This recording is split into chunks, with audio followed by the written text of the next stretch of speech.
Okay, welcome to the stream. I'm Lang Secret, Yakobu and Neo in chat. Hello. Yes, Metal Gear Solid 3. So, right, the way this will work is the same as the other Metal Gear games. If anyone wants to ask questions about what's going on in the story or anything, feel free to, because it's not an easy story to follow, but I'll try my best to explain it. There are endless codec calls in this game, but I will try and play the ones I remember that are funny or interesting in some way, because some of them are well hidden. There are also some collectibles to get. We'll try our best to get all the collectibles, just because it'll make the game a bit longer, but I'm not going to obsess over like one collectible. If I can't find it, I can't find it, you know what I mean? Because I've got all the... If you collect them all, you unlock something, but I've already unlocked that thing, so I don't need it. Other than that, oh, and also I have next to me the official Piggyback Interactive Guide. Remember those? Listen, paper. Don't know if you can hear that, but yes. And it shows you where all the stuff is, so there you go. Try pressing R2 in every cutscene. There are hidden... yeah, exactly. How am I sounding compared to the music? Obviously in game there's a lot of subtle sound, so if it's very, very quiet then there's a problem. It sounds fine. Alright, okay. So, right, the story of Metal Gear Solid 1 happened, Metal Gear Solid 2 happened, and you're thinking, oh, remember how 2 ended? Hold on. We went off to find the Patriots and it turned out they'd all died 100 years ago. What was the follow-up to that? Well, we're not going to get a follow-up because this is a prequel. So, Metal Gear Solid 1 and 2 were set in the early to mid-late 2000s. This is set in 1964. So this is the story of the rise of... it's not that much of a spoiler, but, I mean, because the thing is, you know what's happened in the future. So this is the story of like how Big Boss started, which is what the whole, you know, Snake and Liquid were clones of him, etc., etc. So yeah. There are some hidden bits in some of the cutscenes. I'll try to remember where they are. But yeah. Did they have non-current tech? So in this, you don't have a codec, but you do have a radio. So it's basically, it works exactly the same as your codec, but it's a radio. With this, so there's our main character fighting with a guard there, and if you...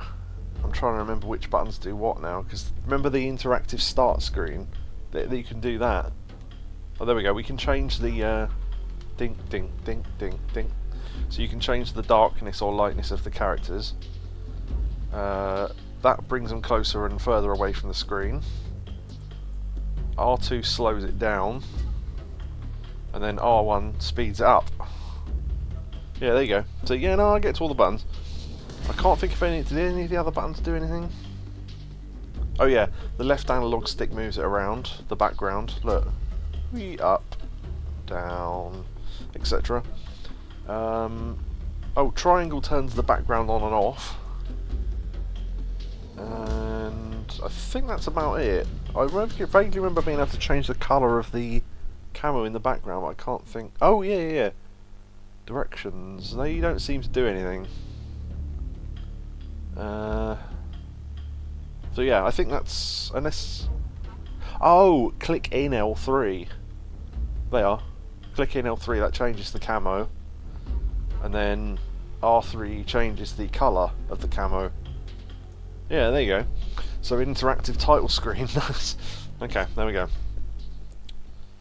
I was wondering if you had to press the sticks in. Oh, yeah, the controls for this game were changed in an update patch, so I've had to learn them again. So that's what I was doing off stream. So, new game. Now, this is interesting. These all do things. So, if you select I'm playing the Metal Gear Solid series for the first time, I genuinely can't remember what that one does, unfortunately. I like MGS1. It gives you an extra gun, maybe. I like MGS3 gives you an extra couple of camouflages, because this game's all about camouflage and stuff. Those camouflages are basically an easy mode, so if you want to have a slightly easier time, do that. But we are going to select I like MGS2 for one specific reason, and we'll get to that. Okay, normal is about my level. I played this on normal the other day for the first time and got through it. There was a couple of bits I got stuck on quite a lot, so we'll see how well I do on stream. I have managed to do it.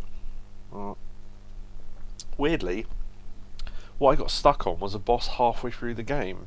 Not even the end one. But yeah, there you go. So normal. Alright. After the end of World War II, the world was split into two, East and West. This marked the beginning of the era called the Cold War. Fun fact, I did not understand what the Cold War was until I played this game. So, there you go. I knew what it was, but I didn't understand why it was the Cold War. A Hideo Kojima game.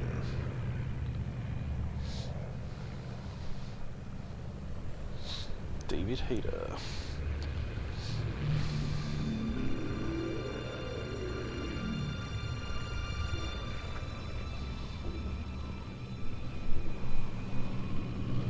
I'll try not to hum to the music, but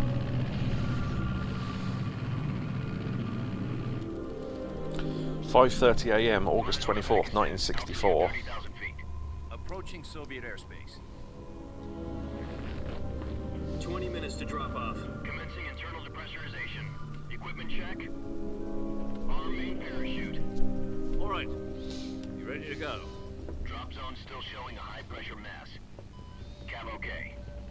Good. We've got high visibility. I'm an Englishman.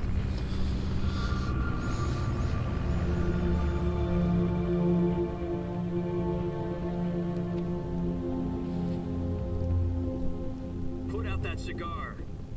Connecting oxygen hose to interior connector. Yes. Put on your mask.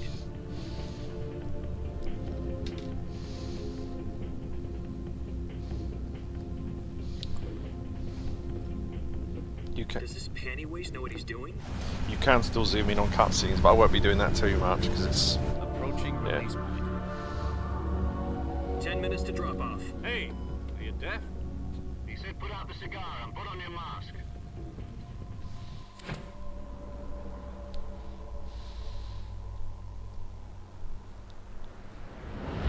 Slow-mo cigar, because why not?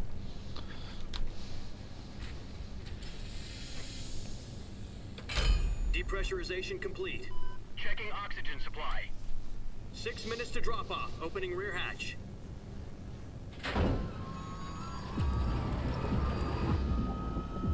Possibly Cuban, yes. Sunrise.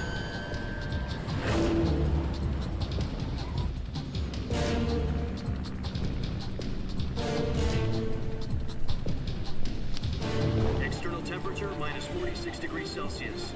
2 minutes to drop off. Stand up. You'll be falling at 130 miles per hour.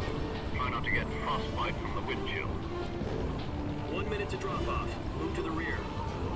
Activate the alarm bottle. This is one for the history books. The world's first halo jump. High altitude, low 10 opening. seconds to drop off. Stand by. Status okay. All green. Prepare for drop off. Countdown.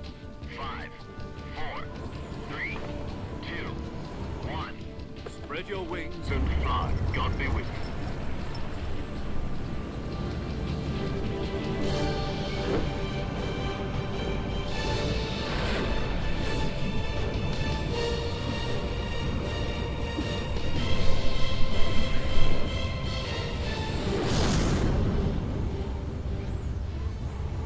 Must be fucking terrifying doing that.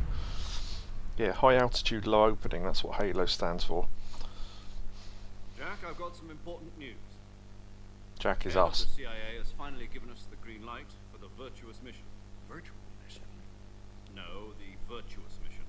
The future of our Fox unit depends on it. If it succeeds, we'll be officially organized into a unit. Virtuous Mission?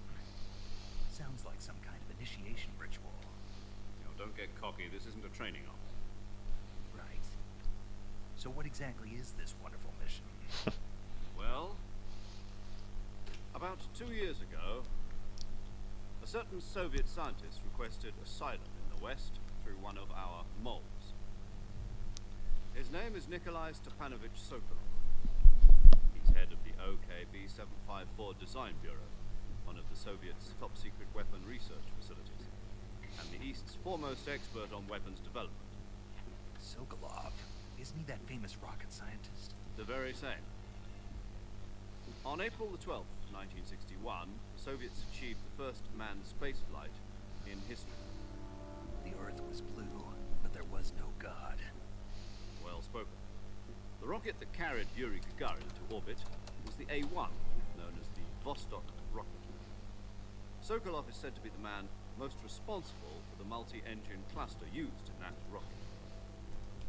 After Gagarin's flight, Sokolov left rocket development, become the head of the newly established Design Bureau.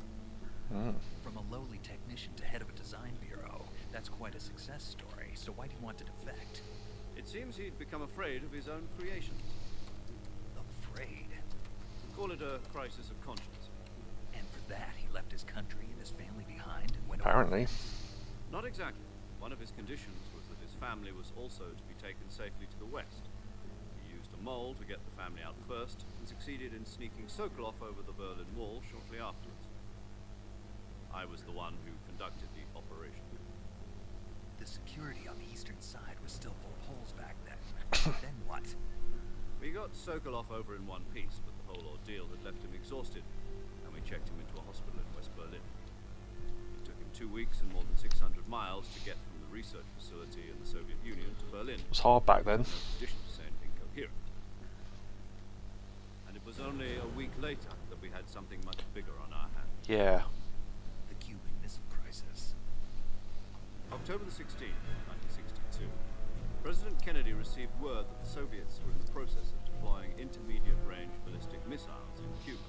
The President demanded that the Soviets dismantle and remove the missiles. At the same time, he announced a naval blockade to prevent further missile shipments from reaching Cuba. But the Soviets didn't back down, instead placing their armed forces on secondary alert. Soviet transport ships carrying missiles continued on course towards Cuba. US and Soviet forces went on alert for an all-out nuclear war. Frantic negotiations were conducted through the UN's Emergency Security Council and unofficial channels to end the hair-trigger standoff. Finally, on October the 28th, the Soviet Union agreed to remove its missiles from Cuba, and so the world avoided a nuclear holocaust. But in order to get the Soviets to pull their missiles out, we had to make a deal. You mean the one where the US agreed to remove its IRBMs from Turkey? No. The Jupiter IRBMs deployed in Right. Turkey were obsolete. We were going to get rid of them anyway. So that was the real They had no history. strategic value whatsoever to either the US or the Russians.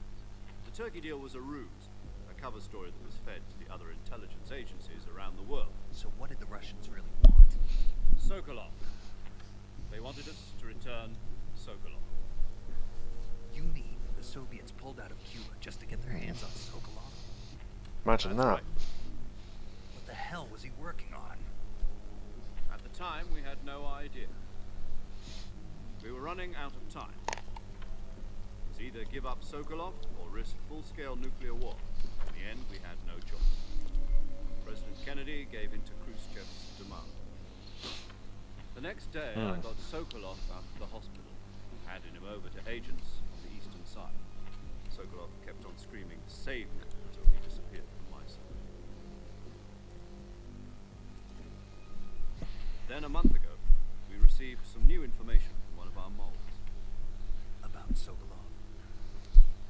Yes, he was taken back to the research facility and forced to continue working on the weapon in question under KGB supervision. What's Yeah. more, it's on the verge of completion. So what kind of weapon is it? Something to do with space rockets? No, missiles. Same technology. I guess you're right. We don't know the details, but it appears to be a new kind of nuclear device. For half a year now, the Soviets have been conducting frequent nuclear tests at Semipalatinsk. Something to do with the weapon, I assume. We're talking about a secret weapon so big that Khrushchev was ready to pull out of Cuba to get it. Yeah. Is Sokolov still in the facility? No. According to our intelligence, he's in Selino Yask, a place in the mountains about 3 miles to the west that's known as the Virgin Cliffs. The Virgin Cliffs. Nice name for a virtuous mission. They moved him there just recently. Why? Apparently, they're conducting a field test of the weapon, but it's our best chance to get him back. This mission would never have been possible if he was still in the research facility. This is our last chance. Sokolov must have known that too when he contacted us. Yeah, quite. Is this what really happened, or is it not? Right, back to modern time. Oh, the date being the 24th of August is relevant, because not only is that my birthday, but it's Hideo Kojima's birthday as well.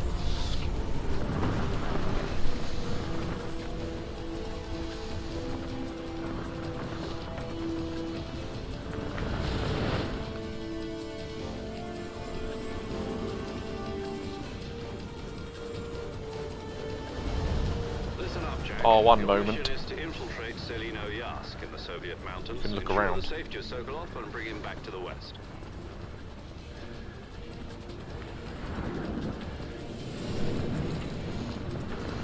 If we don't get Sokolov back before that weapon is complete, we'll be facing a major crisis. The clock is ticking.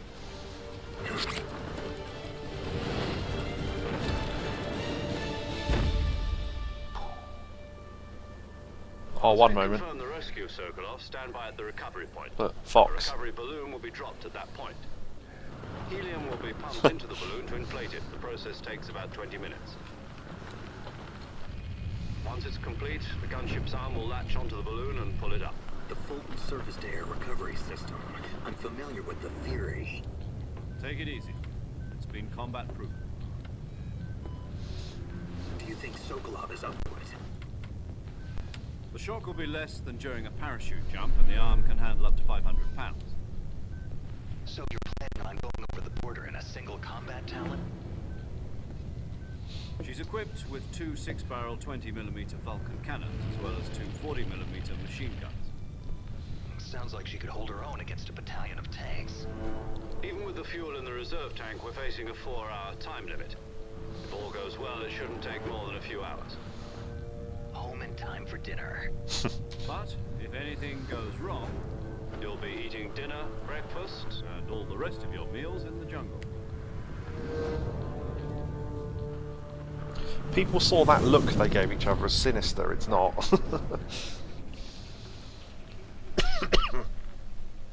Yeah, I'll be answering some questions from chat in a minute.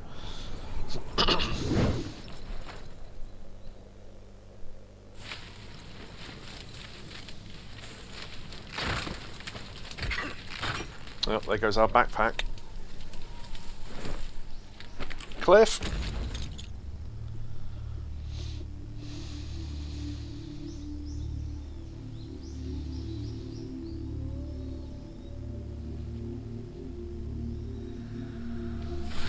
Classic landing pose.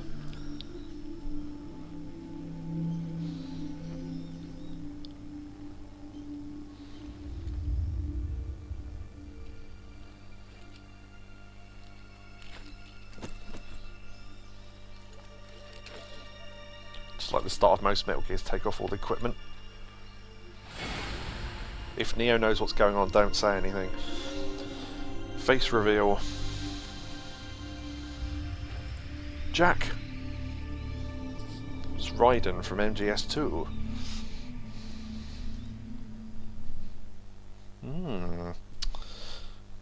Yes. So there we go.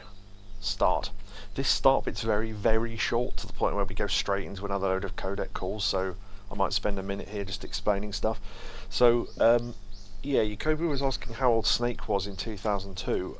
That's between... yeah, I think Neo's about right, about 30-ish. Yeah, he's about 30-ish then. But Snake looked older than 30, and you go, well, why did he look older than 30 if he was 30? I can't even explain that without a spoiler. That's the problem with this game. And yeah, so this is the writing, the history that we already know, but we'll explain a lot more. Interesting fact about that forest all the way down there. that's a photograph. It's been proven. Someone teleported the character down there with a mod, and you can literally walk on top of it. But it looks good, doesn't it, for a photo? Fastest game over in history. Actually, yeah, we should do... Oh, we're getting a call anyway. Wait for it. Do you copy? You're already in enemy territory. Somebody might be listening in. From here on out, we'll be using code names to refer to each other. Your code name for this mission will be Naked Snake. I'll be referring to you as Snake from now on. You're not to mention your real name. Snake? What, you don't like snakes? What do you mean? You've eaten one before, haven't you? In survival training? Yeah. I'm glad to hear that. I don't know if I'd ever order one in a restaurant, but... Be careful, you might not have a choice. What about you, Major? What should I call you? Let's see. I'll be Tom. Call me Major Tom. Oh, and Snake. Yeah. Yeah. The crew isn't watching anymore. You can take off the disguise now. Good idea. This isn't right. Time for the snake to shed his skin. This is brilliant. Haha, got ya!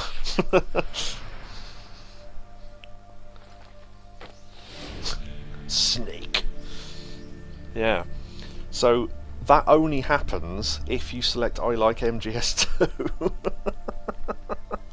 It was the snap reveal of everyone going, oh great, not another game with bloody Raiden. Oh, genius. If you select the other difficulties, that doesn't happen. Oh, I love that. Snicker. Yeah, so here's our radio.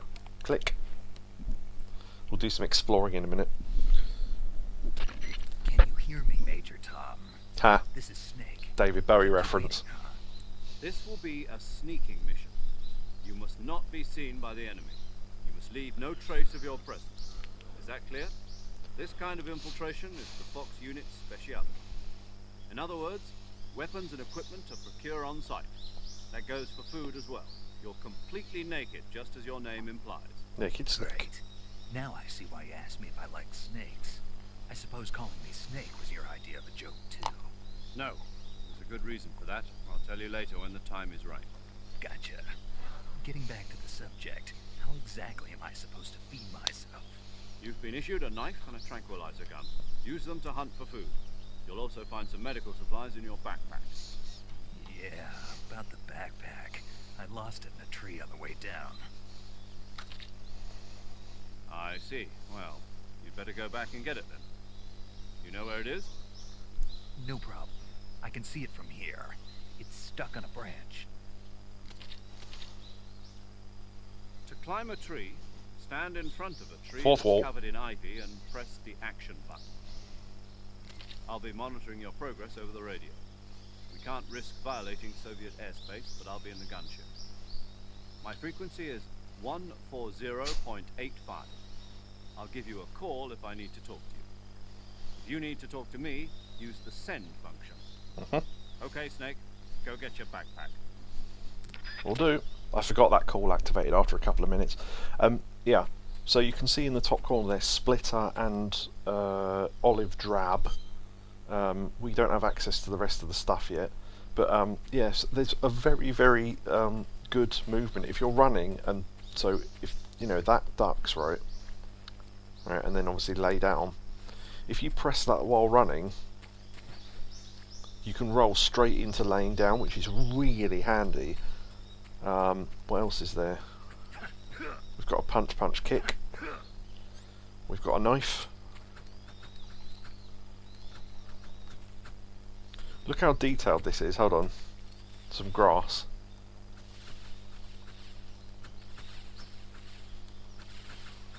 You could cut the grass. What else have we got? Oh yes, we've got a calorie mate, which is a thing that people started buying because it was in this. Oh, we've got a revival pill. We'll get to that. There's not much else we can do until we get our backpack back. But if you let's see if we can find an animal.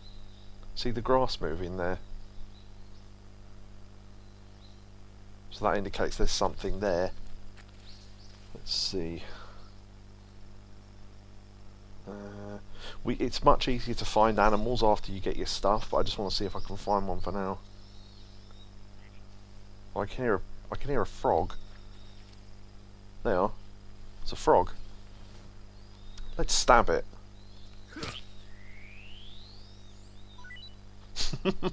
Whoop. It turns into an item you can collect. There we go. We've got a frog. Yeah, we're going to try and get all the food items, and there's another collectible as well, but we'll get to that. There's a priest in the same tree. Yeah, I did read that, sorry, and laughed. You can go up that ridge, but there's not much point. There's a log you can crawl under.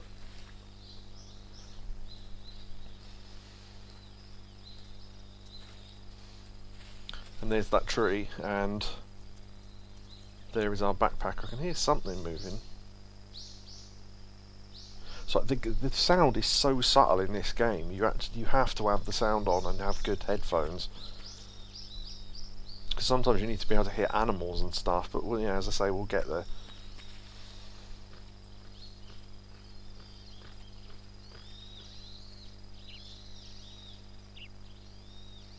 You can hear birds up on that ridge and stuff.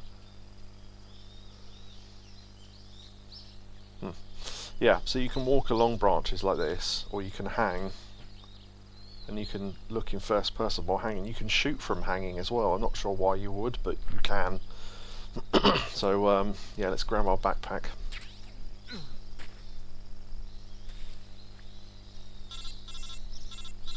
Radio? I see you've retrieved your backpack, Snake. To equip a weapon, it's necessary to take it out of your backpack. In the survival viewer, choose weapon from the backpack. Your available weapons will be displayed in a window in the upper left. From that list, choose the weapon you want to equip and press the enter button. For other equipped items, just do the same thing from item. Got it. Use the survival viewer backpack. Yep, that's right. Survival is fundamental to this mission. After you've been out in the field for a while, your stamina will start to drop. That's a new thing. If your stamina gets too low, it'll affect your performance. You won't be able to shoot accurately, for example, and your wounds won't heal as smoothly. Keep an eye on your stamina so you don't run out. To recover lost stamina, you can hunt for local flora and fauna. You can use either your tranquilizer gun or your knife to hunt. My only weapon is a Mark 22 Hush Puppy tranquilizer gun? That's right. It's been fitted with its own suppressor. However, the suppressor will deteriorate Yeah. every time you fire. Once its durability reaches 0, the noise suppression effect will be gone. So don't get too trigger happy with it. That's a new thing as well. Suppressor's durability is shown in the icon. Any weapons and equipment beyond what you're carrying now, you'll have to find as you go. I have to find my own weapons and equipment? Whose crazy idea was this anyway? Solo covert actions are standard Fox operating procedure. You can't leave any traces of your presence. No weapons, equipment, footprints, sweat, or bodily waste. The same goes for bullets and cartridges, too. Your presence in enemy territory is already a violation of international conventions of warfare. There aren't supposed to be any American soldiers in Russia. It could spark an international incident. You can't let anyone see you. You can't let the enemy know you're there. This is a stealth mission. You're a ghost, Snake, in every sense of the word. There'll be no rescue if you're captured. The military and US government will deny any involvement in the affair. Then I'll just have to take care of myself, huh? I'm afraid so. You've been given a fake death pill for that purpose. Yeah. SIS guidelines stipulate that soldiers on covert ops like this one be issued a potassium cyanide capsule. Tape it to your body so you can take it when you need to. How generous of you. Use it if you're taken prisoner by the enemy. It'll send you into a state of false death for a short time. Fooling them into thinking that I'm really dead. So, how do I come back to life? Just take the revival pill. You mean that thing they put in my tooth before the mission? That's the one. Yep. Be careful. If you remain in a state of false death for too long, nothing will be able to bring you back. Remember that. That can be handy. Keep it in mind. You said this was a solo mission, right? Right. I guess that means I can't count on any reinforcements. Correct. The mission rests entirely in your hands. A real one-man army. Relax. There's a support team ready to back you up over the radio. Yeah. I'll introduce them to you. This time, survival is of utmost importance. The first member of the support team will be in charge of monitoring your physical condition, acting as a medic, so to speak, as well as recording your mission data. She's a member of Fox as well, and she's here on the gunship with me. She? Hello, Snake. I'm paramedic. Nice to meet you. Paramedic. As in a medic who comes in by parachute. Aren't you going to tell me your real name? Are you going to tell me yours, Mr. Snake? My name, huh? It's John Doe. And they call you Jack for short. You're a regular Captain Nemo. A name means nothing on the battlefield. After a week, no one has a name. What's your name? Jane Doe. Very funny. I wasn't joking, but I'll tell you my name only if you manage to make it back alive. My frequency is 145.73. She's also in charge of recording your mission data. Whenever you want to save, send a message over the reserved save frequency, 140.96. Yep. So saving lets me record my mission data. That's right. It also records the state of your health. Good to know. There's one more person I want to introduce you to, Snake. Huh? Speaking of snakes, you remember the boss, don't you? A legendary soldier and your mentor. Actually, it was the boss that got the DCI's authorization in the first place. She's going to be serving as Fox's mission advisor. The boss is? She also helped me plan this mission. She and I were at SAS together. Jack, is that you? How many years has it been? Boss? That's right. It's me. Talk to me. Let me hear your voice. It's been 5 years, 72 days, and 18 hours. You've lost weight. You can tell just by the sound of my voice. Of course I can. I know all about you. Really? Well, I don't know anything about you. What's that supposed to mean? Why'd you disappear on me all of a sudden? I was on a top secret mission. You didn't need me anymore. But there were still so many things I wanted you to teach me. No, I taught you everything you needed to know about fighting techniques. I taught you all I could. The rest you needed to learn on your own. Techniques, sure. But what about how to think like a soldier? How to think like a soldier? I can't teach you that. A soldier needs to be strong in spirit, body, and technique. And the only thing you can learn from someone else is technique. In fact, technique doesn't even matter. What's most important is spirit. Spirit and body are like two sides of a single coin. They're the same thing. I can't teach you how to think. You'll just have to figure it out for yourself. Listen to me, Jack. Just because soldiers are on the same side right now doesn't mean they always will be. Having personal feelings about your comrades is one of the worst sins you can commit. Politics determine who you face on the battlefield. And politics are a living thing. They change along with the times. Yesterday's good might be tomorrow's evil. Ain't that the truth? Is that why you abandoned me? No, it had nothing to do with you. I already told you, Jack. I was on a top secret mission. A soldier has to follow whatever orders he's given. It's not his place to question why. But you're looking for a reason to fight. You're a natural-born fighter, but you're not quite a soldier. A soldier is a political tool, nothing more. That's doubly true if he's a career soldier. Right and wrong have no place in his mission. He has no enemies and no friends. Only the mission. You follow the orders you're given. That's what being a soldier is. I do whatever I have to get the job done. I don't think about politics. That's not the same thing. Sooner or later, your conscience is going to bother you. In the end, you have to choose whether you're going to live as a soldier or just another man with a gun. There's a saying in the Orient, loyalty to the end. Do you know what it means? Being patriotic. It means devoting yourself to your country. I follow the president and the top brass. I'm ready to die for them if necessary. The president and the top brass won't be there forever. Once their terms are up, others will take their place. I follow the will of the leader, no matter who's in charge. People aren't the ones who dictate the missions. Then who does? The times.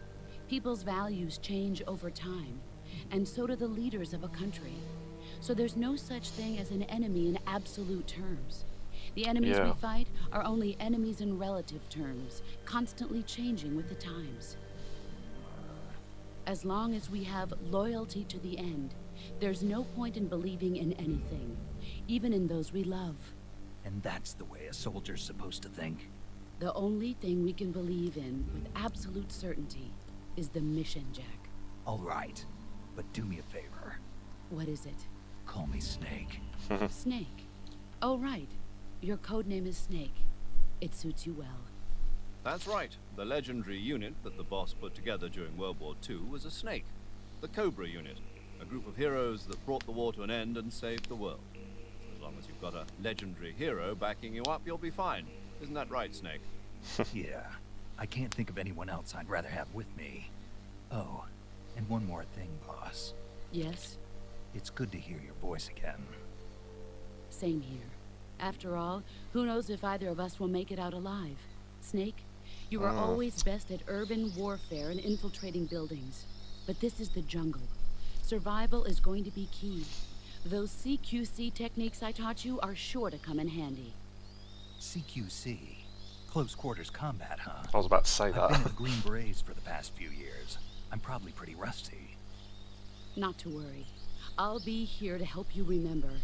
After all, this is your first actual survival mission. I'll be supporting you over the radio.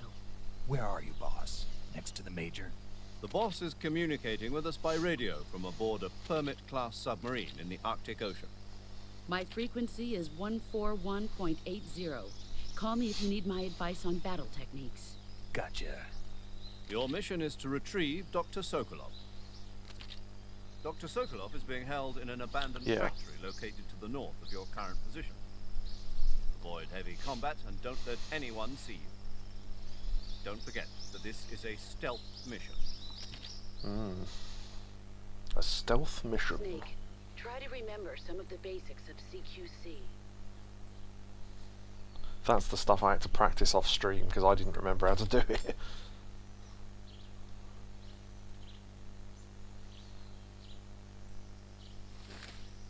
Commencing Virtuous Mission now.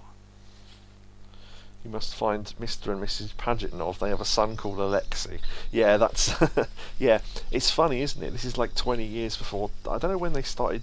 when Alexei started doing Tetris, but yeah. So, there's a lot of menuing in this game, but it is fun. So basically, say if there were guards around, right? So you see I've got 10% camo in the top. Ducking puts it up. Laying puts it up even further, but you can go into camouflage, select face, and then look, the mask. So we can become Raiden if we want. So let's put on woodland face paint, and then let's see, tiger stripe. There we go. Backpack, you've got, so you don't have things just in the open menu anymore, you actually have to equip them because you can only hold a certain amount, and if you look in the top it gives you a weight. So each piece of equipment weighs something. The more it weighs, the more your stamina will burn as you walk about. So you don't want to carry too much unnecessary equipment, really. So we've got all sorts of gadgets. Oh, there's a food menu as well, so we can eat stuff. I caught that tree frog earlier on. So there you go. So we've got a sonar. Do costumes affect how visible you are? Yes, it's incredibly important in this game. Camouflage is everything, because unlike Metal Gear Solid 1 and 2, there's not a lot of walls, so you have to hide behind trees and cliffs. And so say if there was a guard coming and I knew I could hide in the grass, I could run and go like that and get straight down. Look how hidden I am. I mean, you can barely even see me, you know I'm there. I thought it does make your vision slightly dull, but you can crawl forward. And oh, right, another thing to explain as well. You know how it was fixed camera angles? Deedly dee dee dee dee deedly dee dee. Right, but that's not what the original Metal Gear Solid 3 was like. This is what it was like. Fixed camera, and if you dive into the grass, Oh, it doesn't do it now. There you go. It forces you into first person while you're in grass, so you can't not be in first person. But in the updated version, they took that out. So sometimes this fixed camera angle is handy. But yeah, I just thought I'd mention that. Look, that you can't turn you can move the camera like this, or you can zoom out slightly, like that. But yeah, it's the modern update for camera was amazing. So first thing to do, let's get back up this tree. Get to the end of the tree. And then look towards the southwest, I think. Hold on, let me use the binoculars. There's something we've got to look at, but I just can't remember where it is.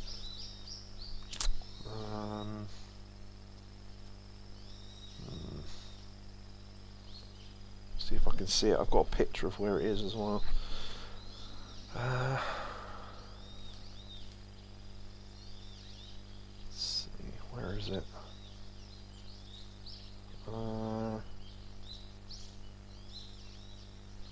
Says the southwest. Standing on the branch. Look at the southeast. Right. So north is that way. So southeast would be that way, I think.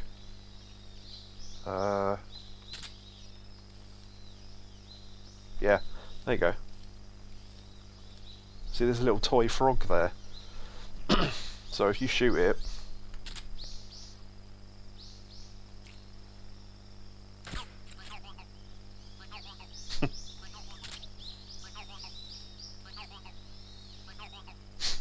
yeah.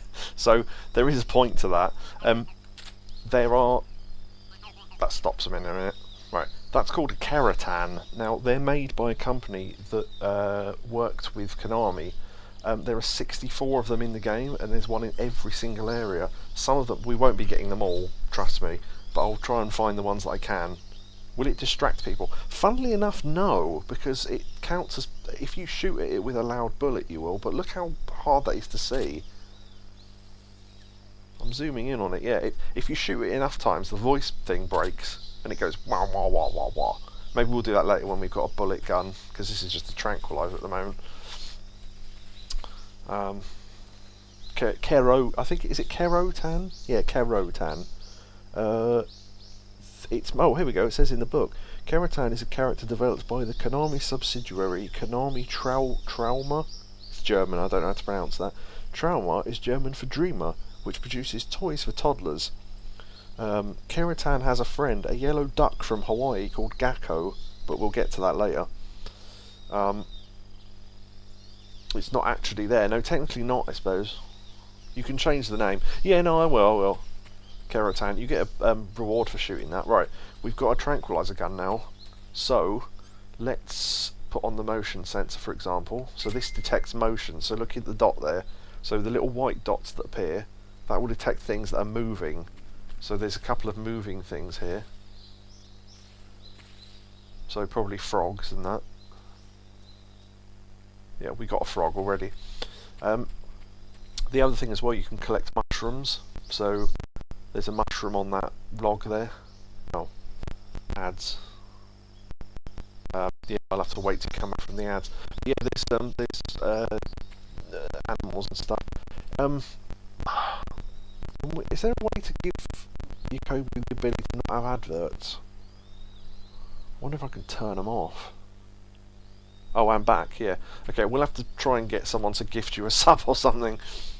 Yeah, so sometimes you'll find mushrooms like this. Now, you don't have to, it's a bit of a waste of a bullet to shoot them with that, so you can use your knife. We may have to get on the log, hold on.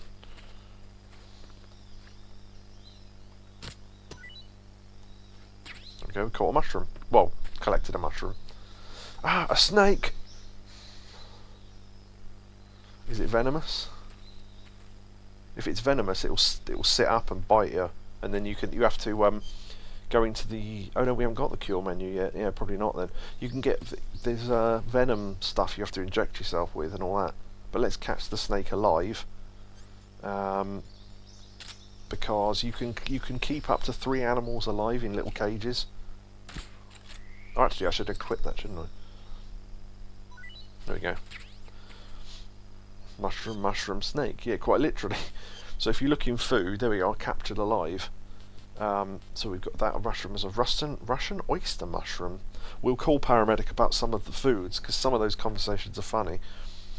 So yeah, we've got that. What else is there in this area? I've got a little thing open to show me. Let's see. Right, we got giant anaconda. Oh wait, which one did we get? Did we get a reticulated python? Yeah, so we need. There's a giant anaconda around here somewhere.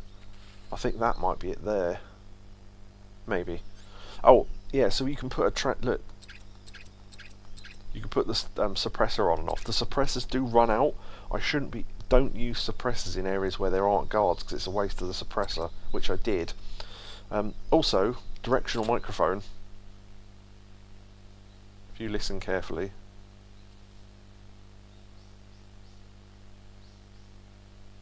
You can hear. It's not a great spot to use it in, but you can hear movements of animals. It turns off the background sound, apart from the birds. But there's some birds up. Let's see if I can point it at some birds.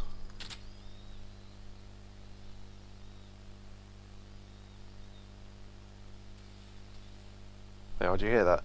Tss, tss. So that means there's an animal somewhere. So you can use that. Oh shit, I've closed the window. Give me a sec. There we go. Oh, thank you for the bits, Neo. Sorry, I've got too many windows open. Right, okay. Yeah, we'll use that later, but anyway. Right, let's kill a snake.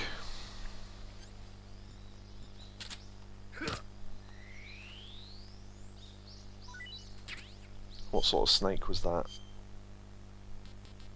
Oh, there's another reticulated python. Somewhere in this area there is something else. There's we've got some more bullets there. When we get thermal goggles, finding stuff is so much easier. But we don't get those till a little bit later. There is a... Technically you can catch birds now, but it's really difficult, because you'd have to be able to see them in the grass, but we can see them fly away if we go up this way. So you can hear them. Let's, hold on. They are. That means there's birds in that grass, look. And there they go, they flew away. There's some life meds there. Right. Rations no longer recover health. There's no way to recover health other than life medicine, and that's kind of cheating a little bit, although it is in the game. The only thing that food restores is your stamina, so what you do is you restore your stamina and go lay down somewhere and your health recovers by itself.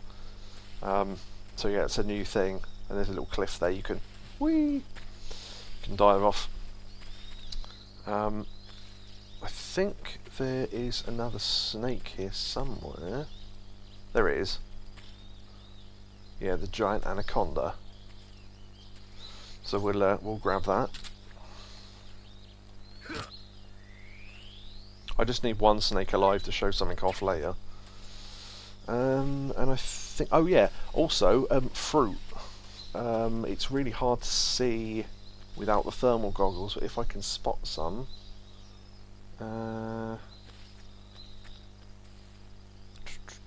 Let's see, because I can't remember exactly where it is.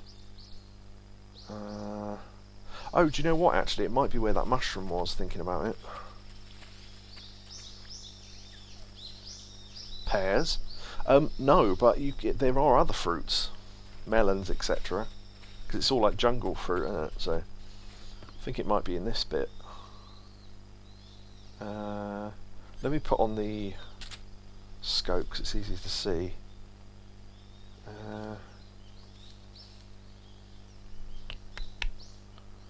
Can't. Oh, there we go. Yeah. There you go. There's something. Let's shoot that down with our gun.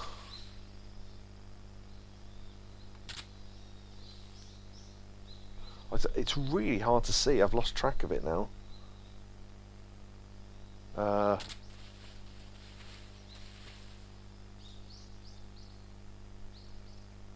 Above me. Yeah, yeah, my eyesight's not very good, so it's kind of a problem. I saw him just now. It's a pity you can't fire while you've got the things on. Is that it? Nope. Ah, fuck it. We'll come back when we've got thermal goggles. It's honestly so much easier to see stuff. Also, there's a mushroom down at the base of this tree, I think, if I remember rightly. No, probably the next one.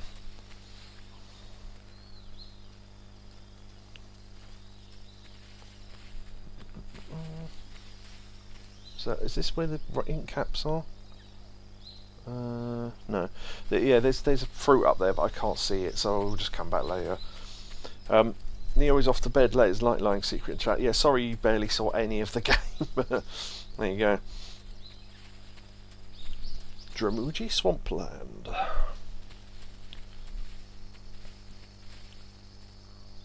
Wait, never mind, too far. Yeah, don't worry.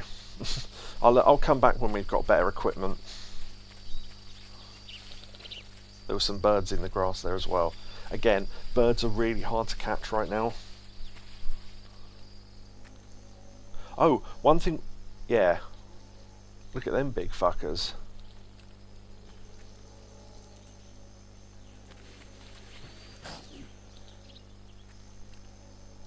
Gator. Look at that. Also, there's a snake there. Yeah, we need to collect something to show something off. This is a swamp, by the way, so you will sink, but rolling across it shortens the journey slightly, like that, and then you will actually drown if you stay in it too long. No, it's a croc the nose. We will get to that. Are there collectibles here? Where are they? I think there's something. Whee! Piss off.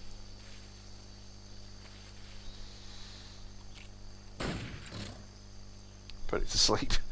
Oh wait, hold on. Oh yeah, there's an SP for our gun there. I forgot first person shows you items, doesn't it? There are some items here somewhere, I just can't think where. Hold on. Or no, maybe... Oh, do you know what? We revisit this later. It might be... If you approach it too closely, yeah, look. Takes you out with its tail and tries to bite you. Yeah, we might have to come back here later. We can revisit all this stuff once we've got thermal goggles anyway. This is getting a bit close for comfort. There we go. Right, another thing we can shoot down. Let's see. Are there any items over here? Oh, bug juice. That's handy for not attracting flies and stuff later on. And other insecty things. Oh, there we go. Grenade. Right. Okay, so let's get that out of the backpack, because you have to equip items, don't forget. You can equip food as well, to use that as a weapon. That's kind of handy, actually. I'm going to put the anaconda on, and let's see, maybe the tree frog, so I can show some stuff off. Okay.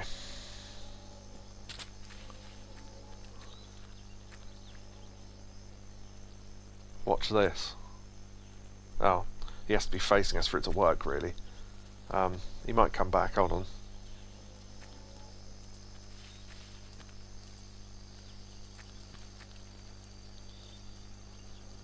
Where's he going to face? I think they do like 2 circles and then come back. Or not, I guess. What's he doing? It does stop eventually.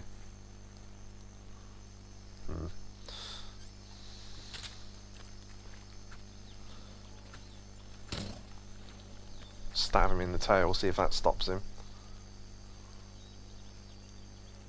Yeah, I'm not sure why it's not stopping. Normally they stop sooner than that, but anyway. I'm trying to see if I can lure it into... Oh, maybe we do it with a different crocodile or something.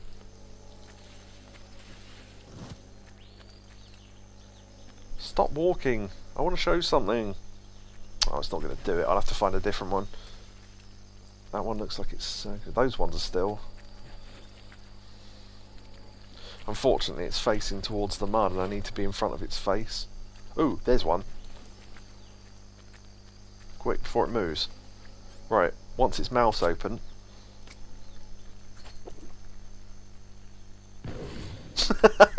you can throw a grenade in its mouth.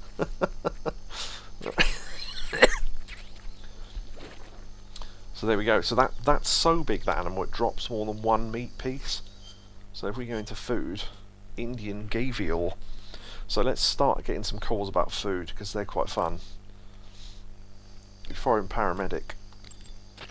I see you've captured a giant anaconda. The giant anaconda is believed to be the largest snake in the world in terms of weight and diameter. It's not poisonous, but its large size makes it extremely powerful. They say it even eats crocodiles. Its only natural predator is man. And snake. And snake. The giant anaconda is a very large snake, but you should be able to capture it alive using the tranquilizer gun. Got it. So how does it taste? I knew you were going to ask me that. I'm glad I didn't disappoint you. So, Well, the guide says it tastes alright. good. I'll have to try some. So yeah, this is the way you find out if food's alright to eat or not. I mean, you can just eat it and find out, but we should do some other calls because some of them are amusing. I see you caught yourself a reticulated python. The reticulated python is said to be the longest snake in the world. The biggest ones can grow up to 10 meters in length. Although they're not poisonous, they're still very dangerous, so be careful around them. They have a highly ferocious temperament, and they can swallow whole, even large animals like deer and pigs. Yeah, that's mad, isn't Their it? most distinguishing feature is the mesh pattern of their scales. This pattern acts as a highly effective natural camouflage. If you think there might be a reticulated python about, pay close attention to your surroundings. Otherwise, you could get bitten before you even know it's there. Right. But how do they taste? Huh? Do they taste good? You're actually going to eat one. Why else would I be asking? Cannibal. What was that? Nothing. Let's see what the guide says. Ah, you're in luck. It says they taste pretty good. Good. I can hardly wait. So you can either get calls. You can either call about food you've already captured, or if you run out of conversations, she'll tell you about food that's in the area. So that's how to find food, basically. Rianne Bright, who's in chat, says getting practice for August the 28th. Oh, is that when the remake's coming out? I've got no idea. Yeah, it'll be years before I even buy or play that, probably. I've got so many other games already. That croc will make some nice shoes. A few purses and a large amount of chicken flavoured meat. Yeah, let's see if we can get a call about it. Oh, I keep pressing the wrong bloody button. I see you've captured an Indian gavial. Here we go. The Indian gavial is a crocodile that originally lived in freshwater regions in India and Nepal. Why are Indian crocodiles way out here? They're captive crocodiles that were brought here for research purposes but escaped and became wild again. Indian gavials are large creatures. Adult males grow to over 6 meters in length.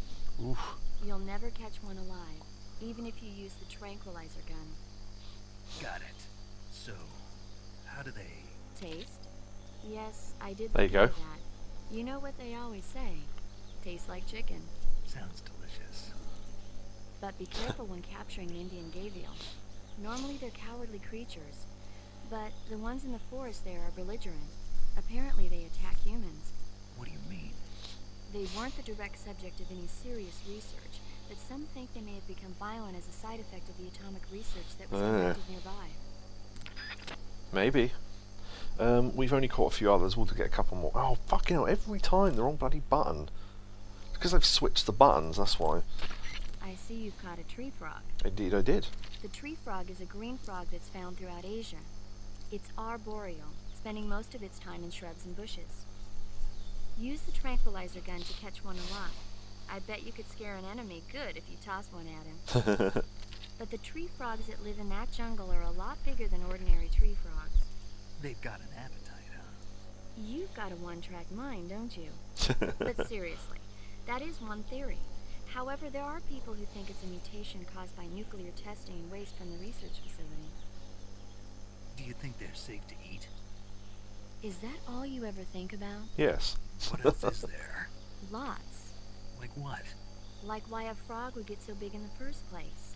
Whether it's a temporary phenomenon created by a unique environment, or a permanent mark of evolution, or a product of the toxic waste coming out of the research facility.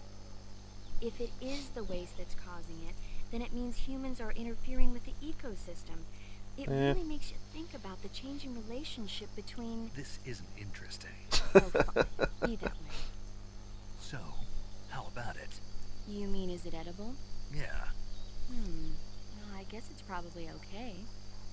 probably. It's a frog. I don't know. The guide doesn't say anything. Pretty useless guide, if you ask me. Well, try one for dinner and you can help improve it. Yeah, sorry, I don't tend to talk over the dialogue too much. But hello, Rosina01 in chat there. How are you? I am fine, thank you. How are you? I see you found some Russian oyster mushrooms. The Russian oyster mushroom is an edible variety that belongs to the Shimeji family. It's known to be particularly rich in vitamin B1 and niacin. Apparently, it's usually found growing on tree stumps and hollow logs, so look there if you want to eat some. Okay, so there we go. Yeah, we'll be doing all the food calls. Obviously, we'll be pretty heavy on those to start with, but as you get to later areas, we'll have tried more and more of the food, so we won't have as much. Right, there is one more food item I want to collect here. Don't collect this too closely, though, for a few hundred reasons. You'll see. See that there? Look, hold on. Bees. Honey. If you're close to that, the bees will attack you. Although you can use the bug juice to get rid of them, so... But yeah. Now, interestingly, some foods will drop medical supplies as well. So you get an ointment there, because you can make natural ointment out of honey, apparently. And we got a... Let's see... Hornet's nest, there we go. Baltic hornet's nest.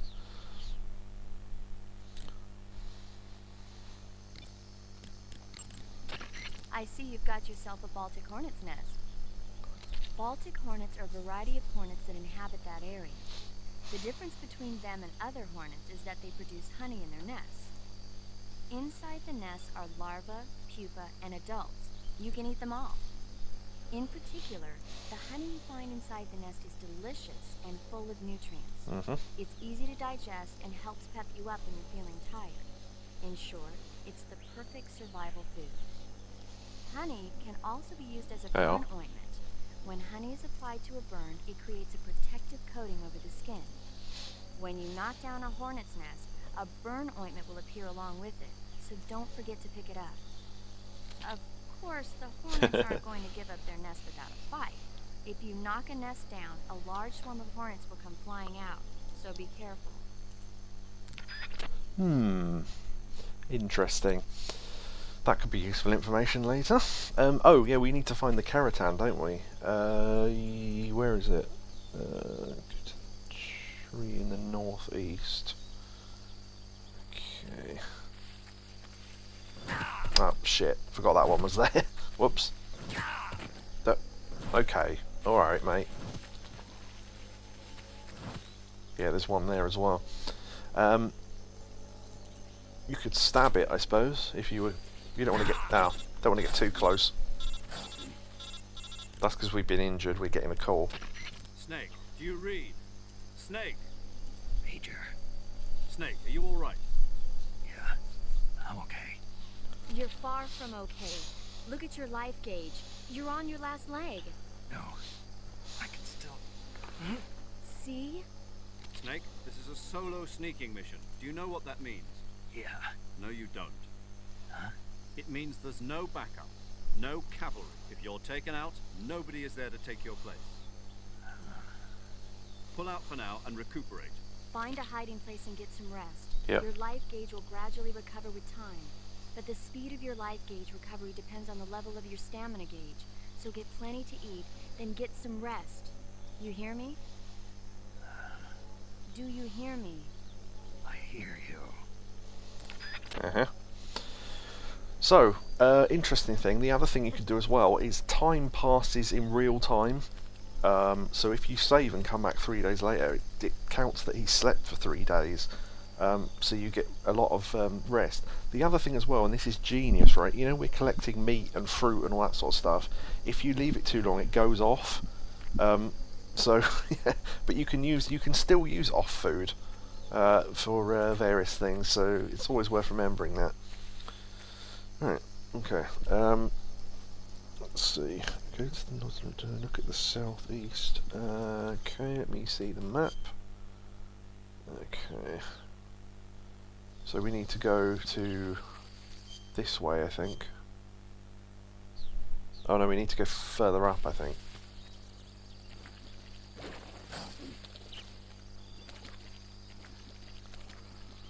Let's see where we are now.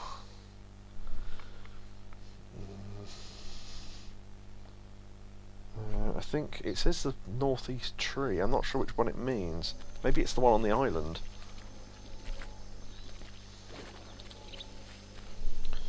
And then look to the southeast. Oh shit, I forgot that guy was there. Fucking dick. Let's cut him up. I forget how you stab now. Oh, like that. Oh shit, I've died. Oh well. Oh yeah, wait for this, hold on. Snake! You have to get up! Snake! Snake! So you get that, right? Watch the text on the screen. I'll leave it for a little while to let it change.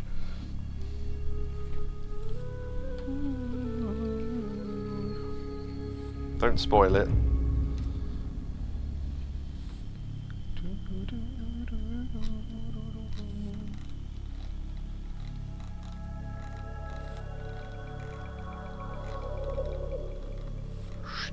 So each letter's slowly shifting.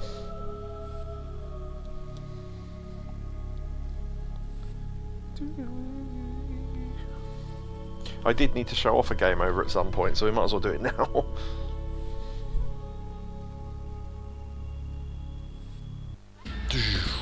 So obviously he's died there, which as we know he can't, because the story has to carry on. So you create a time paradox.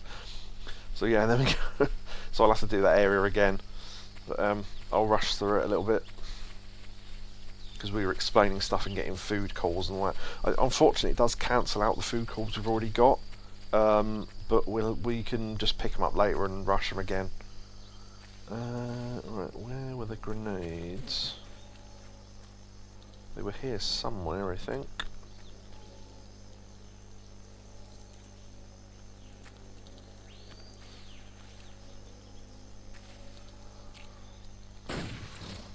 Put him to sleep, might as well.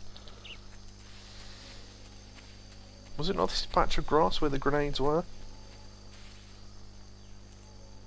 I thought it was.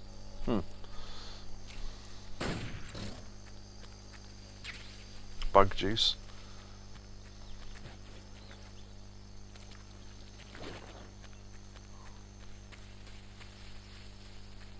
There's our SP. Does anyone remember where the grenades were? Because I don't. Hello, other sober people. Hello, Gadget.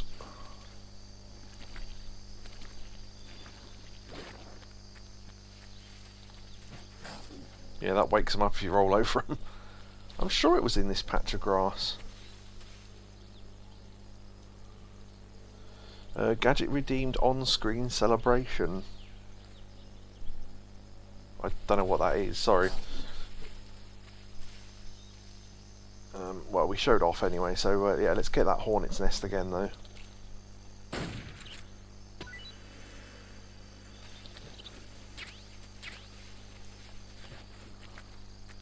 I don't know where the Keratan is. I can't find it. It puts emotes. Oh, that thing. Yeah, yeah, yeah. I got you. Yeah, I haven't got it set up properly for it to show up, unfortunately. I swear I got grenades here.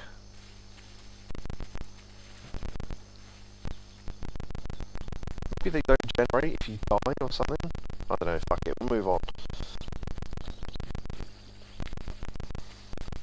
We'll come back when we've got the thermal goggles anyway.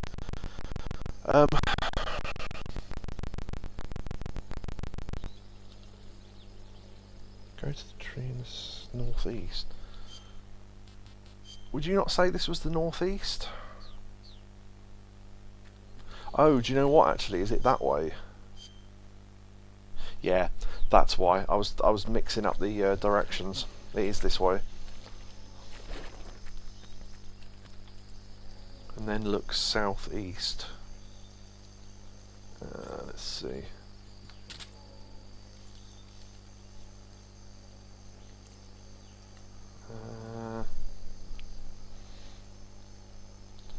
It's on top of a ridge near some trees.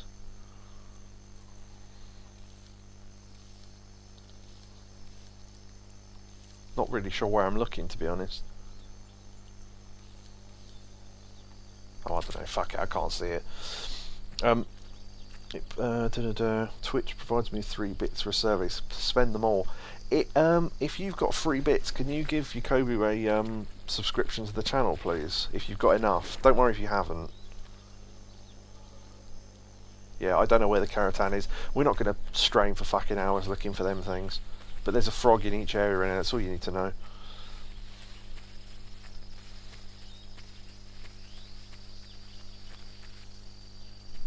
Dramuji North. Right.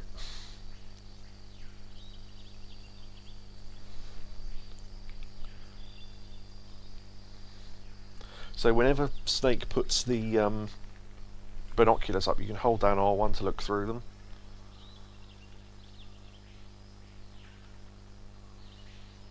Major, I've spotted 2 enemy soldiers.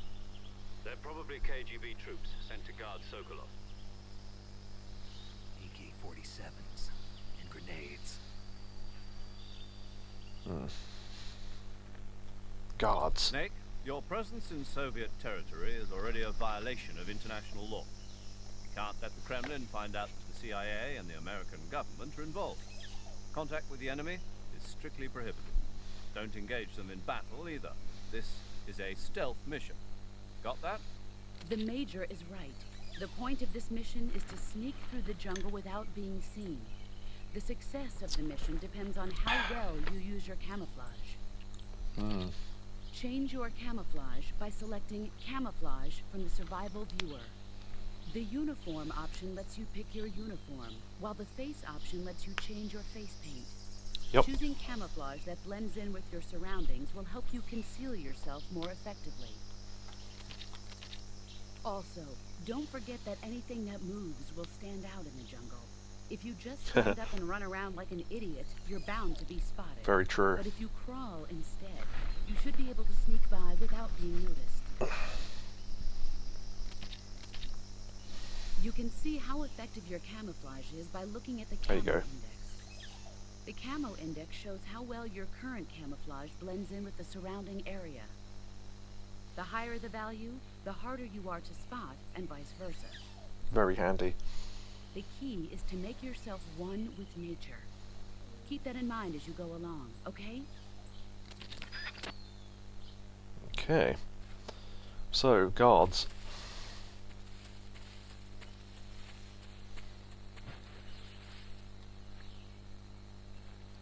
Alright. So, camouflage for in grass. So we've got the woodland paint on, and the leaf, so you can see plus and minus depending on how good they are. So leaf is better when you're in grass.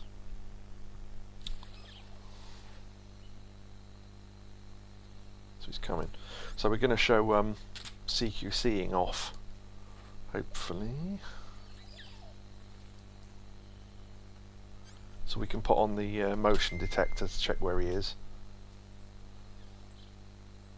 You can see him there, look. I'll try and hold him up. If not, we'll just knock him out, but I'll wait till he's facing away from this patch of grass, really. Can't think how... I don't know how long he patrols for. As in, you know...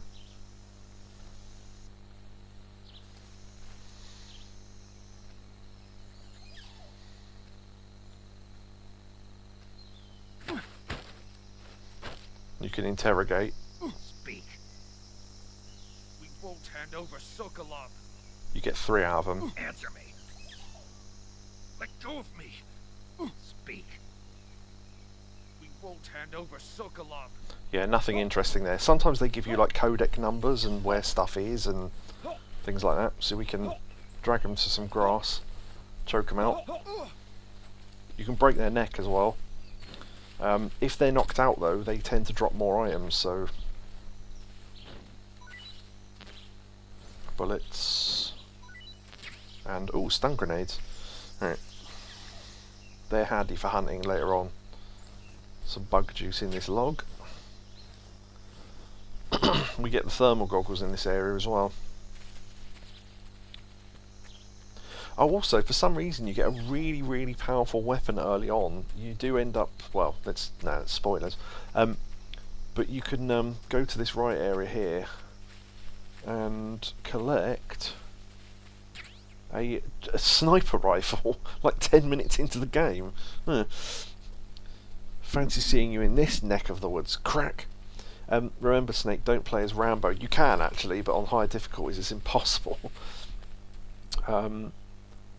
Was it? If this was Hitman, you could strip into his boxes and then waltz through the entire operation undetected. Yeah, you do get some costumes later on, but nothing too spectacular. But they do work, so there you go.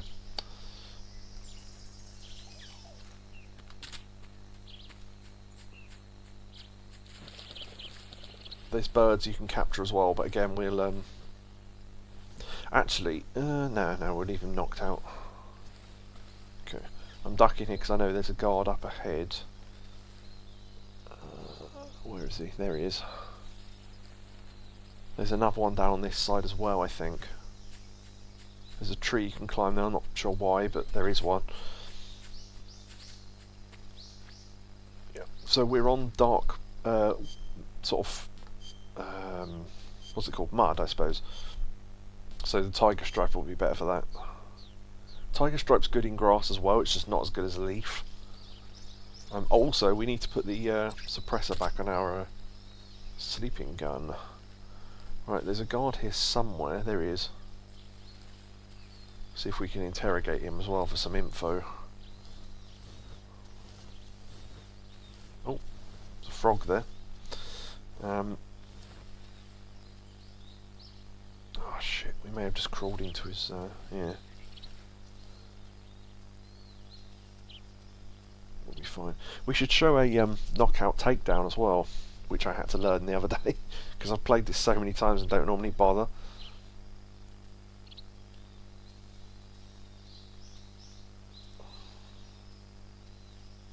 Wait till he turns, I think. Unless he walks straight into this patch of grass, in which case... Oh shit, we're right on the edge of it, he might see us.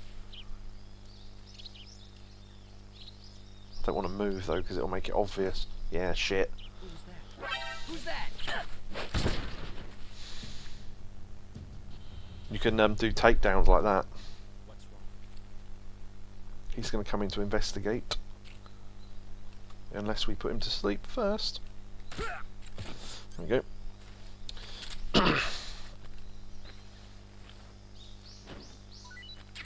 Smoke grenade.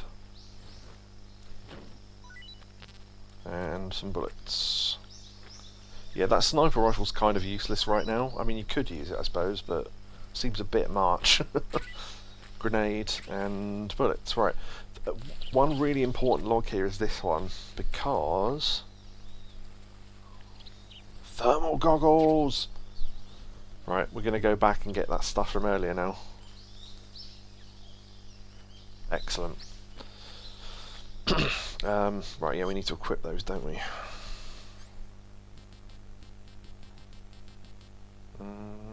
Yeah, there we go. Let's unequip the cigar, because we don't really need that. Keep grabbing this man by his leg and stroking him. Leave the unconscious victim alone. Yeah, thermal goggles does this. It makes it really, really easy to spot enemies and stuff. And birds and things. Oh, also, we need to equip the stun grenades, because that makes it really easy to hunt. So, say, for example, I can hear birds in this patch of grass, right?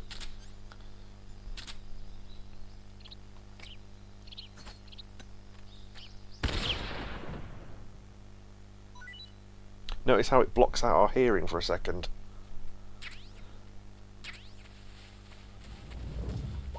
That knocked out guard must have woken up, because that normally wouldn't have started an alert, but I love this music.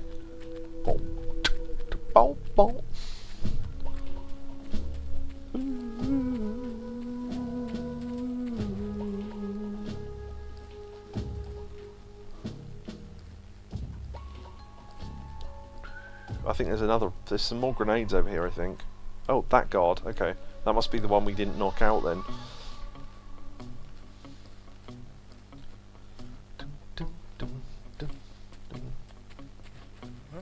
Shit. Radio, we need backup. Shit. I was hoping to... oh, fuck, I haven't got the knife equipped, that's why. Right.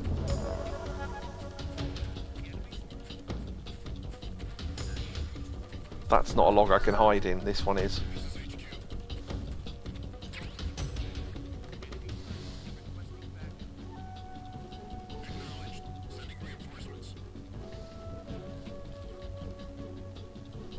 We'll have to take out the backup guards. Yeah, they've spotted us, okay. So you can do that, just flick them on and off to see where the guards are.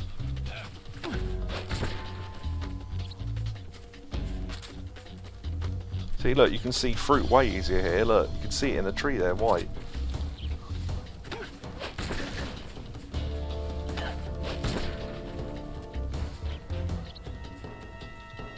And that means we took out all the guards because... yeah. Okay. Food. We got a magpie. Let's have a call about a magpie. If we get food calls we've already got, I'll skip them. Because we died once, so... no, that's the wrong button. I see. Yeah, we had that one. Look how quick you can get through calls as well. I see you. Yeah, we got that one. I see you captured a magpie. Magpies are members of the crow family. They're distinguishable by their beautiful dark blue and white bodies and their long tails. Their favorite food is insects, but they'll also eat small fish, acorns, and fruit. They're omnivores, which means... they'll eat anything. right, just like you, huh? If you use the tranquilizer gun, you should be able to capture magpies alive. Okay, so how do they taste? You always ask me that. Naturally. So? I've never heard of anybody actually eating a magpie, but I suppose there's no reason you couldn't. You don't say. Oh. Ah. Okay. So, yeah, we equip that to see that there's fruit. So, let's get some fruit.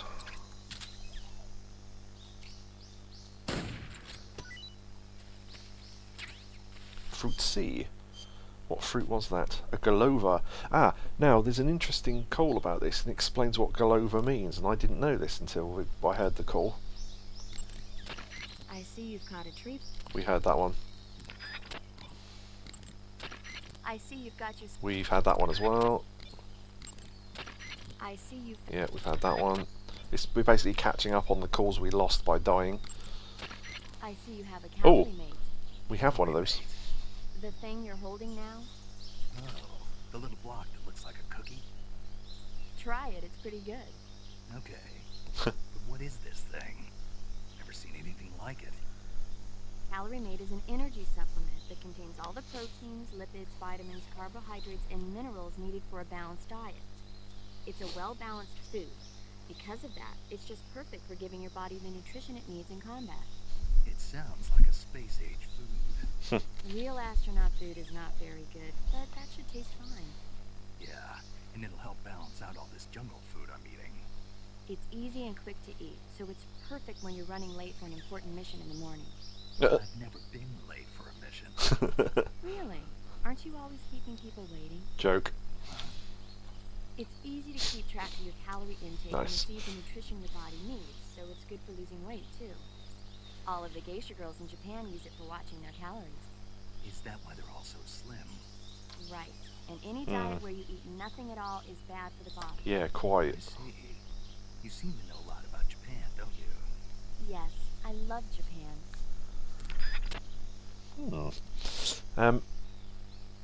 There's another thing she loves as well, but we'll get to that. Cock. No. Yeah, so can you lick the tree frogs like Homer Simpson? No, you can eat them though. Yeah. Are we going the right direction? Yeah, okay. We want to go back the way we came because we want to collect a fruit that we missed. Oh yeah, we were trying to get that conversation about the Galova, weren't we? Forgot. Looks There like you go. you found a Galova. Galova? Yeah, it's a fruit that's found only in that region. It's related to the jackfruit, which is commonly found in Southeast Asia. Jackfruit, huh? Yep, he's a cannibal. I didn't say anything. No, I'm sure you... I said, I'm sure you'd like it. Oh. Galova means head in Russian. Well. It's probably called that because the fruit grows to about the size of a human head. It's supposedly pretty good to eat, with a uniquely sweet flavor. The fruit itself is fairly large, so you can make a meal out of it. Galovas grow directly off the trunk of the tree. If you're running low on stamina, it might be a good idea to keep an eye on the tree trunks. Yeah, so Galova is Russian for head. Snake's food diary magpie tastes like crow. See page 37. Yeah, true.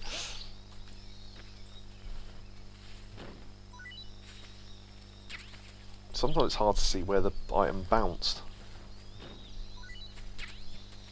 Ah, SP for the Mark 22, that's really good. So SPs are suppressors. And they're quite rare, so getting them from a guard is really good. Okay. Now our stamina's getting a bit low there, so let's eat something. Okay, so look, it's changed from taste unknown to what it is. So you can get calls that'll give you an idea if something's tasty or not. So let's eat a magpie and see what it's like. So you can see in the top left how much stamina it restores.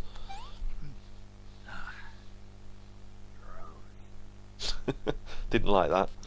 Let's try taste unknown, possibly edible tree frog. Well, it restored our psych though. No, not psych. That's Metal Gear Solid 4.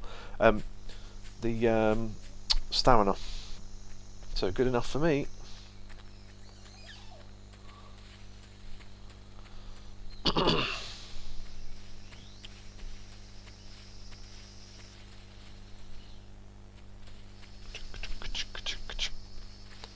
Right. Is she related to a Japanese lady? Maybe. No, I don't think she is. I think she just likes Japan. You'll enjoy paramedic though. Now see, look how easy it is to spot the crocodiles and stuff now. We can see, yeah, look, see birds there. So birds will land, and we can take out the birds. Oh, I must have fired wrong. Whatever. So, and how easy it is to spot items as well.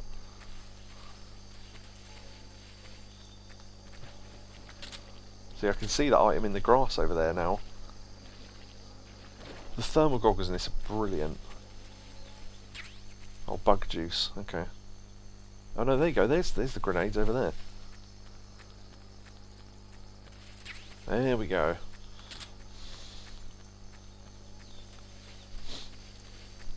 Right, let's go back to where the fruit was earlier, and we'll come back.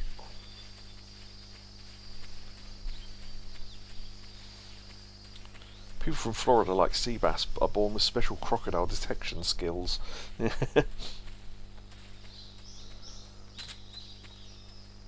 well, there's a snake. Yeah, it was over the ridge, wasn't it? Oh no, there's some. There's some here as well.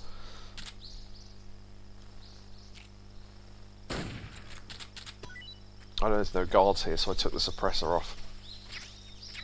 Fruit and D-meds. So we got Russian false mango. We'll pop down a save in a second. You'll see paramedics other love. Well, if we press the right button, which we didn't. I see you found a Russian false mango. The Russian false mango is a mango-like fruit found only in Selino-Yarsk. The egg-shaped fruit is sweet and tangy with a pleasing aroma, just like a mango. Also, the seeds can be used to make a medicine that aids in digestion. It might come in handy if you ever have an upset stomach. So that's why meds dropped as well. Right, there's one other mushroom and I couldn't find it earlier. Let's see.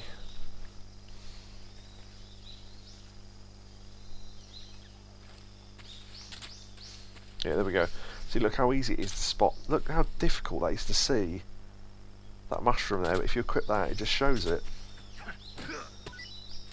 Alright. So we got a Siberian ink cap, I know that already. Are they okay to eat? I see you found some Siberian ink cap mushrooms.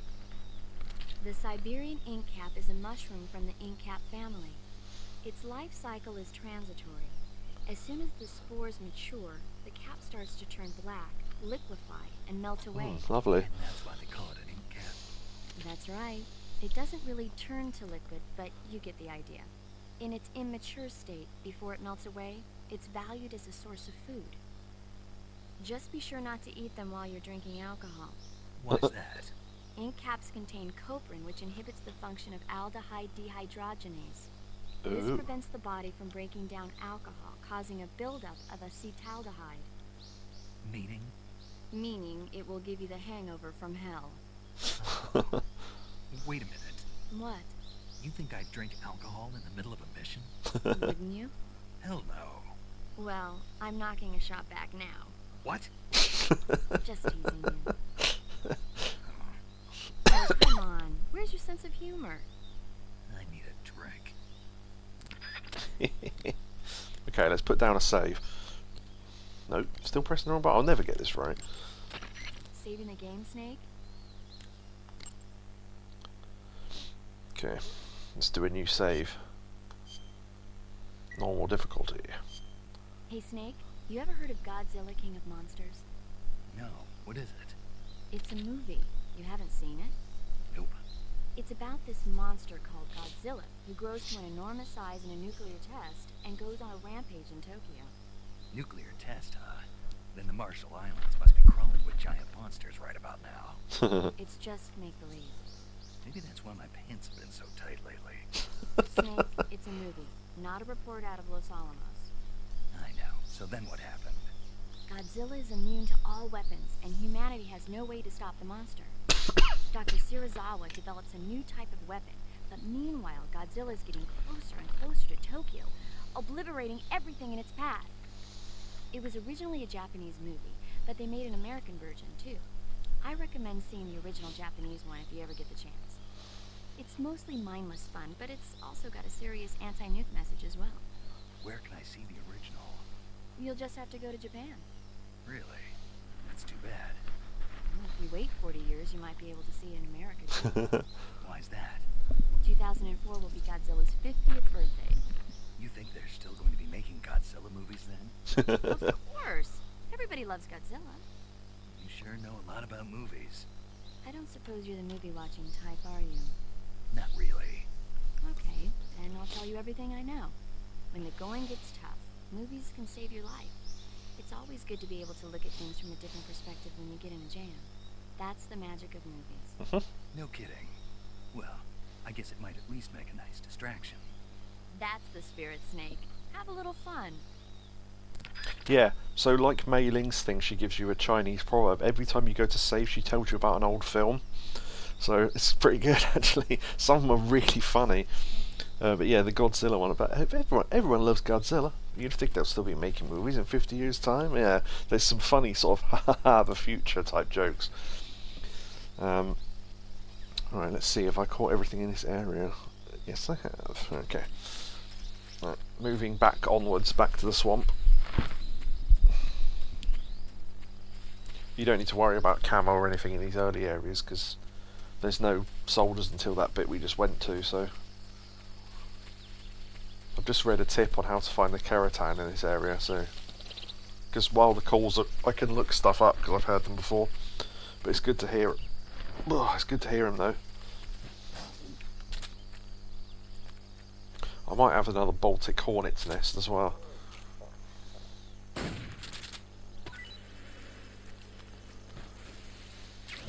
Ah, almost.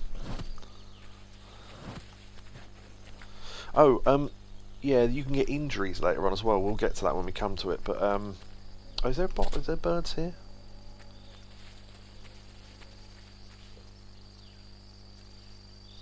There's something there. Let's find out. Oh, if you face towards it, by the way, the reason why I threw that grenade and went like this earlier on is because if you don't look away, this happens. Oh, I didn't mean to do that. Yeah, that wasn't quite what I wanted, but hold on. Like that. That. And if it's really close to you, your sight goes white for a couple of seconds.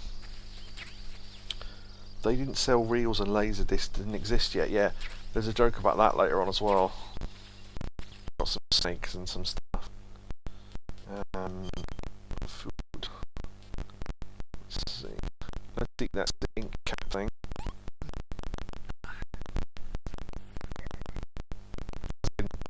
The normal version of sick, i.e. bad. What's that? I think that's some fruit we've already got. Fruit goes off really quickly.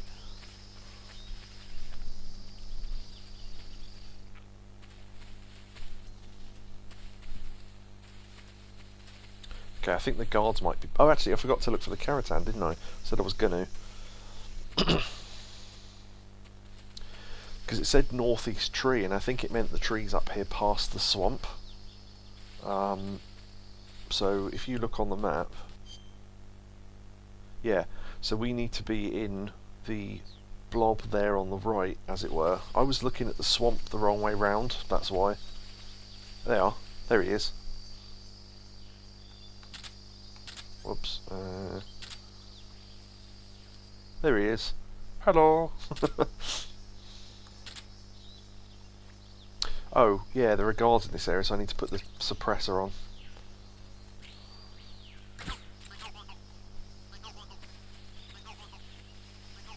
Oh no, wait, this is the swamp, isn't it? Or... Yeah, I could have taken off the suppressor then, I'm getting mixed up. Okay.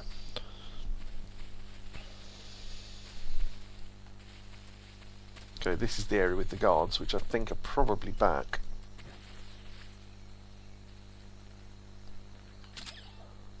No. Yeah, they are back, okay. Oh shit, I should have gone the other way.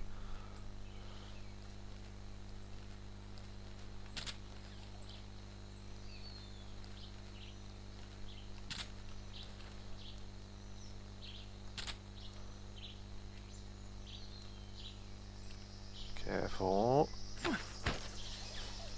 Answer me.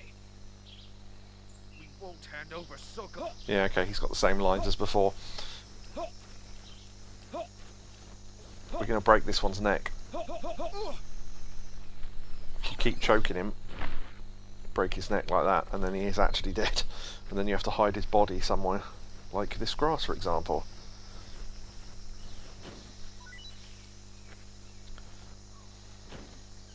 Yeah, dead bodies will only drop one item, so that's why you knock them out first.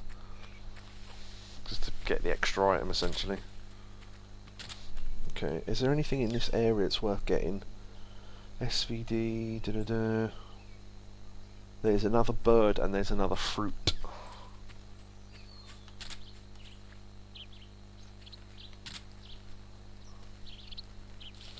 Lying secret has violated the Geneva Convention. Technically, they're enemies in territory, so it's fine.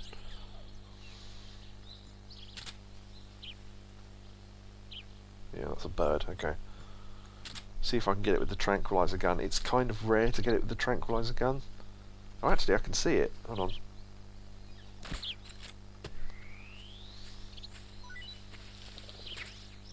Is that the other type of bird, or is that the bird we already had? No.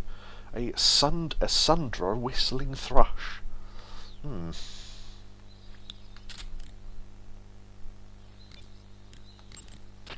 I see you've caught yourself a Sunda whistling Sunda, thrush. sorry. The Sunda whistling thrush is a bird native to Java and Sumatra. It's distinguished by its large blue body and long beak. It really stands out in the forest. Got it. So, How does it taste? yeah, I don't know. you don't know. The guide doesn't say. I guess there's no reason you couldn't eat them. Oh, I see. But it's nice and plump, so I'm sure it'd make a hearty meal. That's a good point. Yeah, she's constantly annoyed by the fact he just asks how things taste. Okay, that guard's over there. I might just take him out with a well-placed shot from far away. See if I can manage it.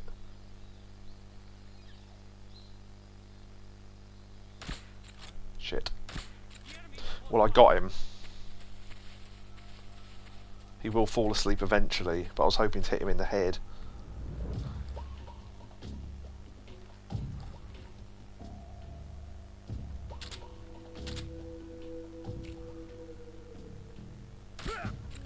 Nice, that's what I meant to do. Yeah, so the alert goes straight off because the guard that was alerted is now gone. Or asleep, rather. Oh, nice. Gadget, yes. Gadget sent a tier 1 sub to Yakobu. Excellent. Excellent, excellent. Yeah. This playthrough of this game will be particularly annoying if you're going to get adverts, because the adverts will probably play halfway through something really important, probably. Oh, shit! Didn't realise he was there. Running a zigzag to avoid the bullets. Oh shit, we've caused another bloody alert. Can't use the radio. No, you can't. I think that was the last one though. Yeah, because, okay, there's one radio man in each area, and I think the first guard was the radio man, so if he's gone, they can't call reinforcements. Or, you can shoot their radio, or you can use the chaff grenade so the radio doesn't work. We haven't got any chaff grenades, but if we had some... Okay, let's see. Where is the... Ah, okay. Let me just see if I'm in the right bit of the map. No, okay, I need to go right over the other side then.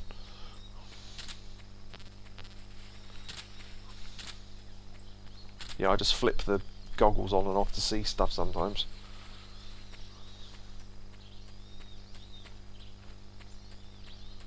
Is it this one?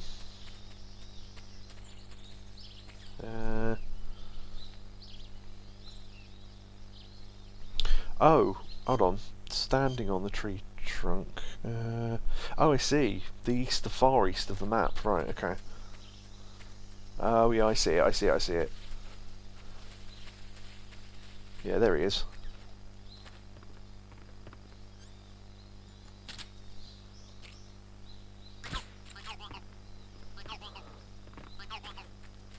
There he is on that log. Right.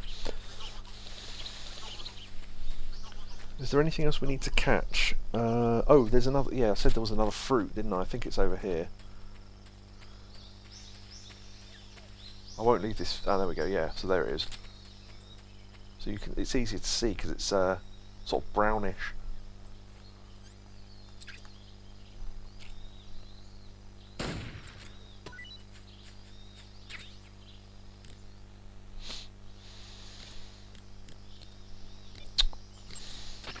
I see you found a Yabloko Maloko. What now? Yabloko Maloko. It's a Russian name that roughly translates as milk apple. It's a type of star apple. The juice is thick and sweet, like milk, hence the name. And if you cut one in half lengthwise, you'll see a star-shaped ring radiating out from the center. Hence the star apple. Right. The star-shaped part has a gelatinous texture and is said to be especially tasty. Sounds useful. You're welcome. For once. Did you say something? No, back to the mission. Sometimes it's worth calling her about foods and then eating them and then calling her back. So she said that was delicious. Said, not eaten yet, but said to be tasty. Hey look, it's your fruit, Yakobu. It's up in a bloco maloko. That's so great. It was okay.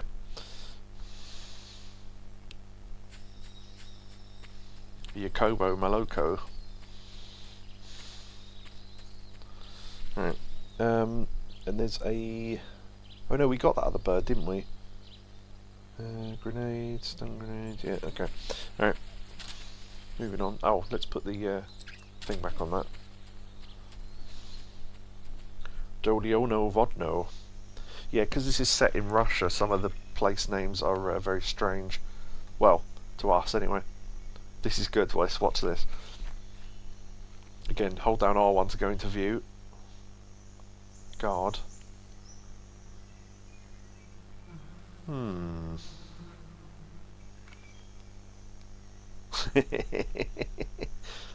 I think we know where this is going.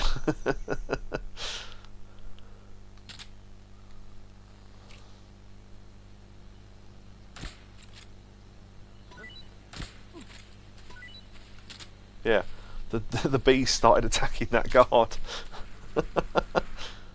like you'd be patrolling anywhere near a fucking hive. Hey, all. So we got a fruit there, and we got some ointment and stuff as well. Yeah, if you're quick enough through this area, you can literally get through without any guards, because the guards run out of the area and don't come back for a couple of minutes. But the Keratan is up there.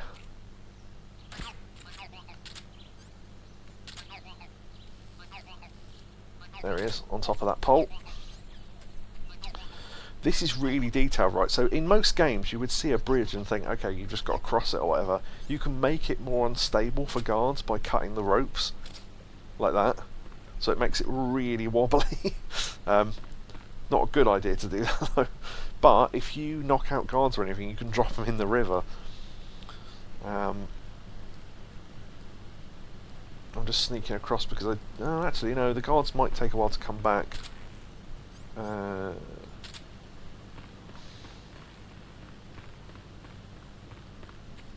Johnny? Oh, we'll get to that.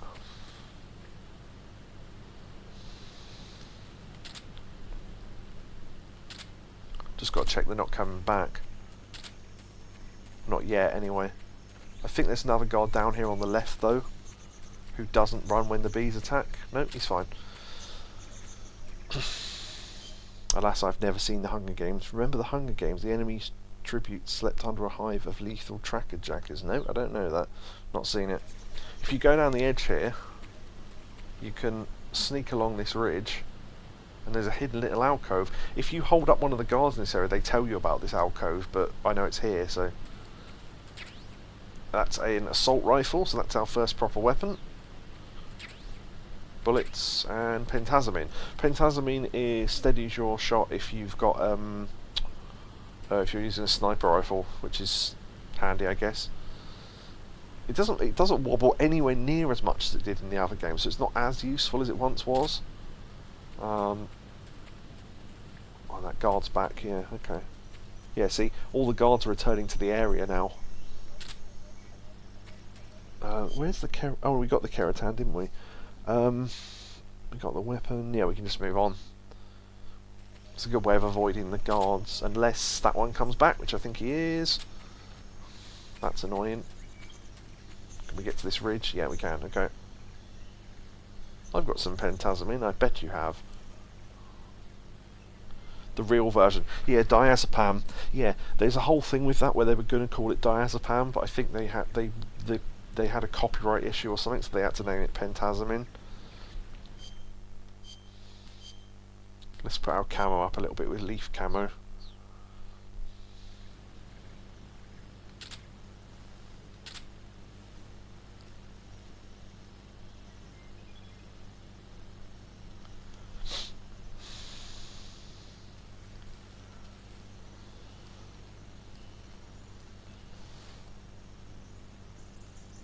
Unfortunately, if you run at full speed, they will hear you. So sometimes they turn around before you can get to them, but we'll try. There we go. Answer me. You stinking American. Fuck you too. Speak. You lousy. Speak. You. Okay, I think you deserve the other way you can take care of people like this. Cut their throat. Oh shit, I just heard someone, a guard.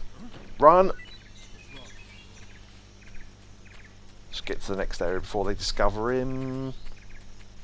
Yes, excellent, right, okay. Because that would have caused a alert there.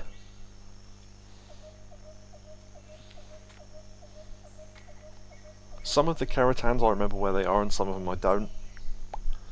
We won't be getting them all, as I say, because there's some later on that are ridiculous. Major, I've reached the abandoned factory where Sokolov is supposedly being held. This place is a dump. Oh, one moment. I can't see Sokolov from here. No spoil. Security is Oh. pretty tight. No spoil. Sentries Oh. posted around the perimeter. I wonder how many are inside. I'll have to say what I'm going to say in a minute. Your objective, Sokolov, is inside the factory. They should be holding him in a room in the northeast section. Northeast section. Got it. Be careful. Your mission is to bring Sokolov back alive. He must not be exposed to any kind of danger. Do not approach Sokolov while in the alert phase. That is true. Right. Oh, and one more thing, Snake. You mean there's more? No, it's just that when you get to Sokolov, I want you to tell him something from me. And that is? Sorry for being so late. Is that all? Yes. Understood. Beginning my approach to the target. Let's throw down a save here. Do you want to save? Oh, what I was going to say, yeah, if you know stuff that's going to come up, or items or whatever, don't say what they are in chat. I will be getting everything. Well, pretty much everything. But yeah, don't forget there are people here that haven't played this game before, so be careful with spoilers. That's all I just wanted to say that. Snake, do you know the creature from the Black Lagoon? Nope, never heard of it. These scientists are investigating a place deep in the Amazon called the Black Lagoon, and they get picked off one after the other by this fishman thing. And there was this scene when the heroine is going for a swim, and the creature sneaks up on her from underwater. Oh, I thought my heart was going to stop. I mean, of course, the 3D effects in It Came From Outer Space were a lot more intense, but... It wouldn't be referring to you coming from outer space, would it? How rude! Why do you say that? Because no one on Earth could be as charming as you. Ha. Fine, I'll just get to the point, Snake. Be careful of what's around you when you're in the water. Just imagining you swimming in those jungle rivers makes me think of you being attacked by a fishman. I appreciate the concern. Fishmen aren't the only things that'll attack you in the water. Really be careful out there. Okay. And don't be attacking any pretty girls going for a swim, either. Hmm. Are you calling me a fish man? You started it. Yeah, no, don't worry. Don't worry, Ol. I'm just saying I can't think of the word. The thing you say before something happens. That thing. There's a hole in the wall here somewhere, I think. Yeah, there we go. Or no, that's a piece of log. There we go, there's the hole. You can sneak through without having to run through the main entrance. Because there's guards here.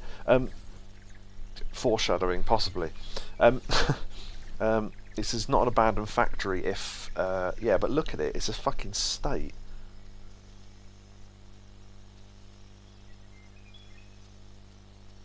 So I'm just listening for footprints. For sound effect.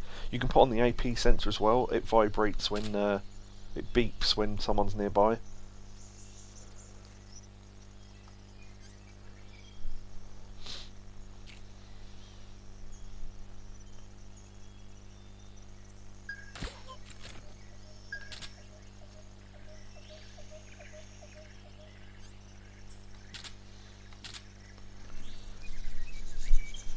Go down this ridge. Oh, those barrels are explosive, by the way.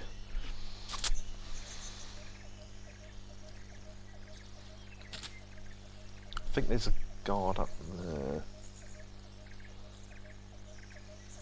Yeah, okay.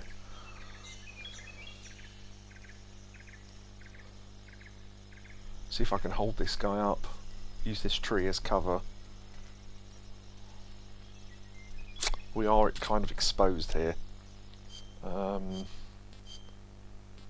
Tiger Stripe will give us a little bit more. As long as we don't actually move, we should be okay.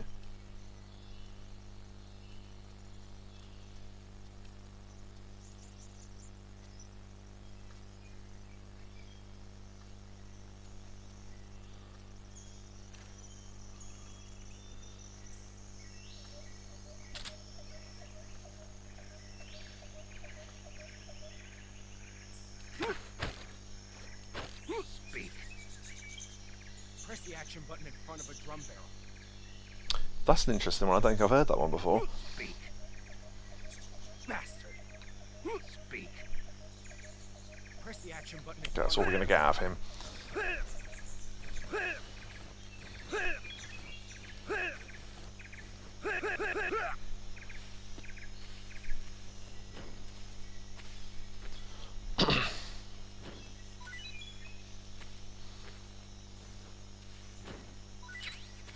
Chaff grenades, there we go, and an SP for an assault rifle is so ridiculous.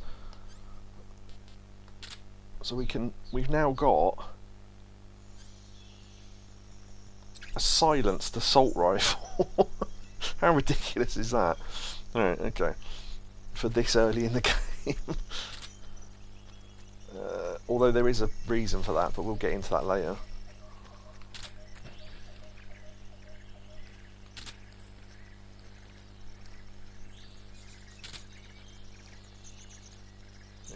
I'll show off the barrel thing once all the guards are taken out because it'll cause a massive noise, so...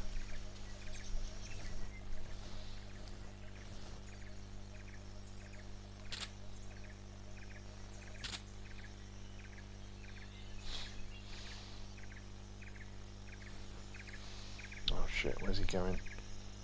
Silencers don't actually silence gunshots, they reduce the noise significantly. Yeah, it's enough not to set off the guards at least.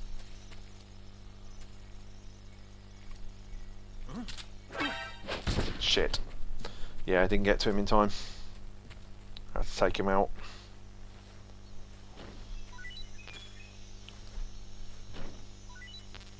I know where the Keratan is in this area actually, so...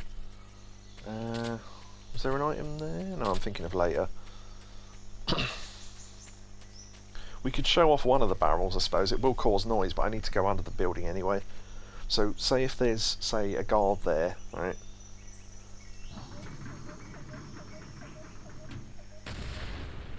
And it'll explode and take them out.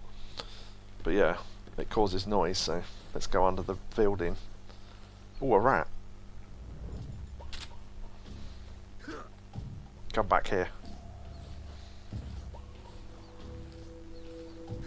Got him.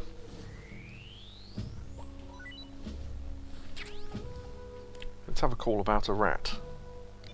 With this cool music in the background. I see you cut yourself a rat. The rats in that area are the descendants of wild Norway rats that were domesticated by humans as pets and lab animals. They're not poisonous, and I don't think they'll attack you, but they're quick little creatures, so you might have a hard time catching one. So how do they taste? Snake. What? They're rats. I know what they are. Do they taste okay? The guide says they're not that bad. Good enough for me. Oh dear. Oh yeah, something else I was going to show off as well. Remind me about spinning in the menu. Shooting through a pillow silences him though. The movies and TV said so. Yeah. He'll take you to the Teenage Mutant Ninja Turtles. Yeah, imagine that. Actually, let's eat that rat. Taste unknown. Said to be edible. Actually, weirdly, that is decent stamina, a rat. There's good meat on a rat. We don't need this, but I'll take it anyway. Always good to have more food. Okay, I'm not sure where we come out for the best here, in terms of the exit to take. Shit, that was the wrong one. Although, that sound has lured him over here, so that might be handy.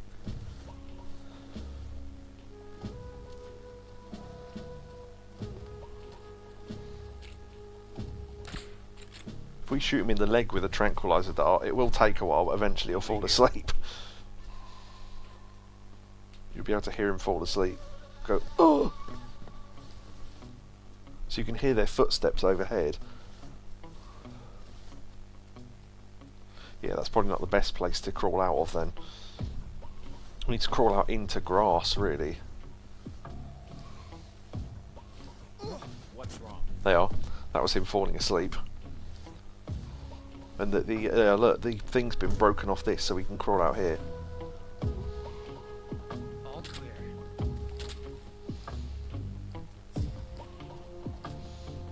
We've got a squares camo that works well in the factory, like in this bit. But we're on the outside at the moment, so we'll leave it for now.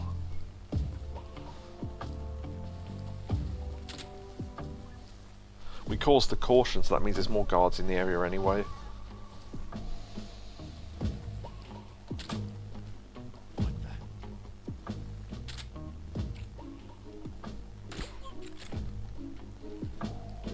He spotted us, but it's not too bad actually.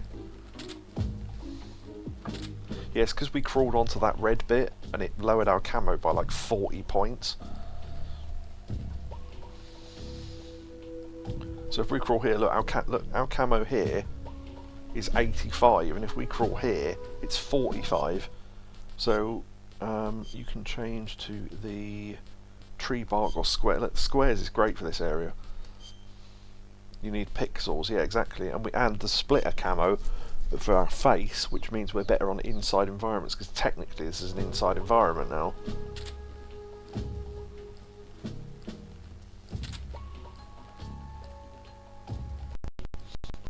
Is it here? No, it's here. Yeah, there's a hole in this wall, and if you look through it, Keratin.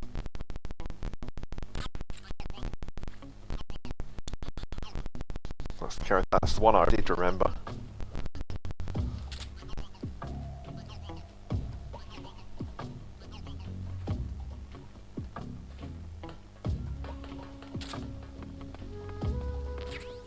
SP for our thing there. We could push this down actually and see if it takes out that guard on the stairs. Might be quite fun actually.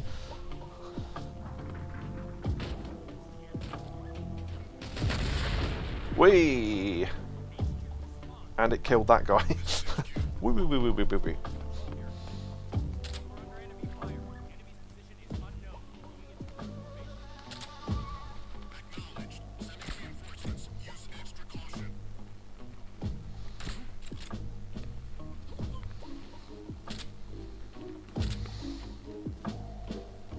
Yeah, I'm causing unnecessary noise here, but I just want to show stuff off. Yeah, the TAC team.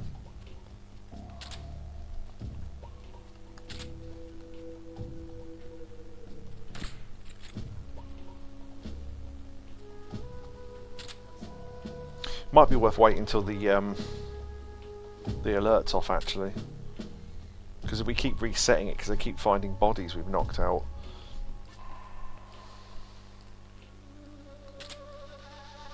Yeah, you can go to Sokolov with caution on, but you can't go to him with anything higher than caution.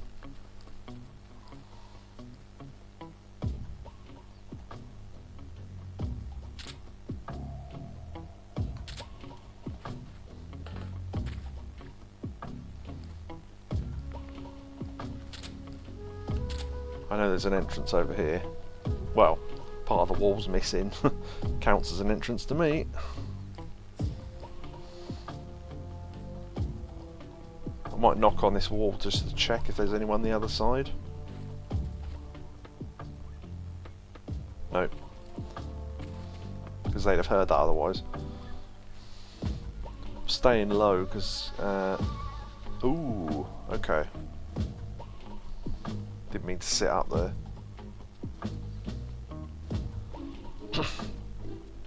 I have this giant needle in my leg. Better leave or keep patrolling. Yeah, they don't know it's there, I guess. Can we, oh, we can shoot him from here. Didn't realise we could fire over that crate. Alright, okay.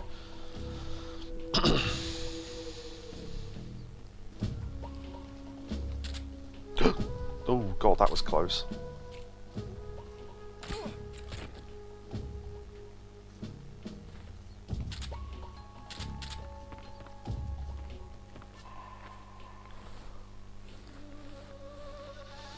Hide him over here.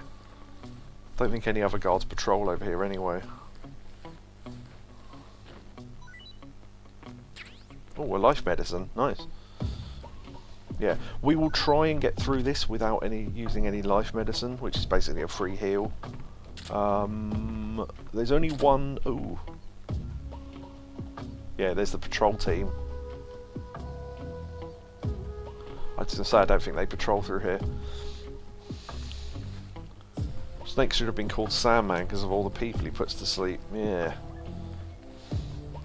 Exit light. The trouble is, whenever someone says Sandman, I think of the wrestler before anything else.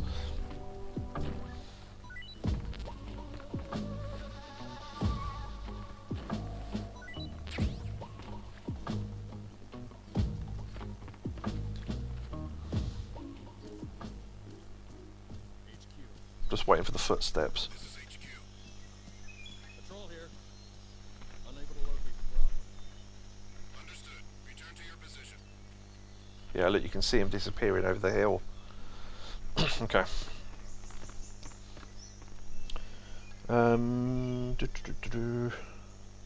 Oh, yeah, one thing I did forget to collect, and this is brilliant.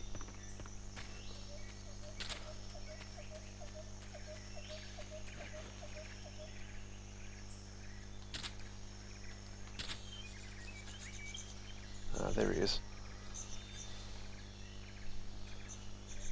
Hardcore Hack. Yeah, Hardcore Hack was Sandman's name when he was in WCW.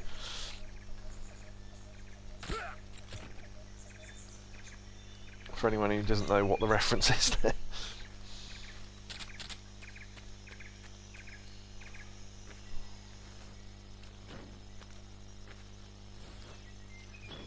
Huh.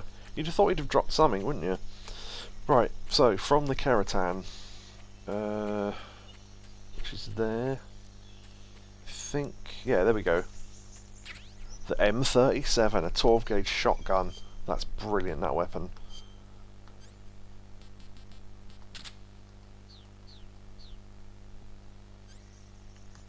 The stopping power on this thing is incredible. It's good for later on.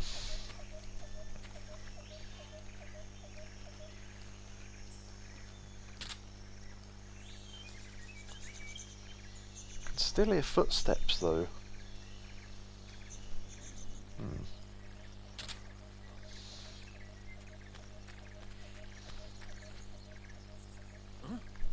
Oh, yep.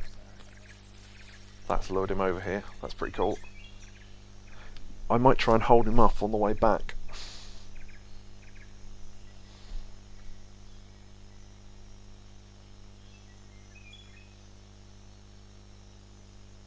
Nobody here.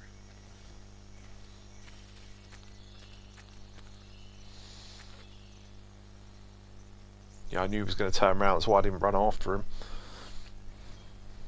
Anyone played Unicorn Overlord? Nope. Half our people are missing anyway. We should probably just ignore it and go back to our posts. Yeah, exactly. Learn your damn place.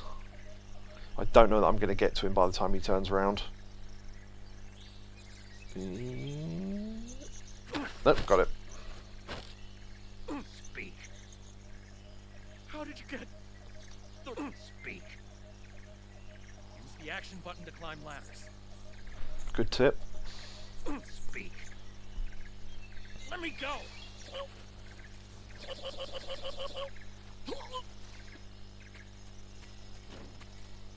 which I was about to do anyway. Climb a ladder. It's a good lookout point, but it makes you mega exposed up here. But you can see over the whole area basically. And there's birds up here and stuff as well. You can also, if I remember rightly, yeah, this is literally the only place in the game where you can do this. I'm not sure why, but yeah, you can walk out on a metal beam. I guess it gives you more coverage of the area, but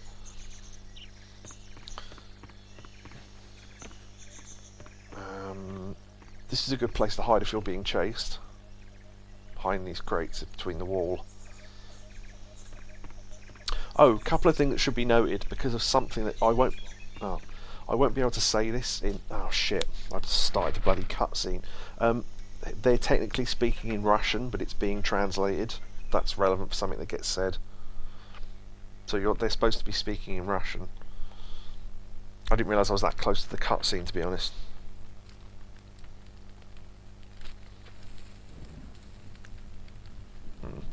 Burning papers. Oh shit! I just remembered something I missed. Fuck. One of Volgin's men. I'll write it down. Get it from me. No. I'm a CIA agent. I've come to escort you back to the other side of the Iron Curtain. Your CIA.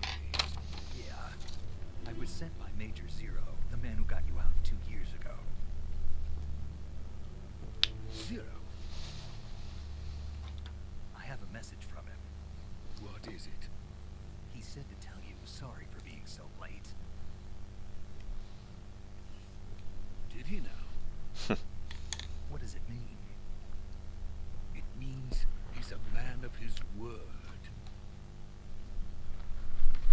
But we've got no time for this. You have to get me out of here before they arrive. Who's they? Colonel Volgin of Gru. You in the West know him as Thunderbolt. Thunderbolt? Never heard of him. He's a member of the Army's extremist faction, a man who seeks to seize control of the motherland. Ever since the Cuban Missile Crisis 2 years ago, Khrushchev has been pursuing a policy of peaceful coexistence with the West. Despite resistance and criticism from hawks in the army and the provincial authorities, Khrushchev has managed to suppress the opposition so far. But the failure of his agricultural policies has put him in a precarious position. And on top of that, the tragedy last November. President Kennedy's assassination. Yeah. Precisely.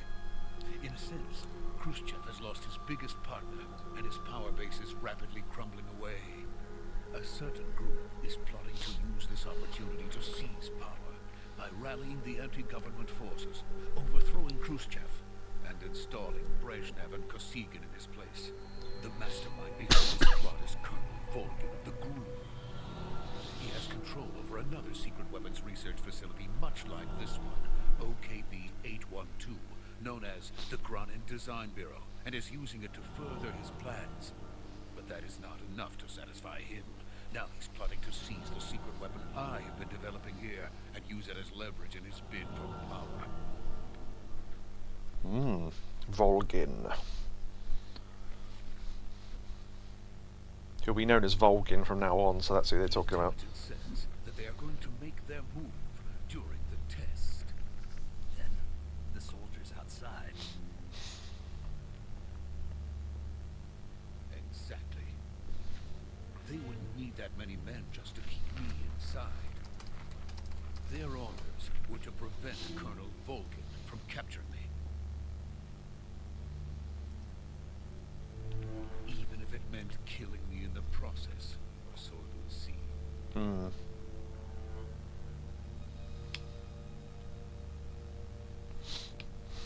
Volgin will come. I'm sure of it. You must get me out of here before then. Leave it to me. Alright. By the way, your Russian is superb. There you go. Where did you learn to speak it? From my mentor. The boss. Is that so?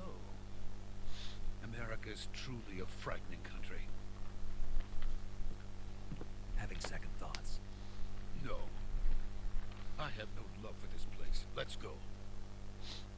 Kojima's favourite exposition. So yeah, that whole cutscene was conducted in Russian, but they obviously had to translate for us to understand it, so that's what that comment was about. Major, this is Snake. Sokolov is safe with me. He's doing fine. No injuries. Good work, Snake.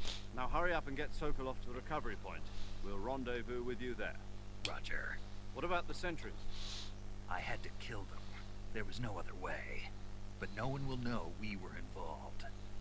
I see. What about the boss? We lost contact with the boss some time ago. What happened?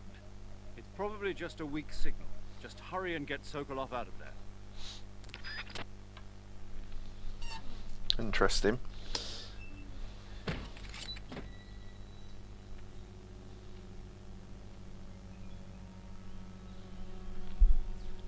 I was going to say something, I can't think what it was now. Oh, before you rescue Sokolov, you can throw things in the window that the room he's in, and it scares him, but I forgot to do that.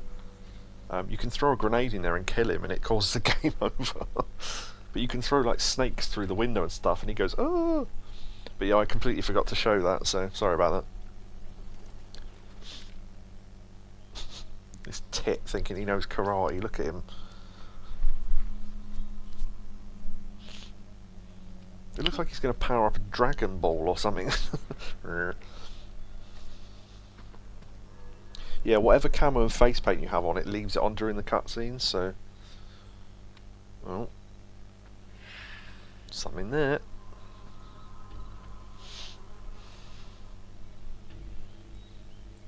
Getting his chi ready, yeah. Freeze! Ambushed.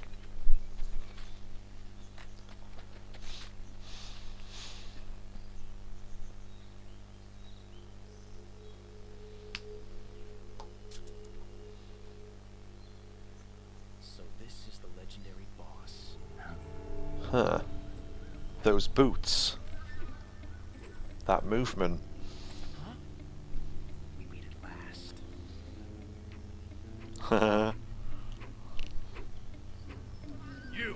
You're from the Ocelot unit of Spetsnaz. Huh. What's a GRU soldier doing here? Soldier?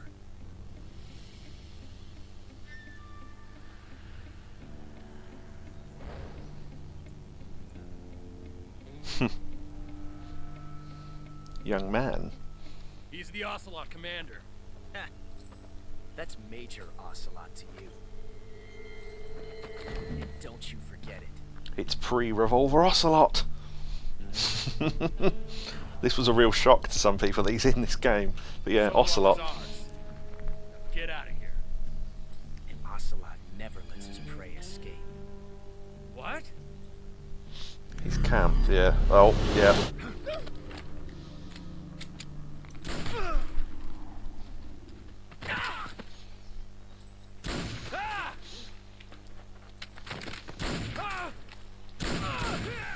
All in the time it took his hat to fall to the floor.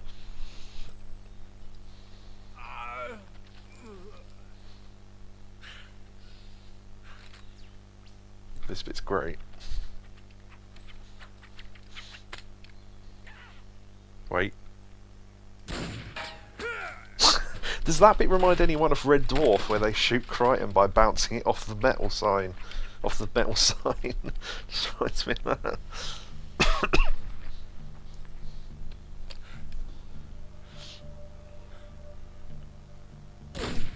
Damn.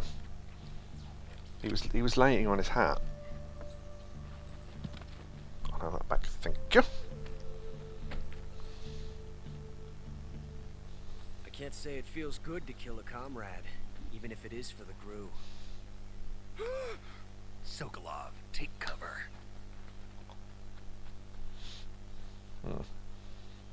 A hat needs a wash, yeah.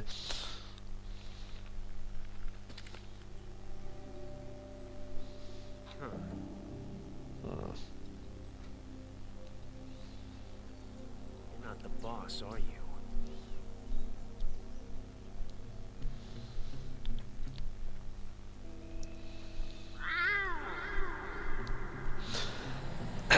Yeah.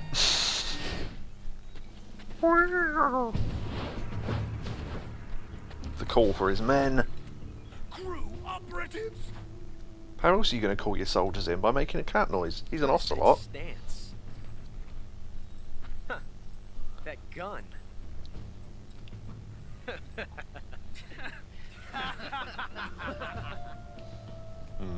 If you're not the boss, Notice how it's not a revolver. then die. Huh. Idiot.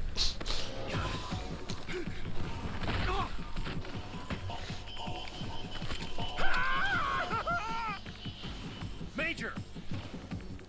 Leave it! Shoot the other one! Whoa! That's a sleeping dart in his arm.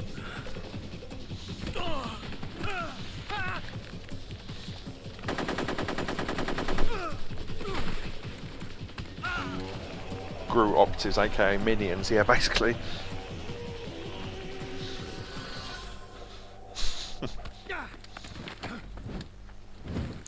Three.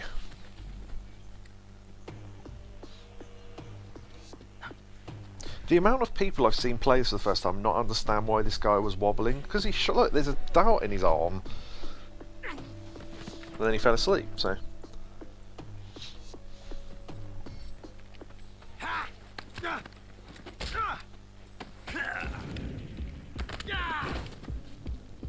Ching. Kojima loves this shit, all the movie stuff and the slow-mo.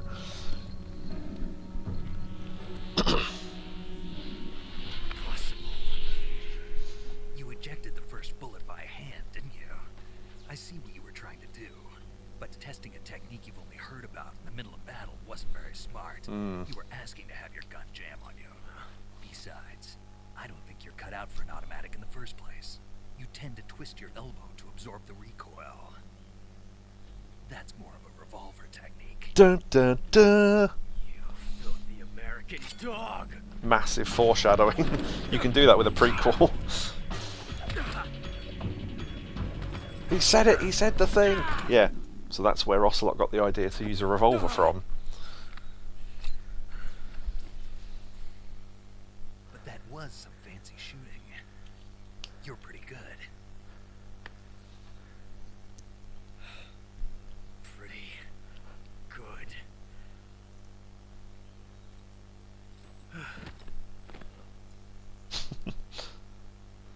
Well.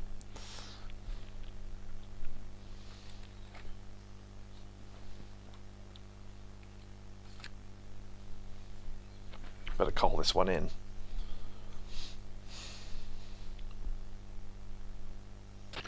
Major, do you read me? I read you. Snake, you alright? I've run into a few snags. These guys were after Sokolov too. Apparently they were taking orders from a GRU colonel named Volgan. A GRU colonel? Part of an internal Soviet power struggle according to Sokolov. Something between the KGB and GRU. Between Khrushchev's supporters and Volgan's. Sokolov was being guarded by the KGB and hunted by GRU? Snake, it sounds like this could be even hotter than Cuba. I don't like it. Something about the whole thing stinks. I agree. You'd better hurry. Sokolov ran off by himself, but I'll catch up to him. We're counting on you. Yep. Alright.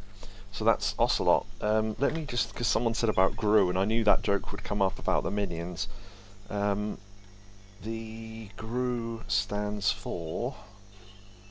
where is it? I've got it in the book, I just need to find it, because I can type it out, but I'd rather find a copy-paste of it. Russian Federation...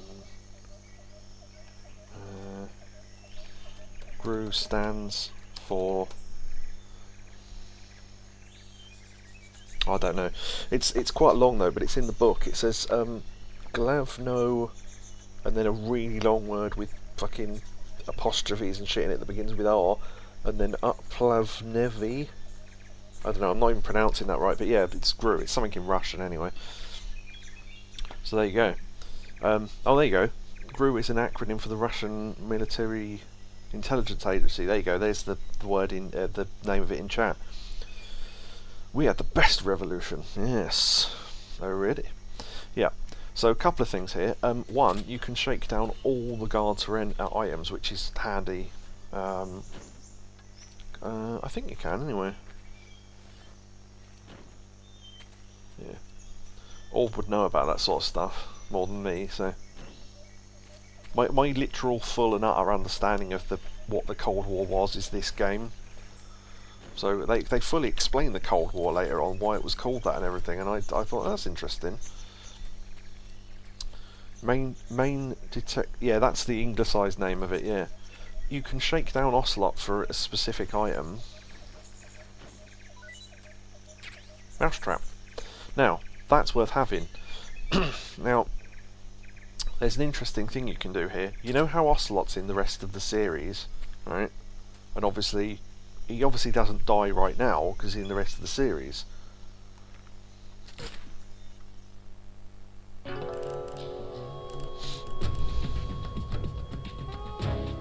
Snake, you can't do that. The future will change. You'll create a time paradox. So that's the voice of the Colonel from Metal Gear Solid 1 and 2. He's not in this game at all, apart from that bit. So yeah, funny.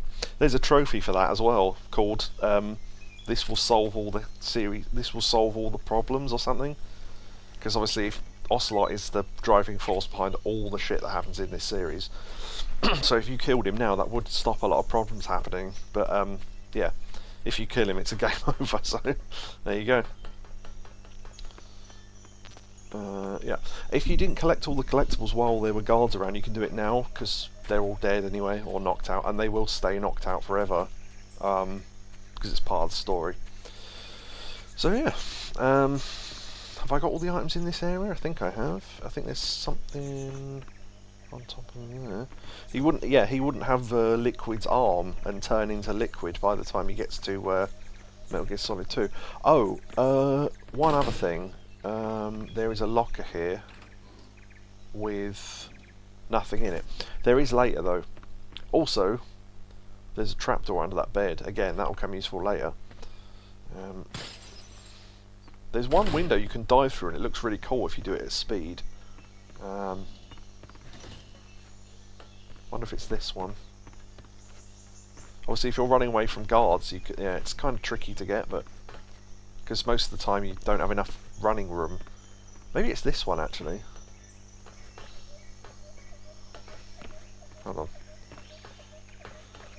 Yeah, it's really hard to get because the run-up distance is so short, but it is possible. So I just thought I'd mention that. You can dive over little walls and stuff. That's really handy.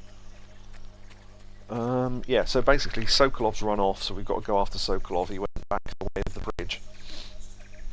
Right, a couple of things, because there's loads of cutscenes coming up. Oh no, Kathleen Kennedy! Remember that comment at the start where they said, what was it? Don't leave bullet cartridges, bodily waste, da da da da, and all that stuff, right? If you go into... Oh, can we do it yet?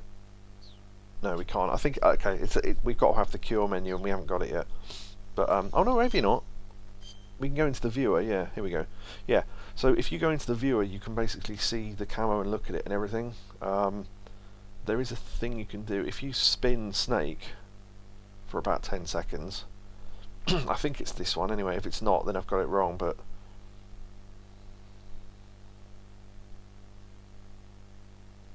Okay, that's probably long enough.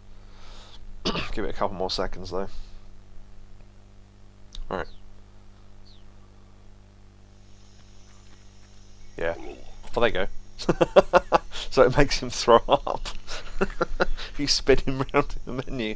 And it said, don't leave bodily waste. Well, yeah. That is actually kind of handy. If you get food poisoning and you don't have any digestive medicine on you, you can throw it up like that. But that does lower your stamina quite a lot, so let's eat something. Those Russian oyster mushrooms. Taste unknown, said to be edible though. Nope. We got a bird, let's eat that. Yeah, weirdly, the bird is tasty. Okay. Let's eat the magpie, because I know that's shit. Yeah, the fruit's always good eating. The hornet's nest is really good, but we'll save that. Oh, actually, no. Yeah, I'm not going to say what I was going to say because that's a spoiler. But yeah, we'll just carry on. I've got to try and remember what's spoilers and what's not. So be right back. Okay, Yakobu's going to be right back. We'll stay in this area until he comes back then. We can catch some more food though. Snake.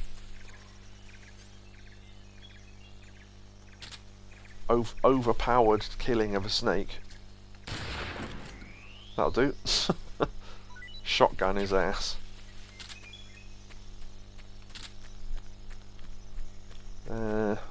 This is a good one as well. I know we've done one of these already, but I didn't realise that didn't. Well, I suppose you can roll it there, then the guard will come to investigate, and then you can blow it up. Wouldn't be much snake left. No, true. If you shot it with a bloody shotgun, that's the way we can't go yet. Was there an item up here? I think I'm thinking of later on in the game. Yeah. It's a good thing Yakobu went away when he did, actually, because there's a load of cutscenes and stuff coming up. Let's go bird hunting.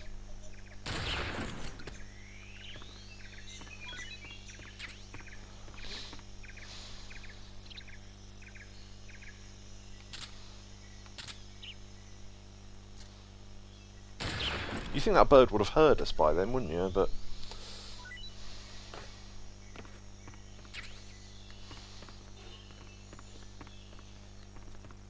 I thought I heard metal. I was going to say I thought I had a guard then, but all the guards have been taken out now. Yeah, you can shoot out the windows and stuff as well. And if you've got the knife,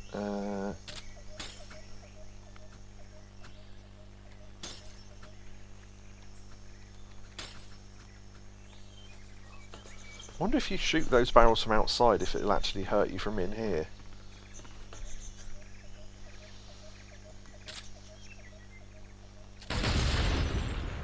Almost. It blew out all the windows though. So you can drop out. If you destroy the not just the glass, but the actual what they call the bits in between the glass, the stick bits. If you blow out them as well, you can just jump out the window. I was going to say frame, but it's not frame, is it? Because the frame's the outside. So, is it the frame? I don't know. Oop. Oh yeah, you can wake up guards like that by jumping on them. Forgot about that. Obviously they won't wake up here, but 2, 4, 1. Just in case this bit takes too long, let me note down the time.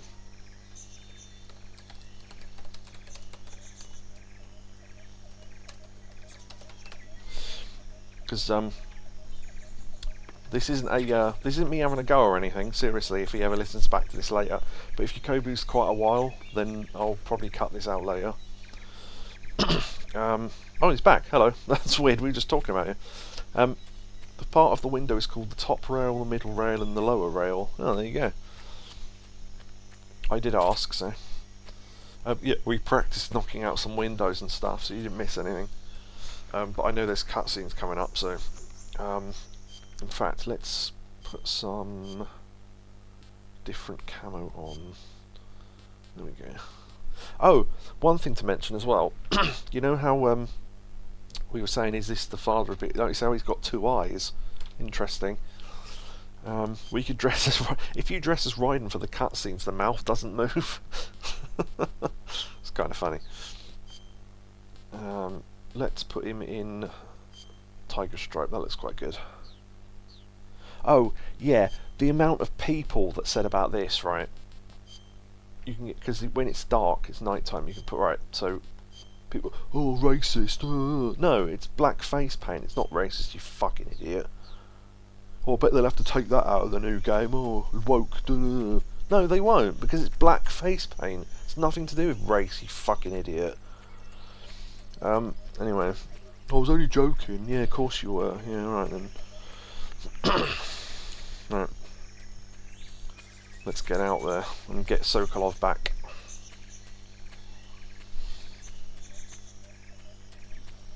Back to the bridge. Take it to the bridge.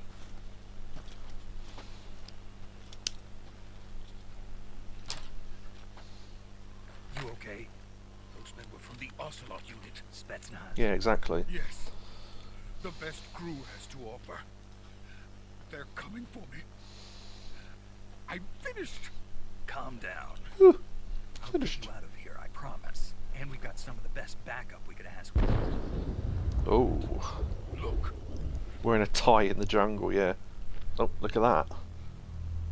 R1 moment with the binoculars. That's what they were making you build. yes, the Shagohod, the treading behemoth, a tank capable of launching nuclear IRBM. It can launch nuclear missiles from that kind of terrain. Oh yes, and without support from friendly units. A nuclear-equipped tank capable of operating solo. There's your Metal Gear. Well, it's not called Metal Gear yet, but the Shagohod. Is that thing finished? No, this is only the end of Phase 1. It won't be truly finished until we complete Phase 2. Phase 2. The weapon's true form. If it is completed and the Colonel gets his hands on it, it will mean the end of the Cold War. The end of the Cold War. Metal Yes. Gear. And then the Age of Fear will truly begin. World War. I had no choice but to cooperate. I didn't want to die. I wanted to see my wife and child again in America. Please, take me to America, quickly. What, from Russia? They cannot complete it without my help. Got it. Let's go. Yeah, if you know cutscenes are coming up, you can choose what camouflage you want to wear during the cutscene, which I did. So, I like the black suit, it looks kind of cool. Yeah, Metal Gear in Snake's voice. I can't really do Snake's voice, unfortunately.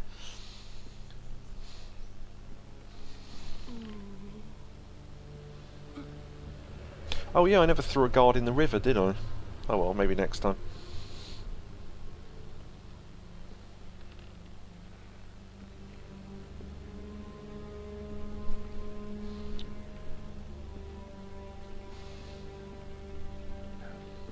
Hmm.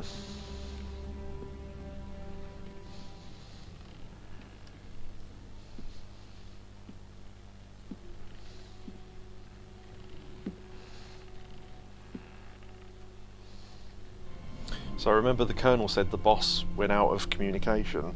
This is why. Boss.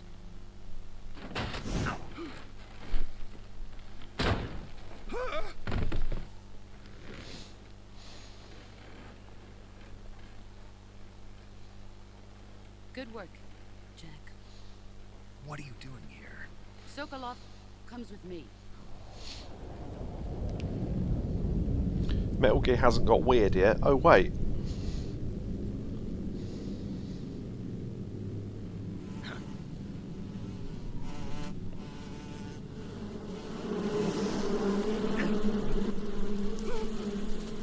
Hornets. Yeah, not bees. Mm.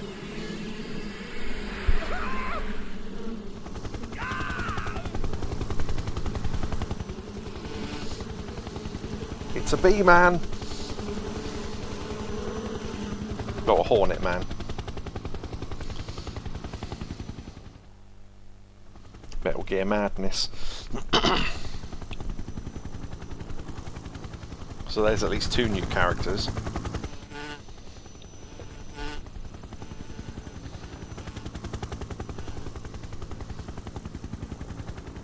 My friends, let us fight together again. I have waited long for this day. We will fight with you once more. Welcome back, boss. Now that all 5 of us are together, it's time we go to the depths of hell itself. So there were 2 more characters there, which we'll meet later. Whoa. Wait, if you think that was war, wait for this. It's raining blood. Is he crying?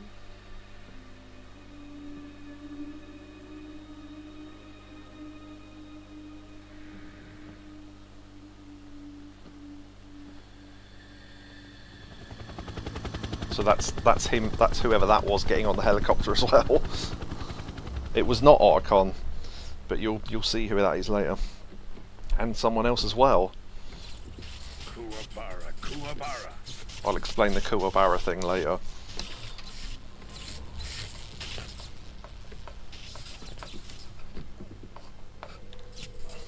Not a con. Ah, what a joyful scene. Colonel Vogan. Huh? Welcome to my country. And to my unit. Volgin. Boss, what is this? He's got electric powers. I'm defecting to the Soviet Union. Sokolov is a little gift from my new hosts. So boss is turning sides. Recoilless nuclear warheads.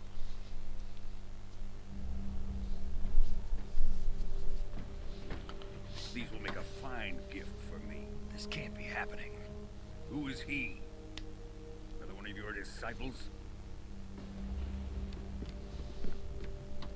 Are we taking him with us? No, this one is still just a child. Too pure for us Cobras. Even though we're a snake. He has not yet found an emotion to carry into battle. What are you talking about? Think you can pull the trigger?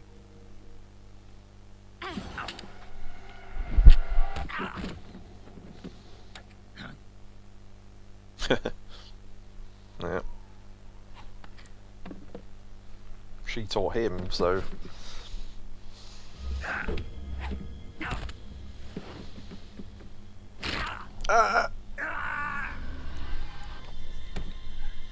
Damn. He's seen my face. We can't let him live. That's why he's called Thunderbolt. As well, that's his nickname. If Khrushchev finds out about this, we're finished.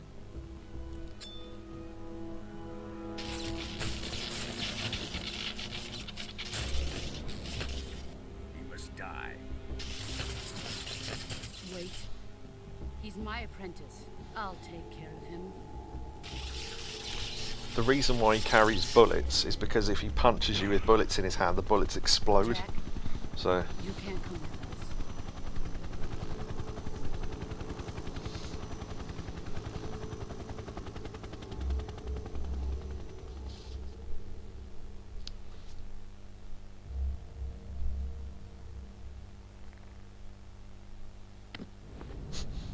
Al Pacino win, yeah.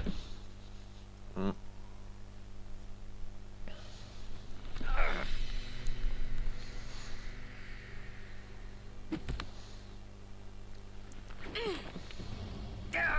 Has to grab her bandana before he went.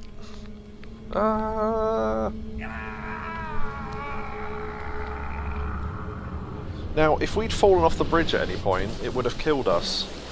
So I'm not sure why it doesn't kill us there, but anyway. Blood has been rejected.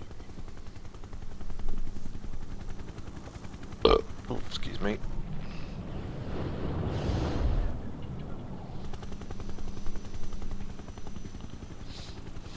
Are we done here? Now, onto Sokolov's research facility. Paradox, Shagohod yeah. is ours. Would have caused the paradox, true. It's just funny that they established that falling off that bridge kills you and then it doesn't when it happens. But Drift away. My place is with them now. so there's something going on there. Because if she'd wanted to kill you, she would have done.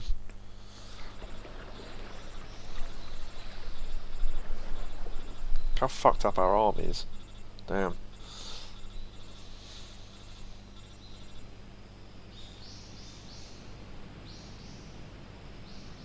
pure luck that we washed up somewhere, really, although she might have known that.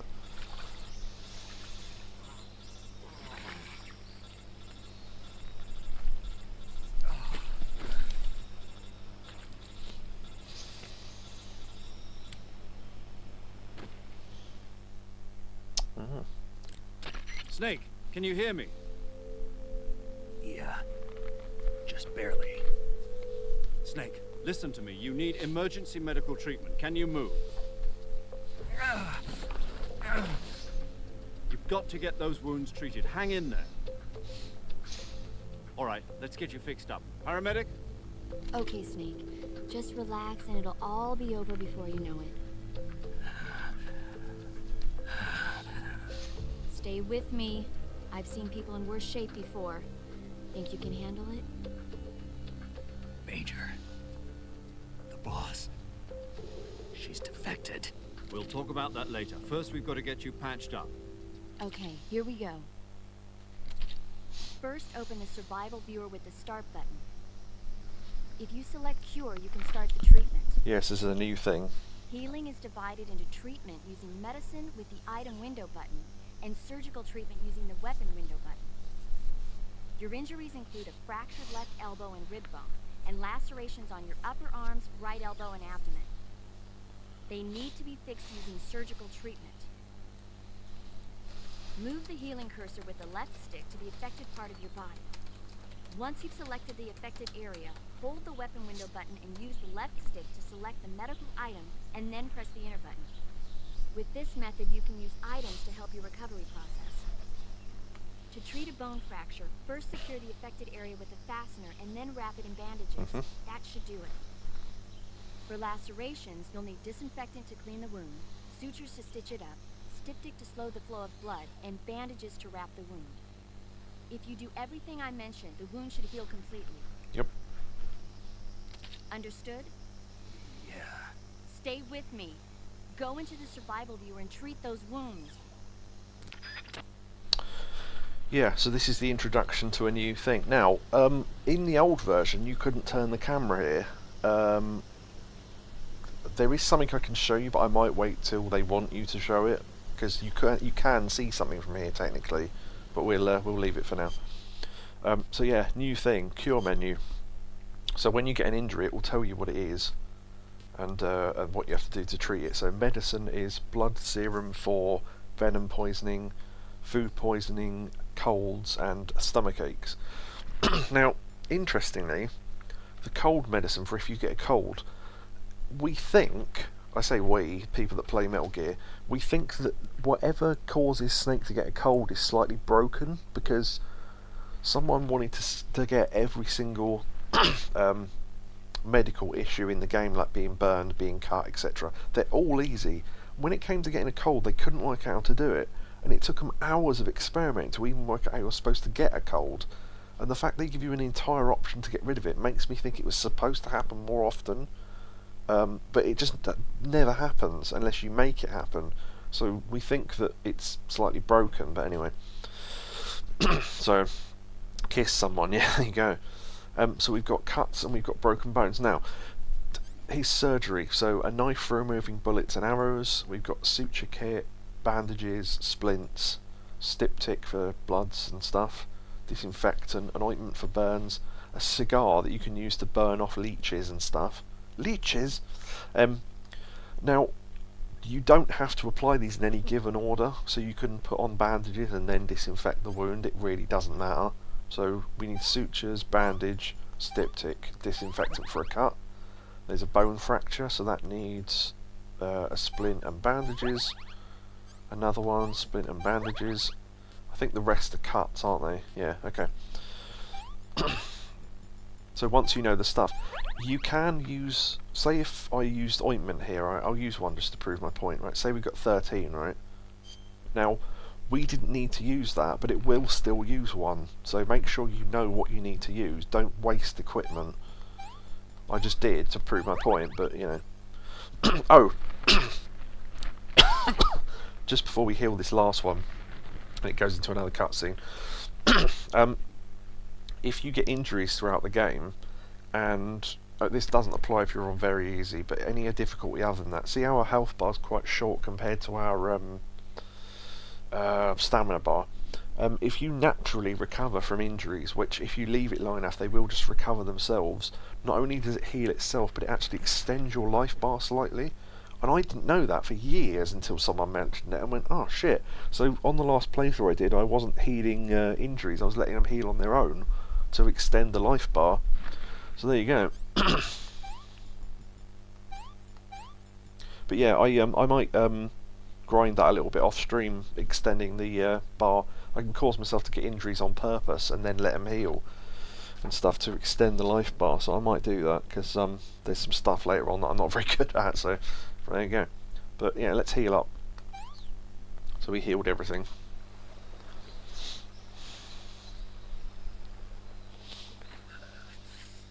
Oh yeah, this bit.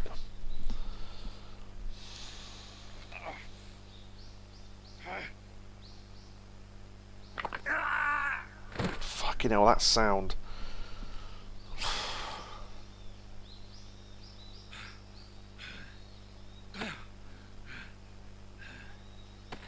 I wonder how they made that sound.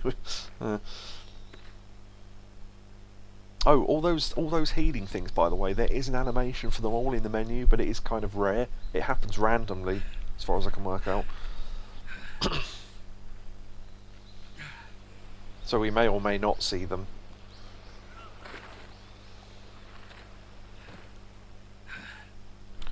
The boss's bandana.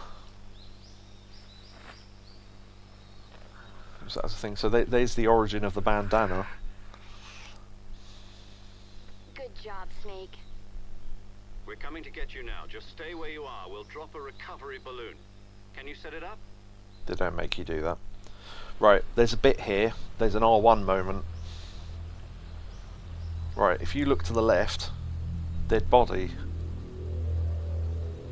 Now that's relevant for later, but you can miss that. Ew.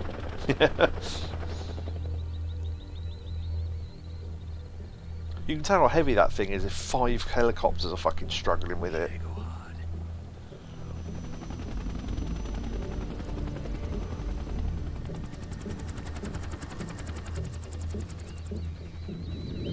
Yeah, look at that. Now this is interesting. So the boss knows you're there. So the boss didn't mean to kill you. But why? Imagine being the one responsible for dropping the Shagohod. Yeah, imagine that. Vulcan will fuck you up. Vulcan's a really interesting character. Again, we'll find out later more about him. Yeah, so there we go. We got fucked up.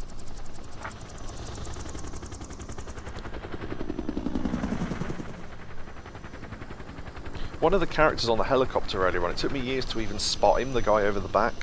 He does come back later, but I was thinking, why isn't he on the helicopter at the start? It turns out he was.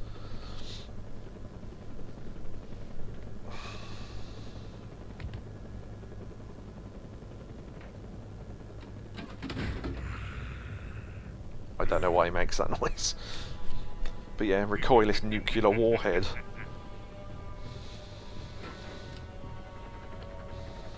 Excellent. A great success. Thanks to the boss and her cobras, I have both Sokolov and the Shagohod.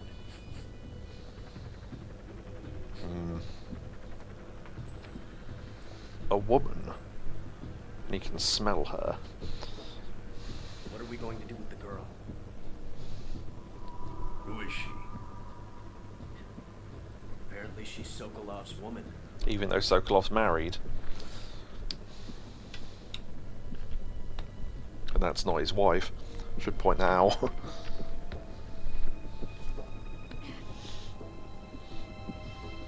She's a nice catch. I'll take her. Not so fast, my dear.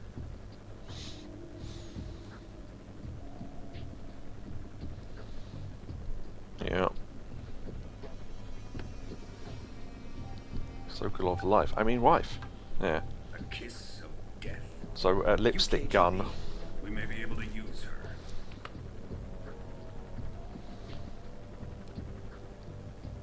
She has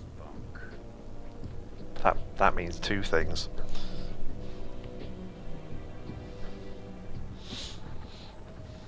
Shall we take her back to the base? Perhaps we should. We have no further use for Sokolov's research facility. Uh-oh. I think it's time I gave this marvelous new toy a try. Colonel, even if they are our enemies, they're still our countrymen. But it won't be me that pulled the trigger. It'll be our friend, the American defector. So they're going to blame it on the boss. Fellow Russians? Remember the Alamo. Big, Colonel! yeah. Bit big for a toy, yeah.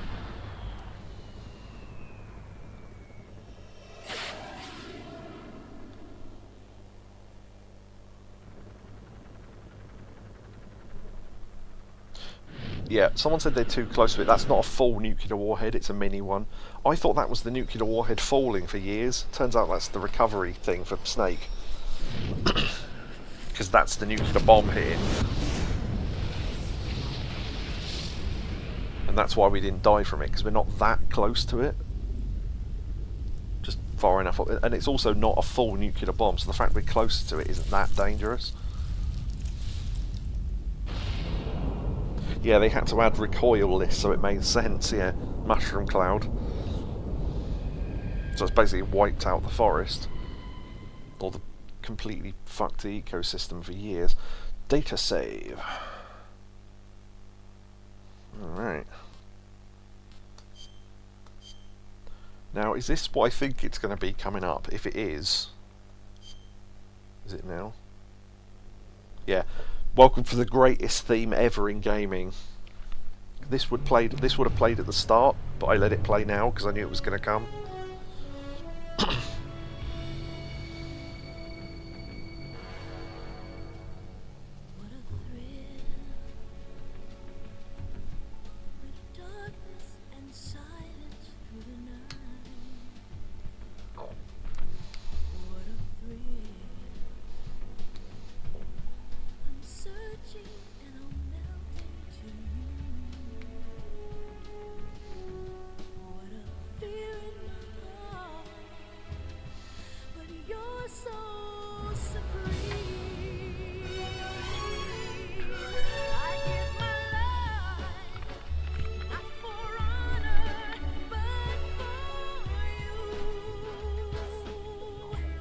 Snake Eater.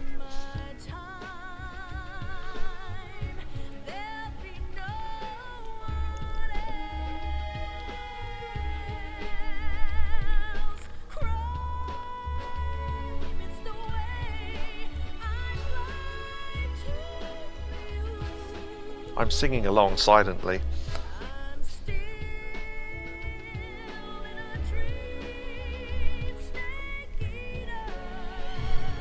Snake Eater.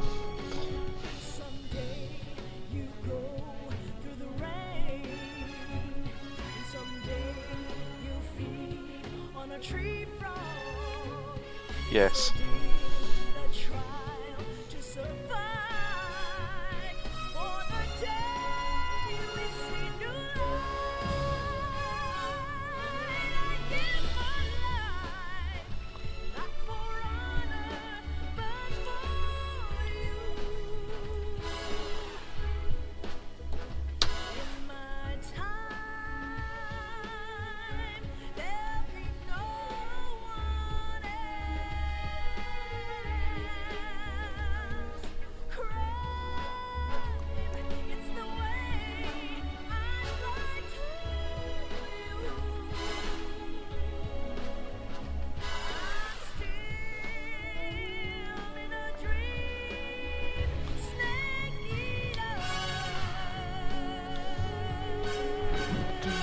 Big finish now.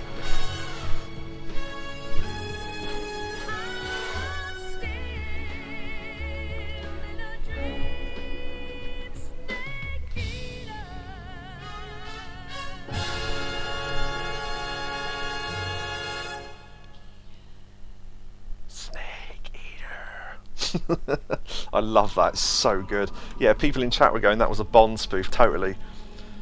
1 week later, 11:30 p.m, August the 30th, 1964, Arctic Ocean airspace. Currently flying over the Arctic Ocean, altitude 30,000 feet, approaching Soviet airspace. Arriving at the designated drone launch point. Drone oil pressure and voltage are nominal. Payload oxygen supply is nominal. Power supply to payload antifreeze system shows no problems. No gusts. All systems go for drone detachment. Snake, we can't risk a halo jump this time around. Airspace security has gotten tighter since we were last here. We can't get as close to the ground as we did during the Virtuous Mission. So instead, we'll be using one of our newest weapons. Snake, you're being given an honor on par with Alan Shepard. This is our last chance.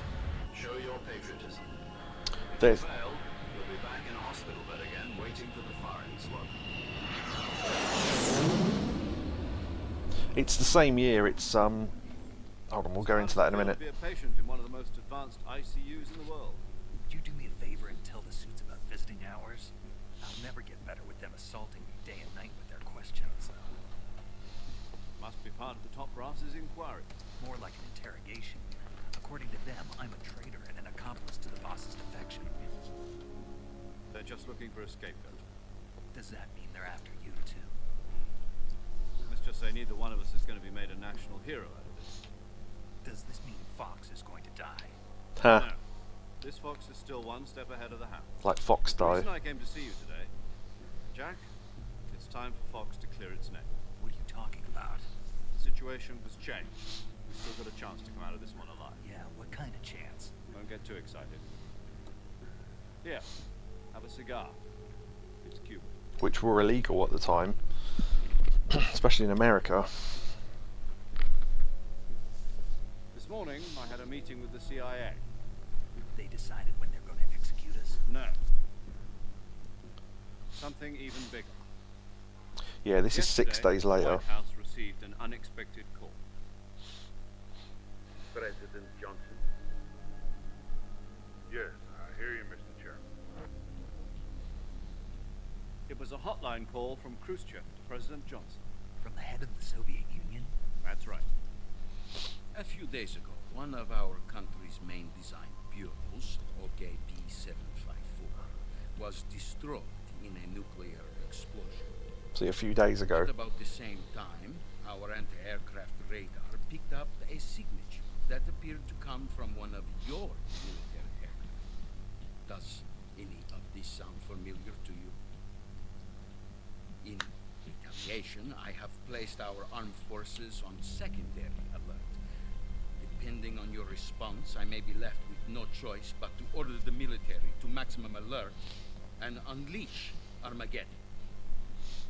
With the help of your predecessor, I was able to survive the Cuban incident. But my power is not as great as it once was. If I am to survive this crisis, I must have your full cooperation.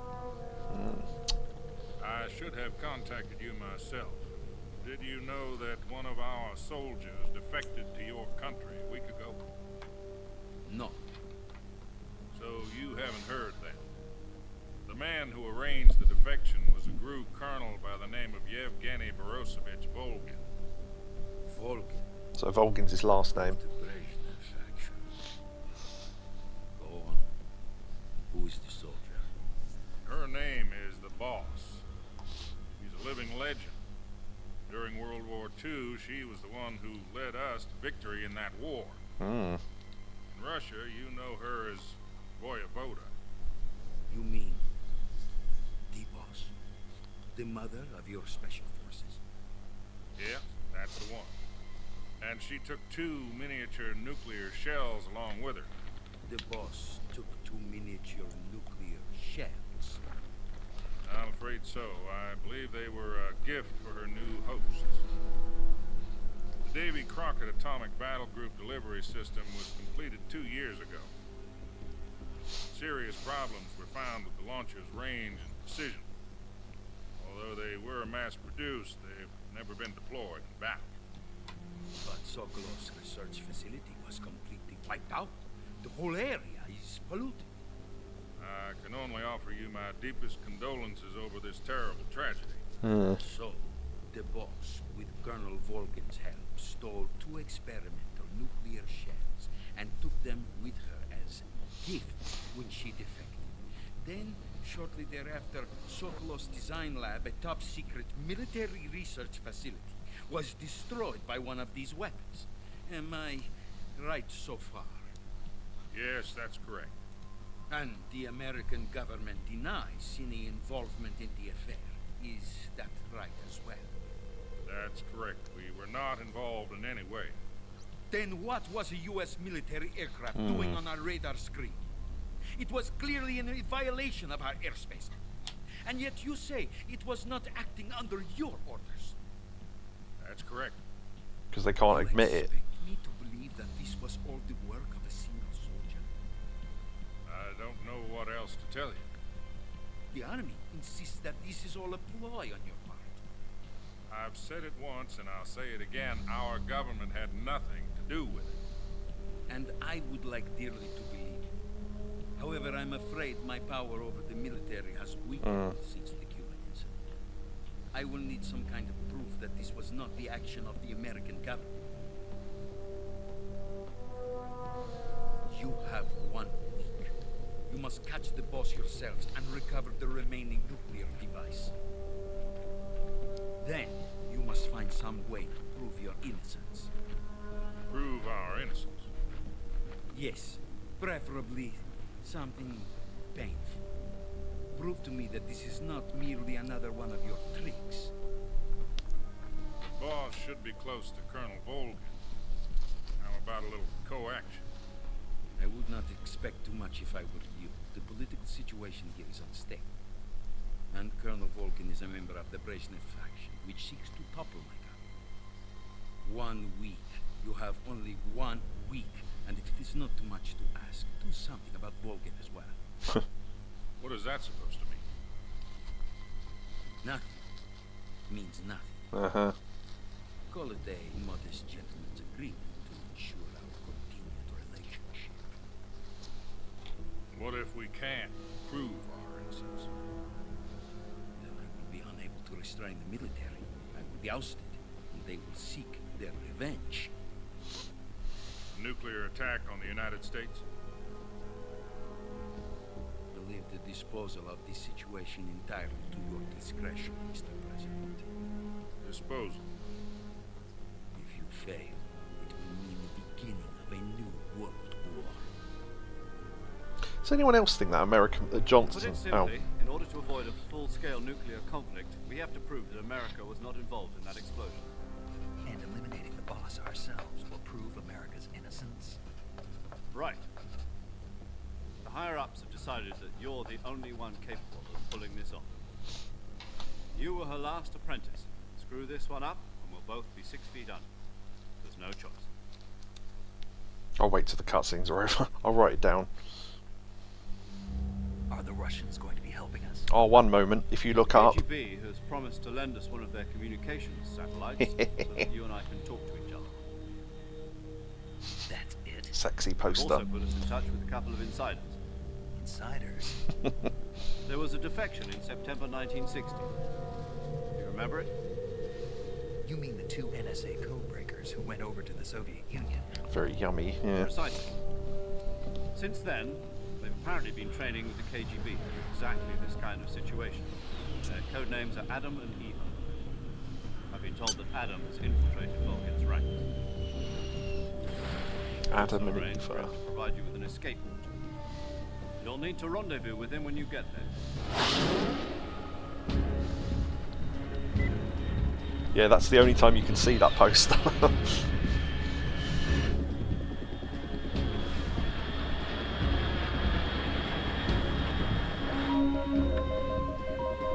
Control. Unidentified aircraft detected. Altitude 30,000 feet.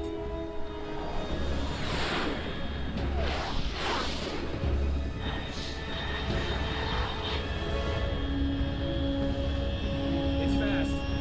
Estimated airspeed exceeding Mach 3. Bearing south. I'm about to lose it.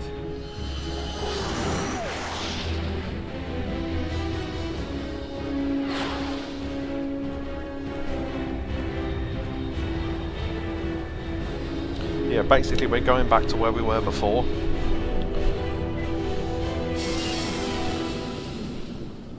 We're going back to where we were before.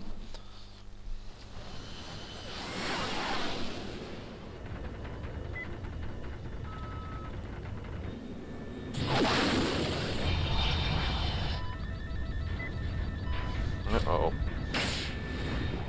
How fucking dangerous is that?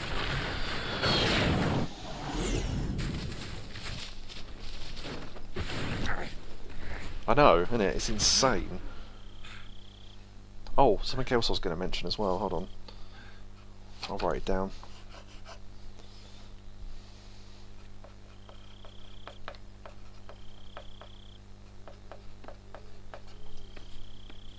Yeah, breaks his legs on the landing. So we're basically in a now radiated forest. It's pretty much where we were before, but with a few extra bits, because, I don't know, the bomb destroyed some cliffs.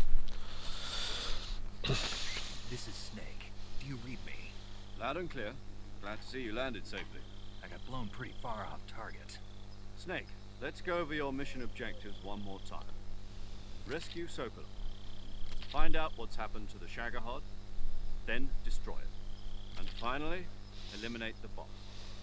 Eliminate the boss. This mission will be codenamed Operation Snake Eater. Ah. Because I'll be taking on the boss in our Cobra unit, right? Don't forget about Colonel Volkin. I'm not a hired killer. I know, but that was the Kremlin's demand. Demand? You mean it wasn't just a request? What's it to us if the Khrushchev regime is threatened by the Colonel and his faction? If supporting the current regime helps us avoid a nuclear exchange, then that's what we'll do. And what are the CIA's demands? Our priorities are the rescue of Sokolov and the destruction of the Shagohod. Roger that, Major Tom. Hold on, Snake. What now? I'm changing my codename. It turns out Yeah. Tom wasn't the most auspicious choice. What do you mean? Well, the truth is, when I chose my codename, I picked the wrong one. The wrong one? Did you ever see the movie The Great Escape? It came out last year. Oh, must have missed that one. Anyway, it's based on a true story about prisoners who escaped from a POW camp in Nazi Germany. The prisoners dig 3 tunnels as part of their plan, but the Nazis find 2 of the tunnels before they're finished. The prisoners succeed in escaping by using the last remaining tunnel. The names of those 3 tunnels were Dick, Harry, and Tom. I get it. You used the name of the tunnel they escaped in as your code name because you thought it would bring you good luck. Yes, that's exactly right. At least, that was the plan. But I got the name wrong. The one they escaped in was Harry. Tom was one of the unlucky tunnels that was discovered by the Nazis before it was finished. Yeah. I watched the movie again just to make sure. In fact, I even ordered the actual film from the movie company. Yeah, it doesn't sound like the greatest name to use. So what should I call you? You know, let's just use Zero, like we've been doing all along. All right then. Major Zero it is. We'll start over from square one. From square zero. My frequency is 140.85. Oh, I almost forgot. Paramedic is with us again on this mission. Good. Is this her last chance too? If we fail, she'll have her medical license revoked. More or less the same kind of fate. Her frequency is the same as during the Virtuous Mission, 145.73. She'll be recording your mission data as well, just like the last time. That frequency is also the same, 140.96. And there's one more person on your support team. His name is Mr. Sigint. He's an expert on the latest in weapons and equipment technology. You'll be going up against some of the world's most advanced weaponry when you infiltrate the research facility. If you have any questions, just ask him. His frequency is 148.41. Mr. Sigint. Got it.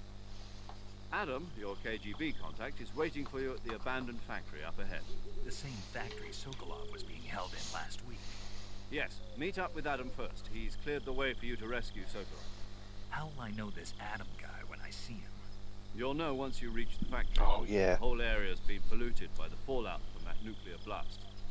No one else would dare come close. The password is, "Who are the Patriots?" and Lali Lule Lo. Lali Lulelo. Gotcha. You've been equipped with a 45 for this mission. Be careful, it's noisy. I thought standard Fox procedure was procure on-site weapons acquisition. The circumstances are different this time. You're now on an official mission for the United States government. It would be necessary to make your presence known to a certain extent. To the Khrushchev regime at the very least. But remember, this is still a sneaking mission. Snake, if you fail this mission, it will mean an all-out nuclear war. Keep that in mind and proceed with extreme caution. Understood. Commencing Operation Snake Eater. Snake is so naive. Right, I wrote down everything I wanted to mention during that cutscene so we could just do it when we came back. Okay, so Sokolov said about keeping him waiting. That's a repeatable line from this series. Kept you waiting, huh? And all that sort of thing. What else was there? Does anyone else think the President Johnson sounds like someone trying to do an impression of Obama? I always thought it did. Oh, well, yes, thank you, Mr. Chairman. Can't really do the accent. Snake is naive, yeah, quite. Shagahod makes Yakobu think of Austin Powers. Yeah, that's a lot of people said that. What else is there to mention? Oh, Sigyn is a bit like this game's version of Nastasha, where you, if anything you've got equipped, if you phone him up, he'll talk to you about it, but you never actually have to talk to him. But there's some great calls with Sigyn. That thing about the password where he said, "Who are the Patriots?" and "la li lu lo." The Patriots don't technically exist yet. That was the whole conspiracy thing with Metal Gear Solid 2 about who the Patriots were and all that sort of thing. So there's that. So that's weird that it's come up already. It doesn't, isn't it? What else was there? Oh, when Volgin first appeared and he said "Kuwabara, Kuwabara," that's a Japanese folklore thing, and it's to do with something about I think it's the word for mulberry field, because it's this legend that lightning never strikes a mulberry field, and he's got this thing where he can't, if he's struck with lightning, obviously it'll be a problem because he carries thunder and it'll probably fry him or whatever. So that's what the Kuwabara thing is, so he'll say that throughout the game. But that never gets explained, so I thought I'd explain it now. So, just thought I'd mention that. Oh yeah, we had all our equipment taken off us as well, so you know all those weapons and stuff we collected, they're gone. So that's why I said about it was kind of pointless grabbing that sniper rifle, because you never really get to use it. Right, okay, let me just check the map. Okay, yeah. Right. Oh, we might as well put on camouflage as well. Woodland camouflage. And let's leave Tiger Stripe on, because that's pretty good on everything. Right. Now, if I'm right about this, let's see.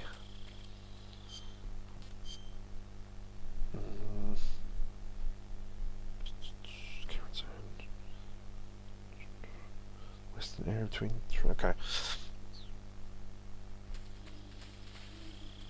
There he is. See?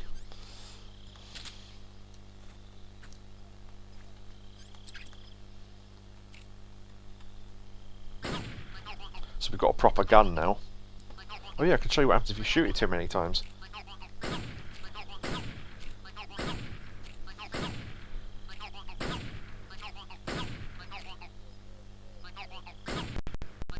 No, it's like slowing down.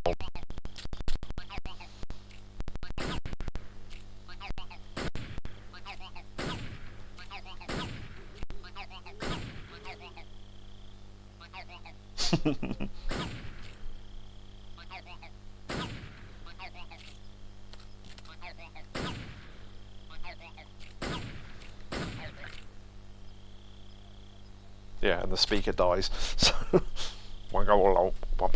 that was a really massive waste of ammo, but I just wanted to show that.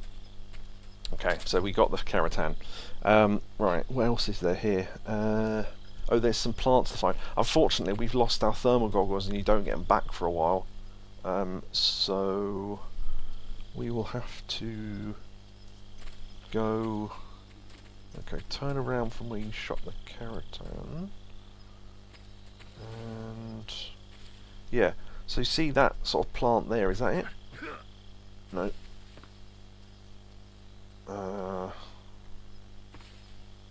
How is there still life here? Yeah, I wondered that.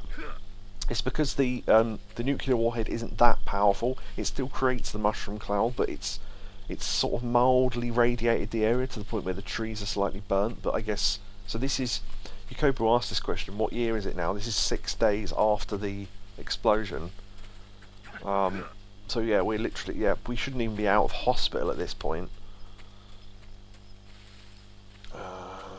I'm not sure where the plants are, because there's some plants you can collect here as well.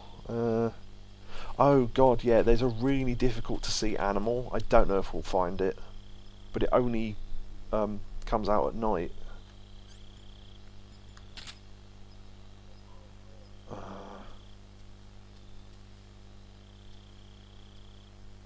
We could use the motion detector and see if we can find it.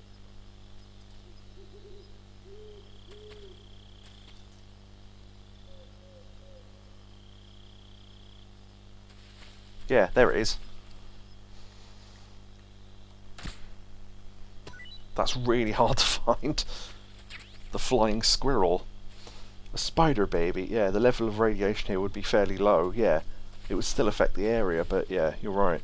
So the flying squirrel, that's much easier to see with the thermal goggles.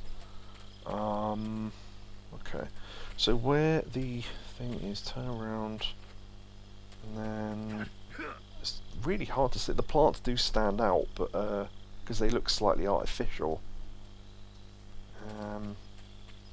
See if I can spot them. Yeah, you can't kill the butterflies. I just thought I'd mention that.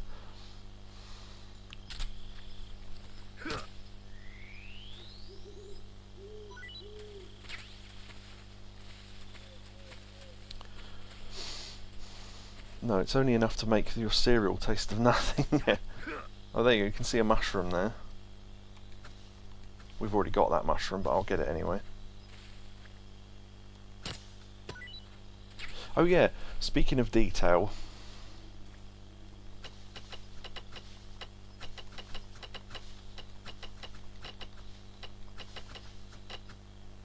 Look at that. PS2 game. Again, much like with Metal Gear Solid 2, they've cleaned it up a little bit, but this was one of the most beautiful PS2 games ever. Seriously. Okay. Secret was here. Yeah, carve that into the bloody thing. Right, technically there are 2 plants here, but I just can't see them. We will get a chance to get them later, so it's not like we're going to miss out on them. The flying squirrel only appears in 2 places in the entire game, I think. So that's one place to get it. You can, if you can't find it, don't worry, you can get it later. But I just thought I'd mention it.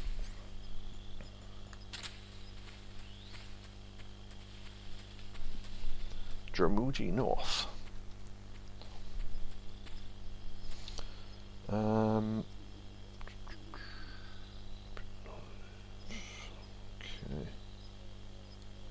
Yeah, okay. Alright. Yeah, once you go off this cliff you can't come back, so if you didn't get items in that area then you've missed them. Again, I'd like to be able to find the plants, but we can get them later, so because they're not that rare, so yeah, just thought I'd mention that. So, Geronimo! Yeah, that's a point of no return. You never get to go back there, so... okay, we can just move on a little bit, I think. Hear that? A horse. And, see that snake hanging in the tree there? Kind of hard to see, but... In fact, if I move closer... Yeah, snake.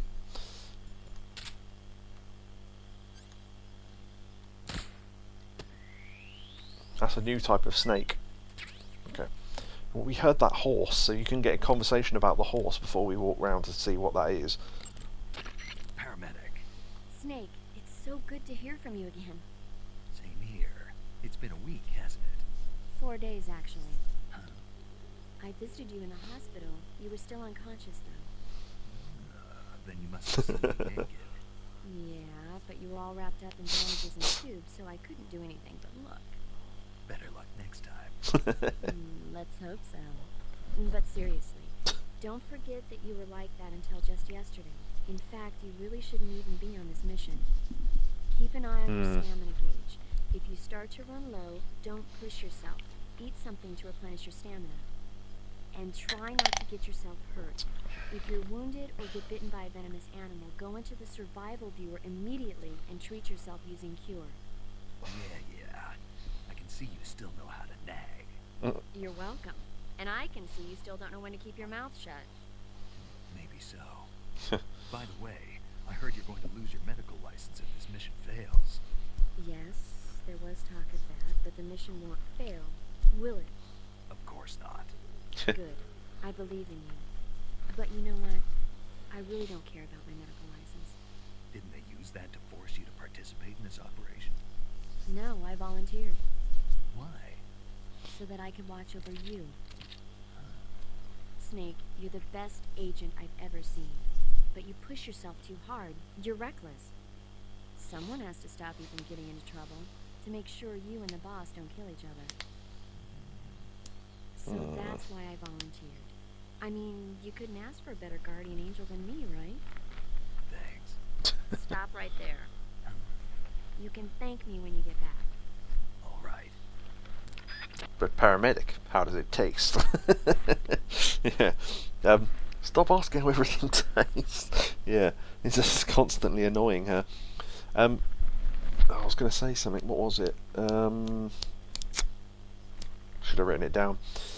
But yeah, we want to get cool about that snake we captured and the horse we heard. Snake, unlike the Virtuous Mission, this is a night operation. You'll be encountering nocturnal animals that you didn't encounter your last mission. Like the flying squirrel. Some of them are venomous, like the king cobra, so be careful. If you get bitten by a venomous animal, the poison will spread through your body and rapidly drain your life gauge. If that's the case, go into the cure screen and survival viewer immediately and inject yourself with serum. Got it? Yeah, if you notice during them calls, you can flick between pictures of them and you can get information about who you're talking to as well sometimes. I see you caught yourself a green tree python. Indeed I did.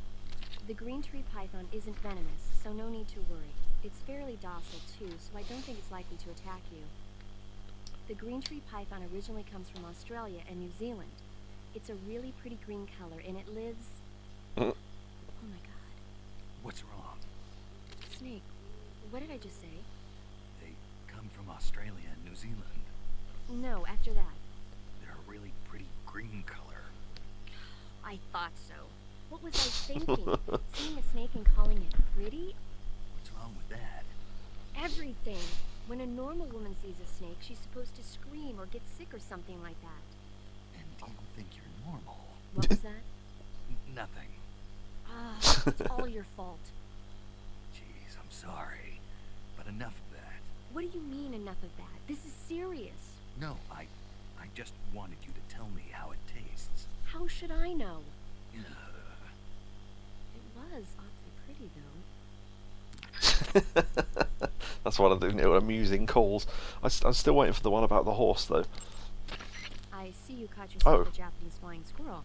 I forgot about this. Japanese flying squirrels are non-venomous, and they shouldn't attack you.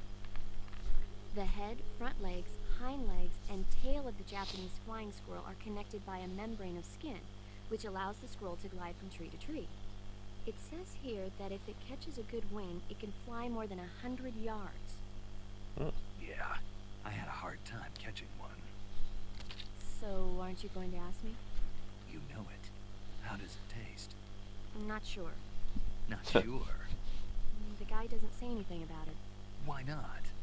Gee, maybe it's because no one would ever think of eating a flying squirrel. Then I must be the first one. Maybe you are. Forgot about that one. I see you found a bicoscaly tooth. Oh, that's the mushroom I got. The bicoscaly tooth mushroom is used as an antidote to poison. It usually grows on the trunks of trees, so look for it there. How does it taste? I think you're going to be disappointed. Damn. Oh, quit your whining. You know what they say, good medicine tastes bitter. Yeah, sure, if you say so, love. Snake, king cobras are making... Okay, yeah. Maybe it's a call from Major Zero then. You just heard a horse? Oh, there we go. Yeah. You sure it wasn't something else? I know a horse when I hear one. Paramedic, are there any wild horses in Selino Yast? Do you really expect me to say yes? No. So what should I do? There's only one way through that area. All you can do is move forward. Head towards the sound of that horse. It came from the north. Be careful. We probably should meet Mr. Sigin as well. There's a number of calls from him because he knows all about weapons. He can tell you about the nuclear warheads that Volgin had and stuff. There is so much information you can get from him. Yo, you're Snake, aren't you? And you're Siggins? None other.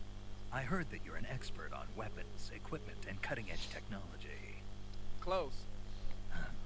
I am the expert on weapons, equipment, and cutting-edge technology.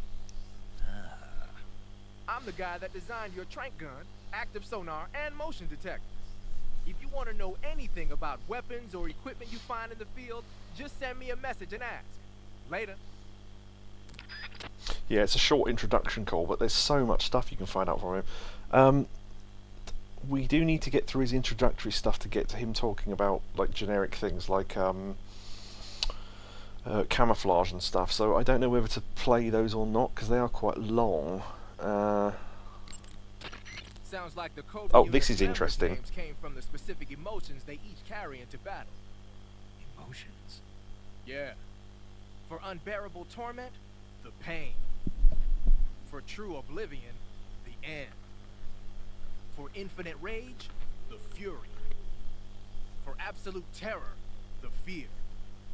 And for unsurpassed bliss, the joy. The joy?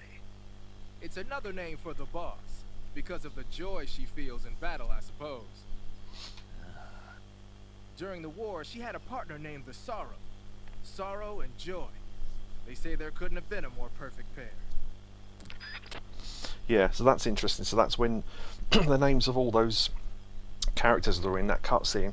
So it's not really a spoiler to tell you which one's which. So the B guy is the pain. The guy that grabbed Sokolov upside down and went back up like a spider is the fear.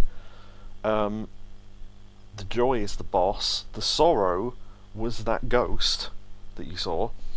Who else did we see? Oh, the guy that said "Welcome back, boss," who had the parrot on his shoulder and the weird eyes. The old guy. That's the end. And the one character that you barely even interact in that scene, sitting in the back in a like a 1960s cosmonaut outfit, was the Fury. So we'll meet all them later. But yeah, it's interesting to know, you know, what their names are and stuff. They all get mildly introduced later on, but it's worth knowing who they are now. So. The Davy Crockett's that the boss took with her when she defected are mortars that fire nuclear warheads. They're named after Davy Crockett, the hero who died defending the Alamo in the Texan War of Independence. Remember the Alamo. That's why he said it. Right. The warheads are equivalent to between 10 and 20 tons of TNT. Every building within 150 yards of the hypocenter is completely obliterated. But the warheads the boss had with her were some kind of experimental super bomb. So they're actually even more powerful than that. I don't even want to think about what would happen if she used it again. Snake, you know what you have to do. Yeah, I know. Take care of that. Oh, by the way, we could have called the boss throughout that first mission. I completely forgot to, but I don't think they're any funny. Her calls aren't funny. They're just like building up the relationship between her and Snake because she was his mentor and all that. Most of her calls are about how CQC works, which we've already shown. So we didn't miss a huge amount, I don't think. There's one call that I really want to get, and it's the only one I'm not sure how to get. I know how to get the rest of them, but Hey, you've got an M1911A1. that's the gun we've got. A 45. 50 years since the Army adopted the first model, and they're still using them. It's a real gem of an automatic pistol. But aren't you gonna need more than just one little handgun? Not at all. When you're in a tight spot or fighting in close quarters, sometimes a handgun works better than a rifle. And if I equip a knife at the same time, I can instantaneously switch over to hand-to-hand combat. I see. Yeah, that's interesting. So you can, yeah. He will talk about any equipment you've got equipped and camos and stuff. So, our first funny, I don't know if it happens now, but basically he'll tell you. So, for example, say if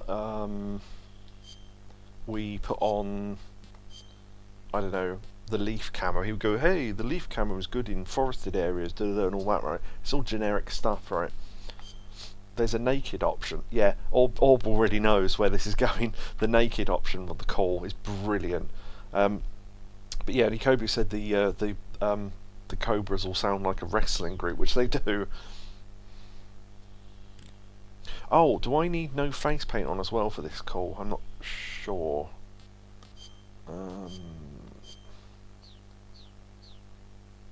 I don't know, maybe, because we might get a call about the face paint otherwise. Snake, There, they are. what's up? Why are you naked? I know there's a naked option under uniform that lets you take off the upper part of your uniform. But without a shirt on, your camouflage sucks, and your stamina goes down faster. You don't get any advantages whatsoever. Sure there are. Like what?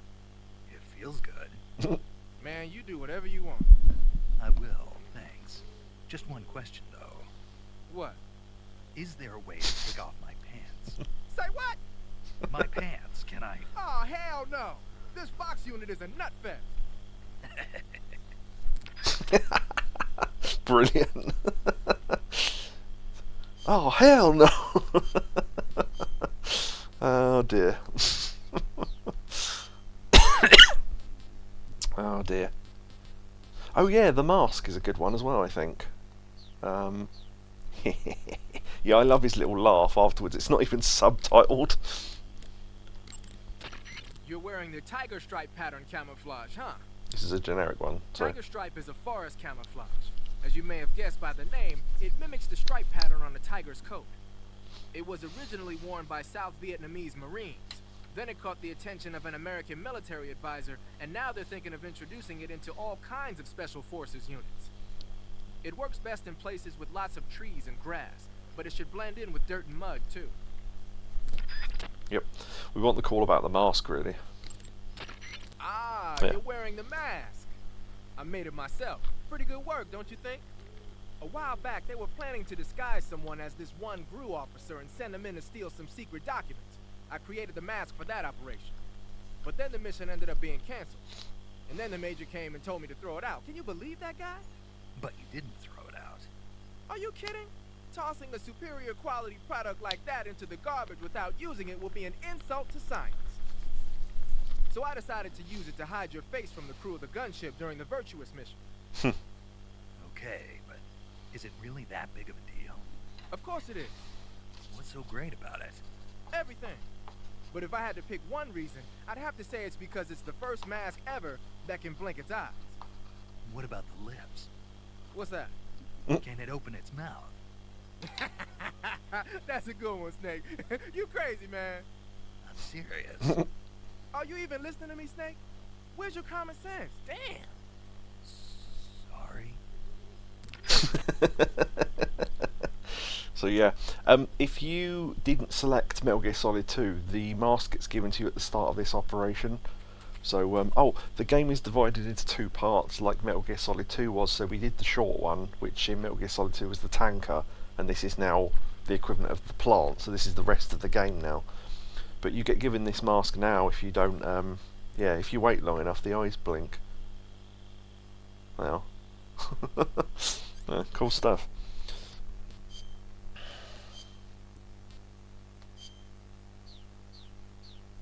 Alright. Right, let's move on a little bit. I think I've gone the wrong way. Hold on. Yeah, if you ever get lost in the area and you go, shit, which direction's which, and you don't want to look at the map, right? If you put on the old camera, up is always north. So yeah, that's a good little tip there. So you can move around like that and then go back to normal and then know you're going north. But yeah, that horse we heard, let's go and find out what that is. Well, a horse, but you know.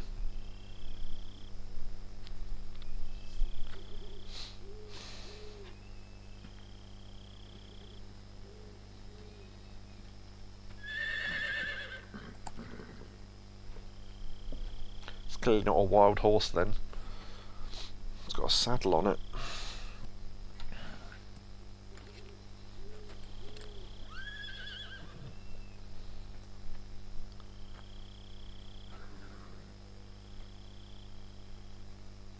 Looks like death wasn't ready for you yet.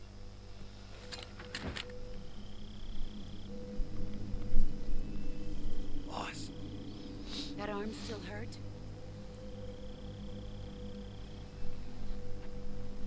what are you doing here?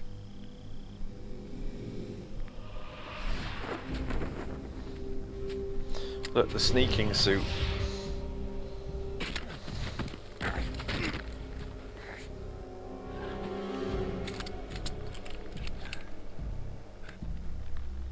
Go home.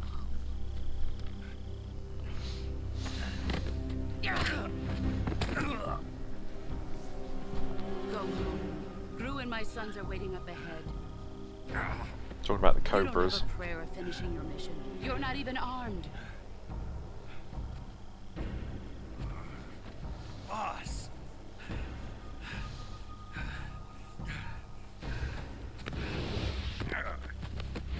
Celine Dion.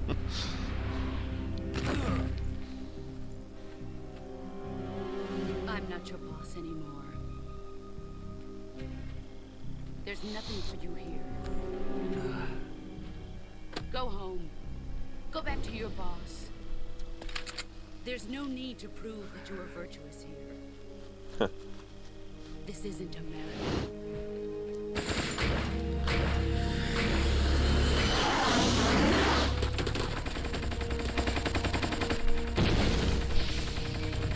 That's the craft we came down in.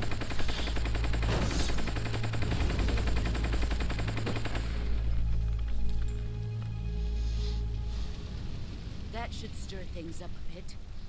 You'd better hurry.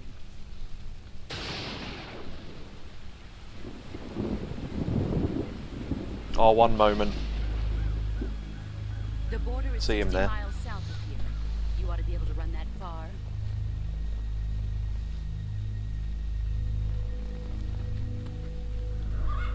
Why'd you defect? I didn't. I'm loyal to the end, to my purpose. What about you, Jack? What's it going to be? Loyalty to your country or loyalty to me? Your country or your old mentor? The mission or your beliefs? Your duty to your unit or your personal feelings?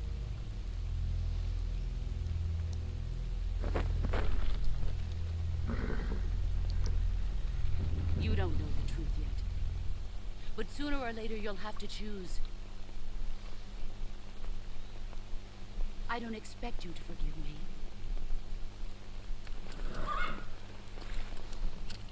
But you can't defeat me either. You know me too well.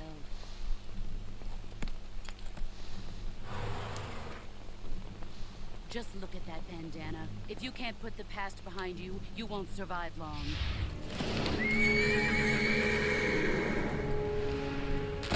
Jesus. If we meet again, I'll kill you.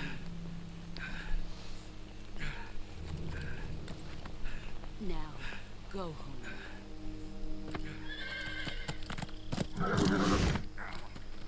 Yeah, that would have broken every bone in his fucking hand. But it doesn't, so. This is Snake. Major Zero. I read you, Snake. I was ambushed by the boss. You were what? The drone's been shot to hell. It's up in flames. That's not good. Enemy scouts are gonna come looking for you. Yeah, I know. But what was the boss doing here in the first place? There's gotta be a leak somewhere. No, that's impossible. The man the boss is working with Volgin isn't exactly on speaking terms with Khrushchev. I lost my gun. The boss destroyed it. Snake, I know how you're feeling. It's hard for me to believe, too, that a legendary hero like the boss would go over to the Russians. That she'd double-cross us like this. That's how it is, and if you don't accept it, you'll never be able to beat her. That's not the problem. In terms of sheer technique, I'll never be able to beat her. I know that all too well. You've got to do it, Snake. She's your enemy and your objective. Enemy? We were together for 10 years, and now you tell me she's my enemy? Enough. Hurry to the factory where Adam is waiting. Scouts have probably already been sent out to investigate the explosion. You've lost your weapon, right? That means you've got no chance of winning in a battle situation. Whatever you do, don't let them see you. Yeah, we literally don't have a weapon now. Unless you play on very easy, they give you a thing called the EZ gun, like the EZ, and it puts your camo up to 80% constantly, no matter what you're doing. It's unlimited ammo, it's got a laser sight on it, and the darts put people to sleep instantly. So yeah, if you play this on very easy, it's very easy. Okay, there are guards coming. So...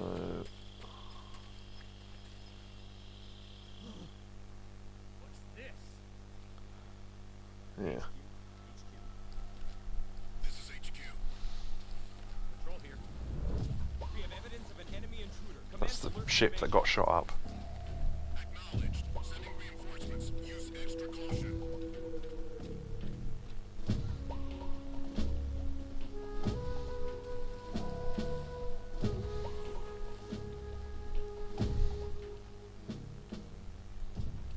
Yeah, so there it is there.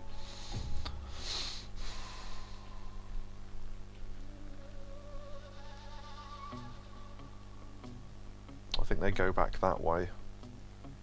So I can take out the one at the back, maybe. Without the front one hearing us, hopefully.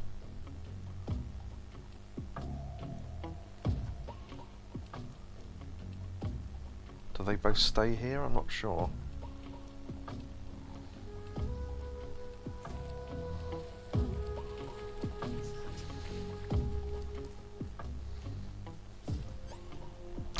Yeah, I might have fucked up already.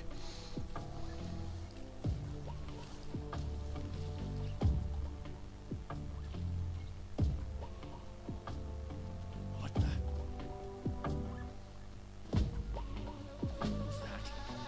Who's that?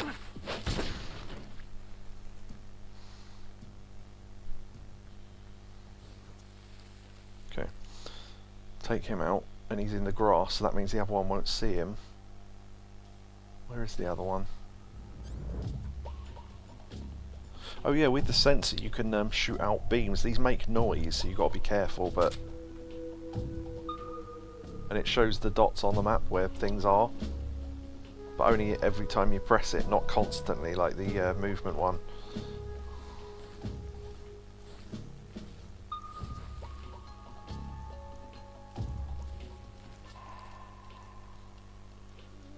Ooh.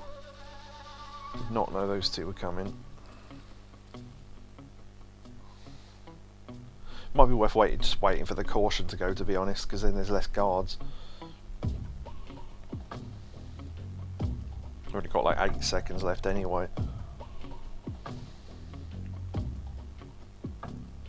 Also, not to rush out once the caution stops instantly, because the guards have still got to leave the area, and if they spot you on the way through, then...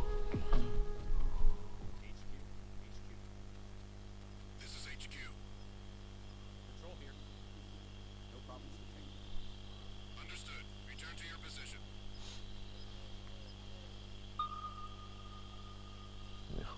Okay.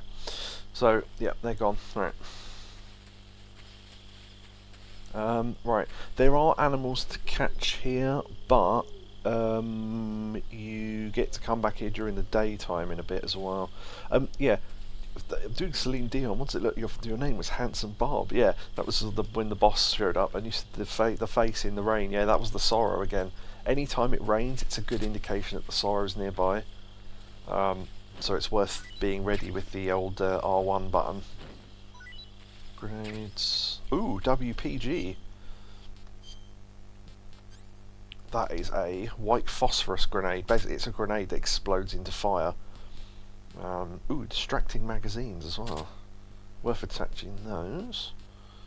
We haven't really got a proper gun yet. Not again, anyway.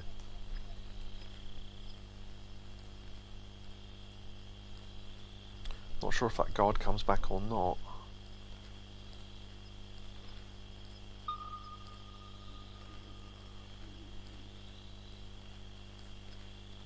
Oh, yeah, I just thought of something. Hold on.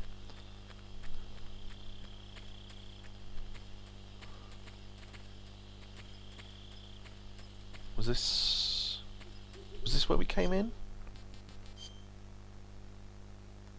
Yeah, okay.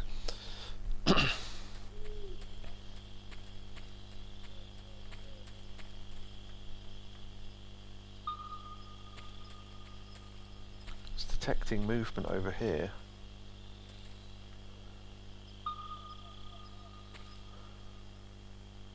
Something moving. Ah, tree snake. That's what it was detecting.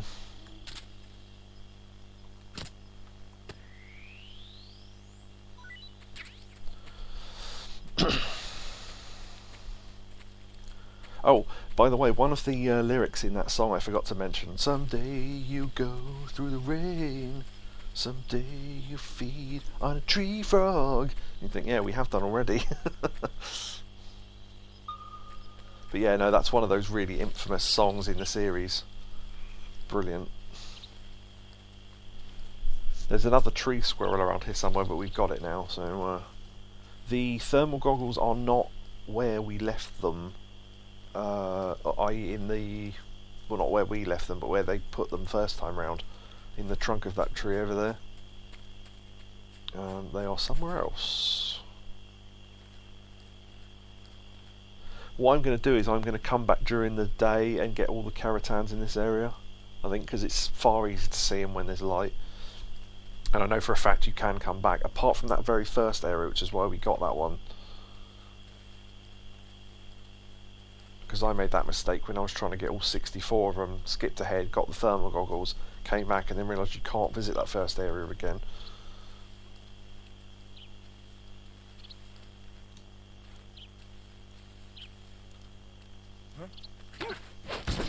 Oh, I meant to grab him, not throw him. Oh well.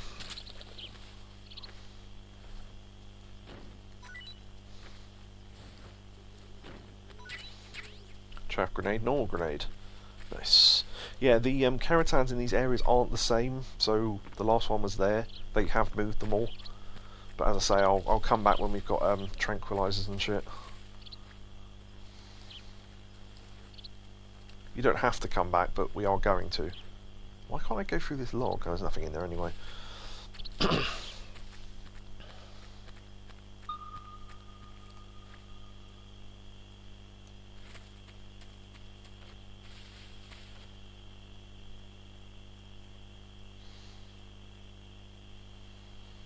Just checking if there's anyone there. No, okay, I think we're good. Oh yeah, is there a conversation about the sonar? Active sonar sends out a special type of sound wave whenever you press the left stick. Ow. It uses the echo from those waves to calculate and display the position of nearby objects. Unlike the motion detector, it'll show you objects that aren't moving. But because you're blasting out sound waves, there's a risk that the noise will alert enemies and animals to your presence. Yep. Be careful about when and where you use it. That can also be an effective tool if you want someone to hear you, as a distraction or whatever. So, you're wearing woodland face paint. The woodland paint is most effective in forest environments. It'll work best if you use it when infiltrating forest areas. Yeah, you get insightful commentary like that if you phone up about most of the face paint, so that's why I'm not buffering. Major. Snake, the boss is your enemy. You've got to accept that reality. Adam is waiting for you at the abandoned factory to the north of your current position. Head north. Yeah, the two NSA codebreakers, Adam and Eva. Yeah, okay then. Yeah, we'll come back when it's daytime.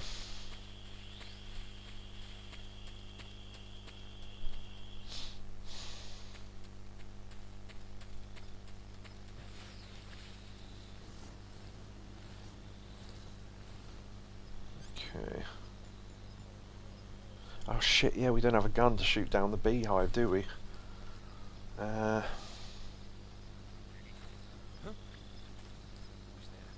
stood up to distract him, then I could slide down.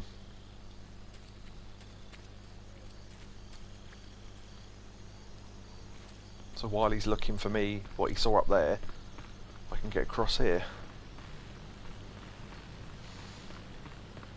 You couldn't Adam and Eve it. There you go. So you can hide on this bridge if people are going over it like that.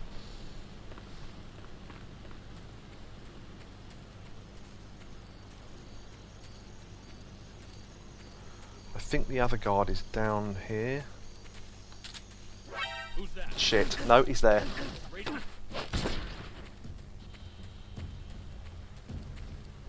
Oh, he didn't get the call out on the radio, I don't think. No, we're fine. Okay. I think we know where this guy's going.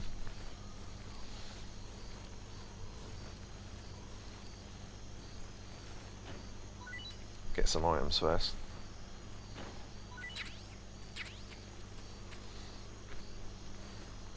I missed the partridge. I hide him into the sea. Whee! Yeah, weirdly there's a glitch there if you drop him right here. Look, he's floating in mid-air. That shouldn't be happening. There you go, then he fell. If you drop him right here, there's a weird little glitch there. Anywhere else, they just drop straight into the water. Oh, for some reason, I have no idea why, there is a tree branch here you can actually walk out on. And I suppose you can fire up through the bridge because it's made of thin wood, but I don't know why you would need to, but anyway.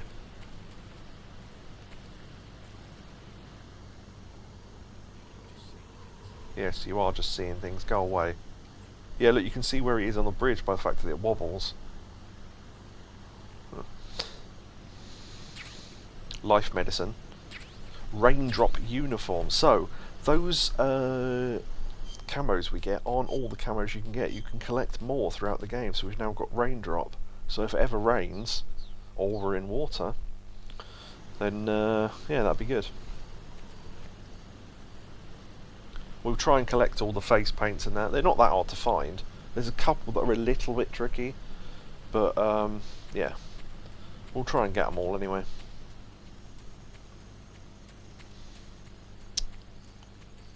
Is there a cutscene coming up?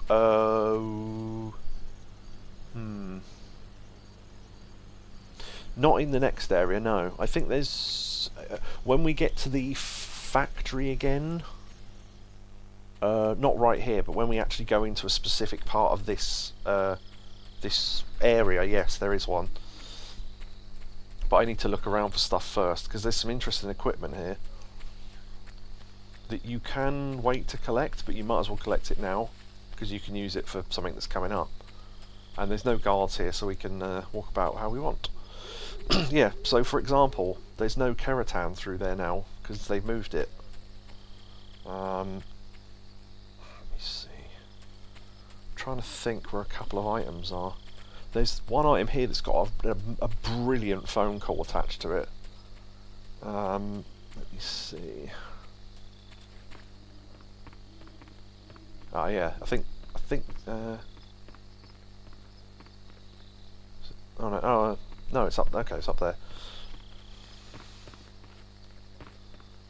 Ah.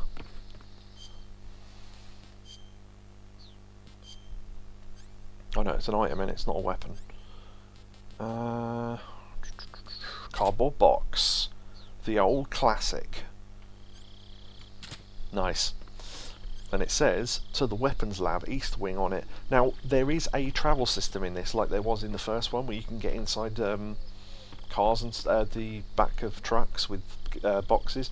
I never really use it. There is a bit later on where you can use it to do a shortcut, though. But if you do the shortcut, it means you miss other stuff, so why would you? Particularly as I'm showing stuff off, so I can at least show you where they are, but yeah, there you go. I'm starting to get tired. That's fine, we can stop in a sec. because the next bit's a semi-long cutscene. I didn't realise how little of this game we'd actually be able to play tonight. I forgot how long the cut, because when I was practicing it off stream, seriously, without the cutscenes in it, it's about 4 hours long, but with the cutscene, it's way, way longer than that. But yeah, it's worth noticing. We will do this one call though because it's brilliant. This might rival the naked conversation. Snake, what are you doing? I'm in a box. A cardboard box? Why are you... I don't know, I was just looking at it. Suddenly I got this irresistible urge to get inside. No, not just an urge. More than that. It was my destiny to be here. In the box. Destiny? Yeah. And then when I put it on, I suddenly got this feeling of inner peace. I can't put it into words. I feel safe. Like this is where I was meant to be. Like I'd found the key to true happiness. Does any of that make sense? Not even a little. You should come inside the box. Then you'll know what I mean. Man, I don't want to know what you mean. Between you and Paramedic, is everyone but me that is hooked up with the Major Strange? Yeah, well, anyway, I suppose even that dumbass box might make a decent disguise if you wear it inside a building. Ah, brilliant. Yeah, I like that. Just the monotone. Yeah, the irony being is that most of the time this box is completely useless, because when do you ever see a box in a jungle? But yeah, you can use this. Some inside bits later on where you can use it, I guess. I never really found a good use for it, because you've got so many options now, unlike in Metal Gear Solid 1, that you don't really ever need to use it. Let me think. I think there's a couple of other things. One of them we have to go to the area where there's the cutscene, so we won't do that. But there is another face paint, if I remember rightly. There's another bug juice. And I think they hide it up here. Yeah.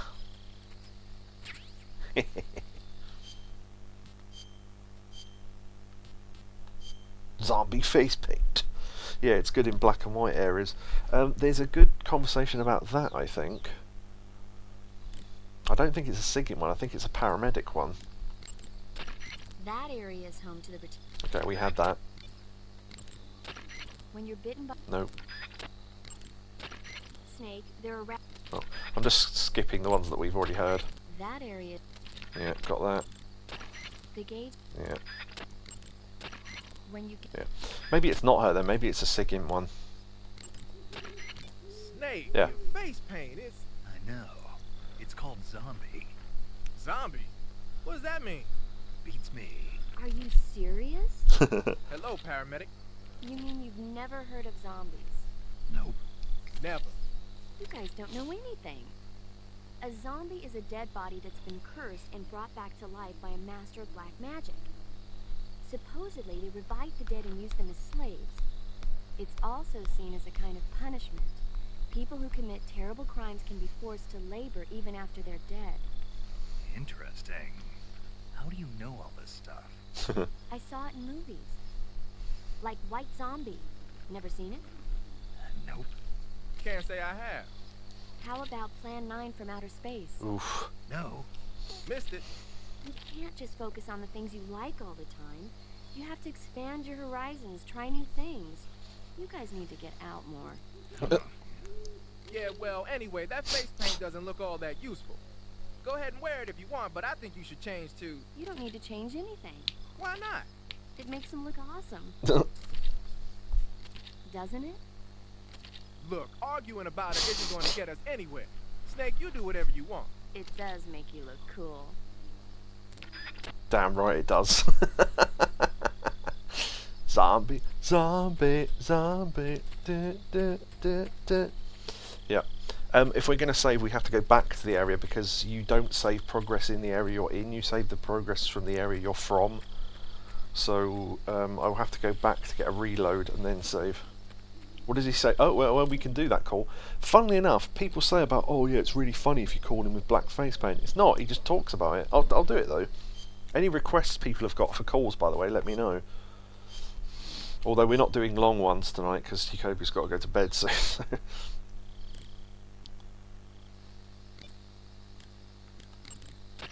Wearing black face paint, huh? Painting your face with black paint should give you a high rate of camouflage in dark areas. So, and people put that. Oh, the amount people will believe fucking anything. There's a version of that on YouTube where they leave a gap up her. So wearing black face paint, huh? And then there's the rest of the call, and they leave a 10-second gap, and people think that's genuine in the game. It's not. It's been edited. People try and put their own spin on this shit. I get that it's funny, but it's just like, you know, whatever. People actually believe that was a thing, though. You go, oh, he's got a problem with it, but and all that. So anyway, our gauge has gone down. So people are lame. Yeah, tell me about it. Let's eat. Was told not how it tastes. I don't know. It filled up quite a lot of stamina. Bike or scaly tooth, not eaten yet. Said to not be very good.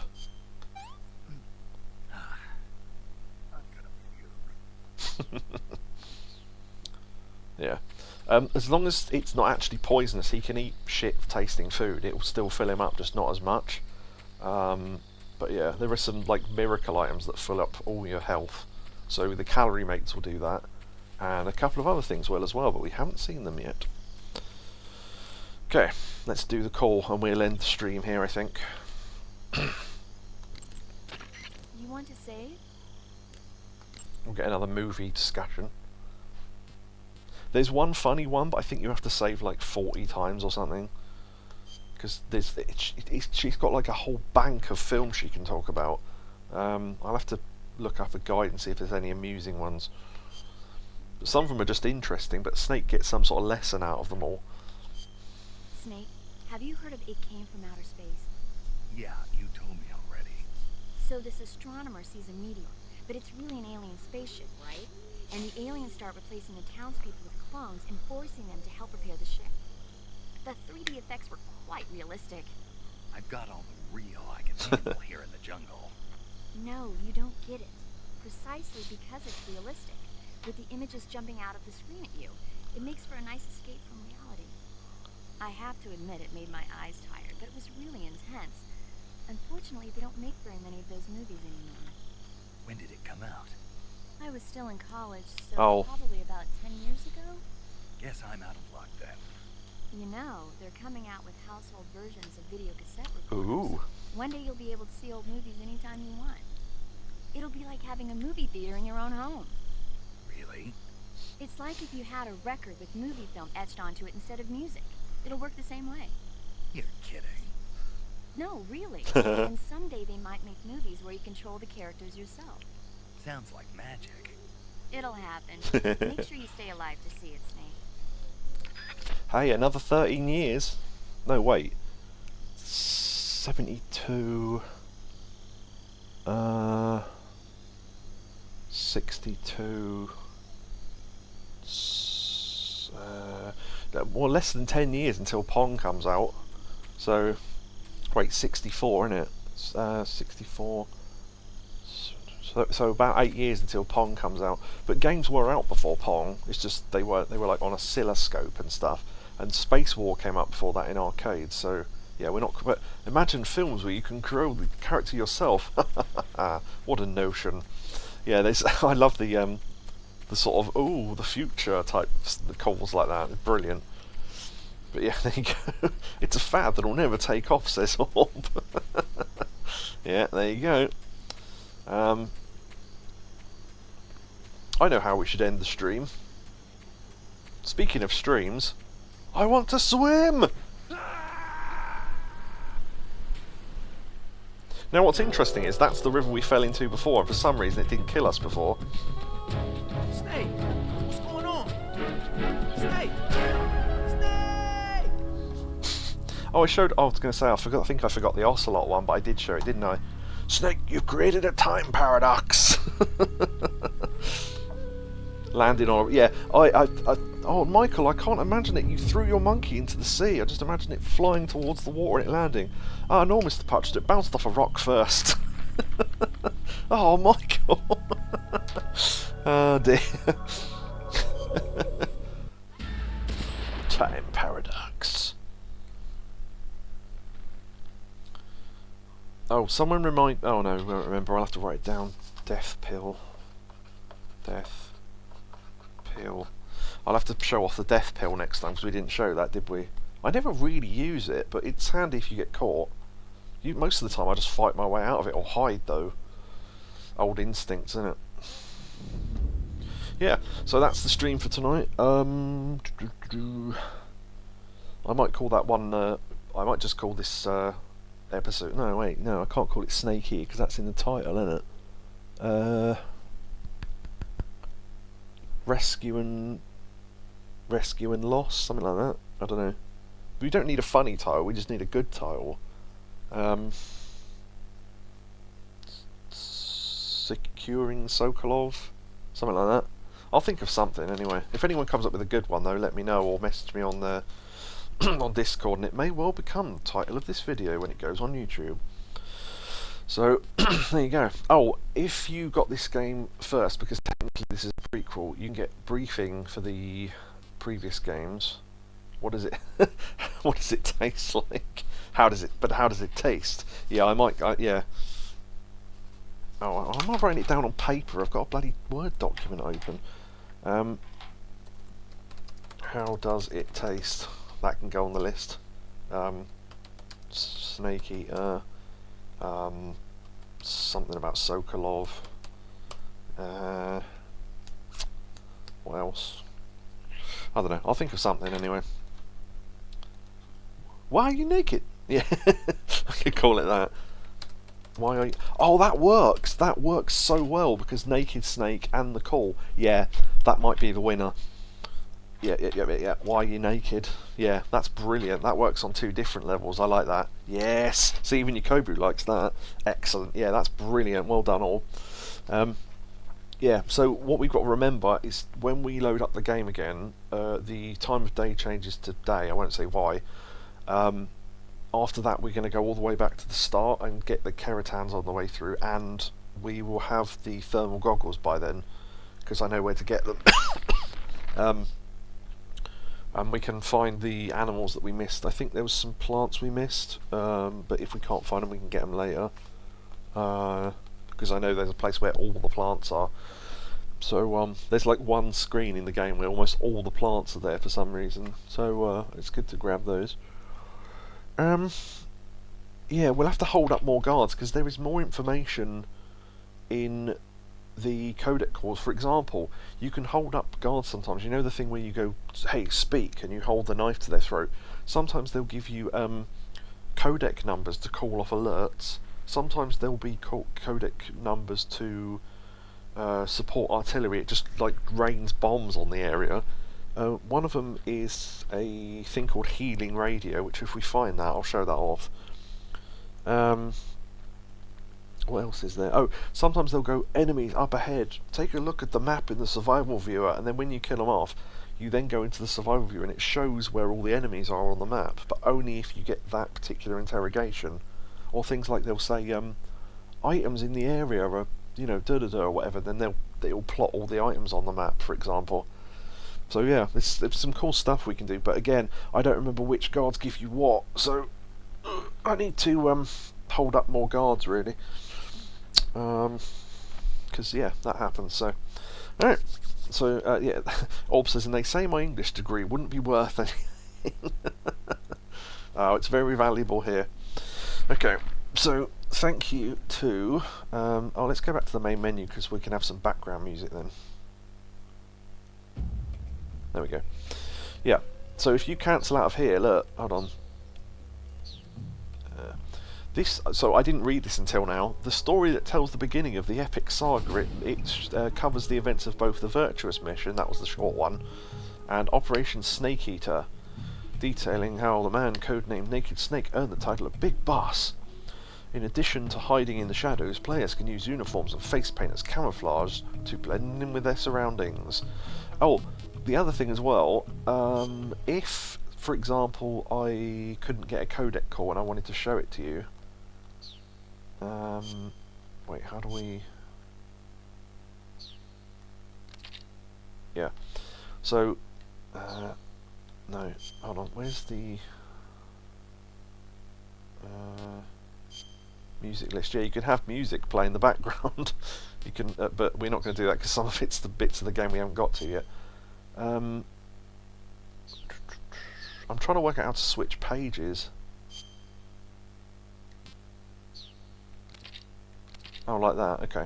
How do we zoom in?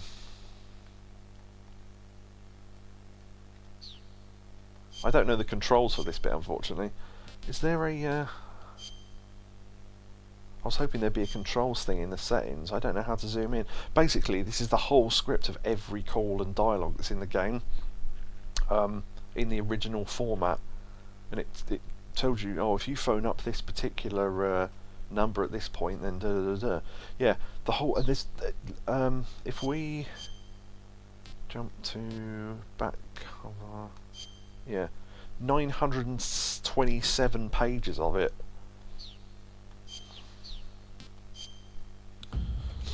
Download, what does that do? Oh yeah, you can download the Japanese language pack if you want to pay it in Japanese. What else is there? Master book. This book reference... I love that, the little alert thing. This book references content from the entire Metal Gear series. We recommend reading this after you've completed each game to avoid spoiling your experience.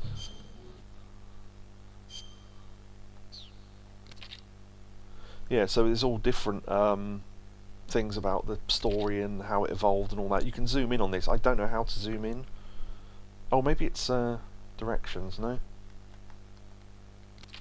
That changes page. That puts a bookmark in it. There is a way to zoom in and out. I just can't remember what it is. So you'd think there would be...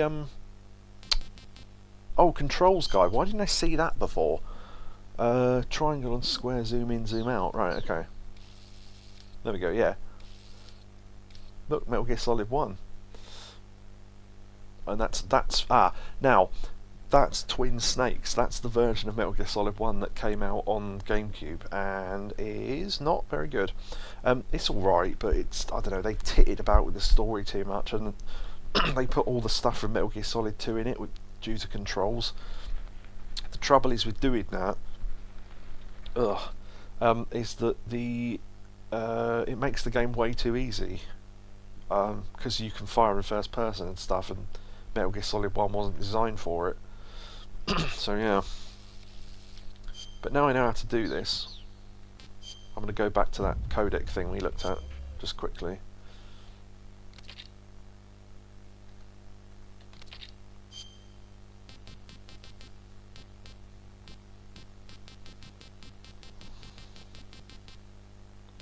Take off the mask so we can go to that page. Oh, and Snake, yeah, the crew isn't watching anymore. You can take off the disguise now. Good idea. This, Bryden, isn't right. Time for the Snake to shed his skin. There you go. So we heard that, so I knew we wouldn't be spoiling it by reading that bit. But yeah, it's the whole script of the game. So if there are any calls that I miss, I can at least read the text to you if I can find what page they're on. There's only one call I really want that I don't have any idea how to get. It's to do with Sigint. I might have to note that down and see if I can Sigint. Oh, by the way, I don't know if he ever tells you this, but Sigint stands for Signal Intelligence, which is a thing he's involved in. Hence all the radar and stuff he designed.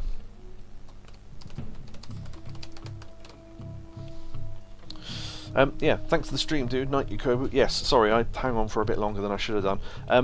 Yeah, so we will see you next time for more Operation Snake Eater. As my voice goes weird because I'm stretching. Yeah, so you can see the Shagohod in the background there. We didn't know what that was before, but now we do. So yeah, I hope everyone enjoyed that, and more next time. The people say about I'm doing too many of the codec calls or whatever. This game is so short if you don't. So I'm trying to eke it out a little bit so we can get some streams out of it. But I won't endlessly do them. But yeah. So good night, goodbye, and I have to bring up the Steam page, not Steam page, Steam Deck. And okay. So, thank you Orb, thank you Yakobu, thank you to Gadget for the sub to Yakobu, that was very good. Thank you for the bits. Oh yeah, Yakobu mentioned you can't buy subs with bits. I didn't remember that, sorry. He also posted a gigantic emote at some point, I don't even remember that. On-screen celebration, so yeah. So thanks to Neo for his bits, thanks to Gadget for his bits, and thanks to Gadget for the sub as well. And thanks to those people that were in a little bit earlier on, I can't remember who they were now, but 2 other people that came in and said, you know, I was getting ready for the remake or whatever. But we talked quite a lot tonight in the chat, so they're not on screen anymore, so I can't remember who they were, sorry. But thank you to those people as well. Yeah, so excellent. Goodbye everybody. Good try. And someday you'll stream on Twitch. Goodbye.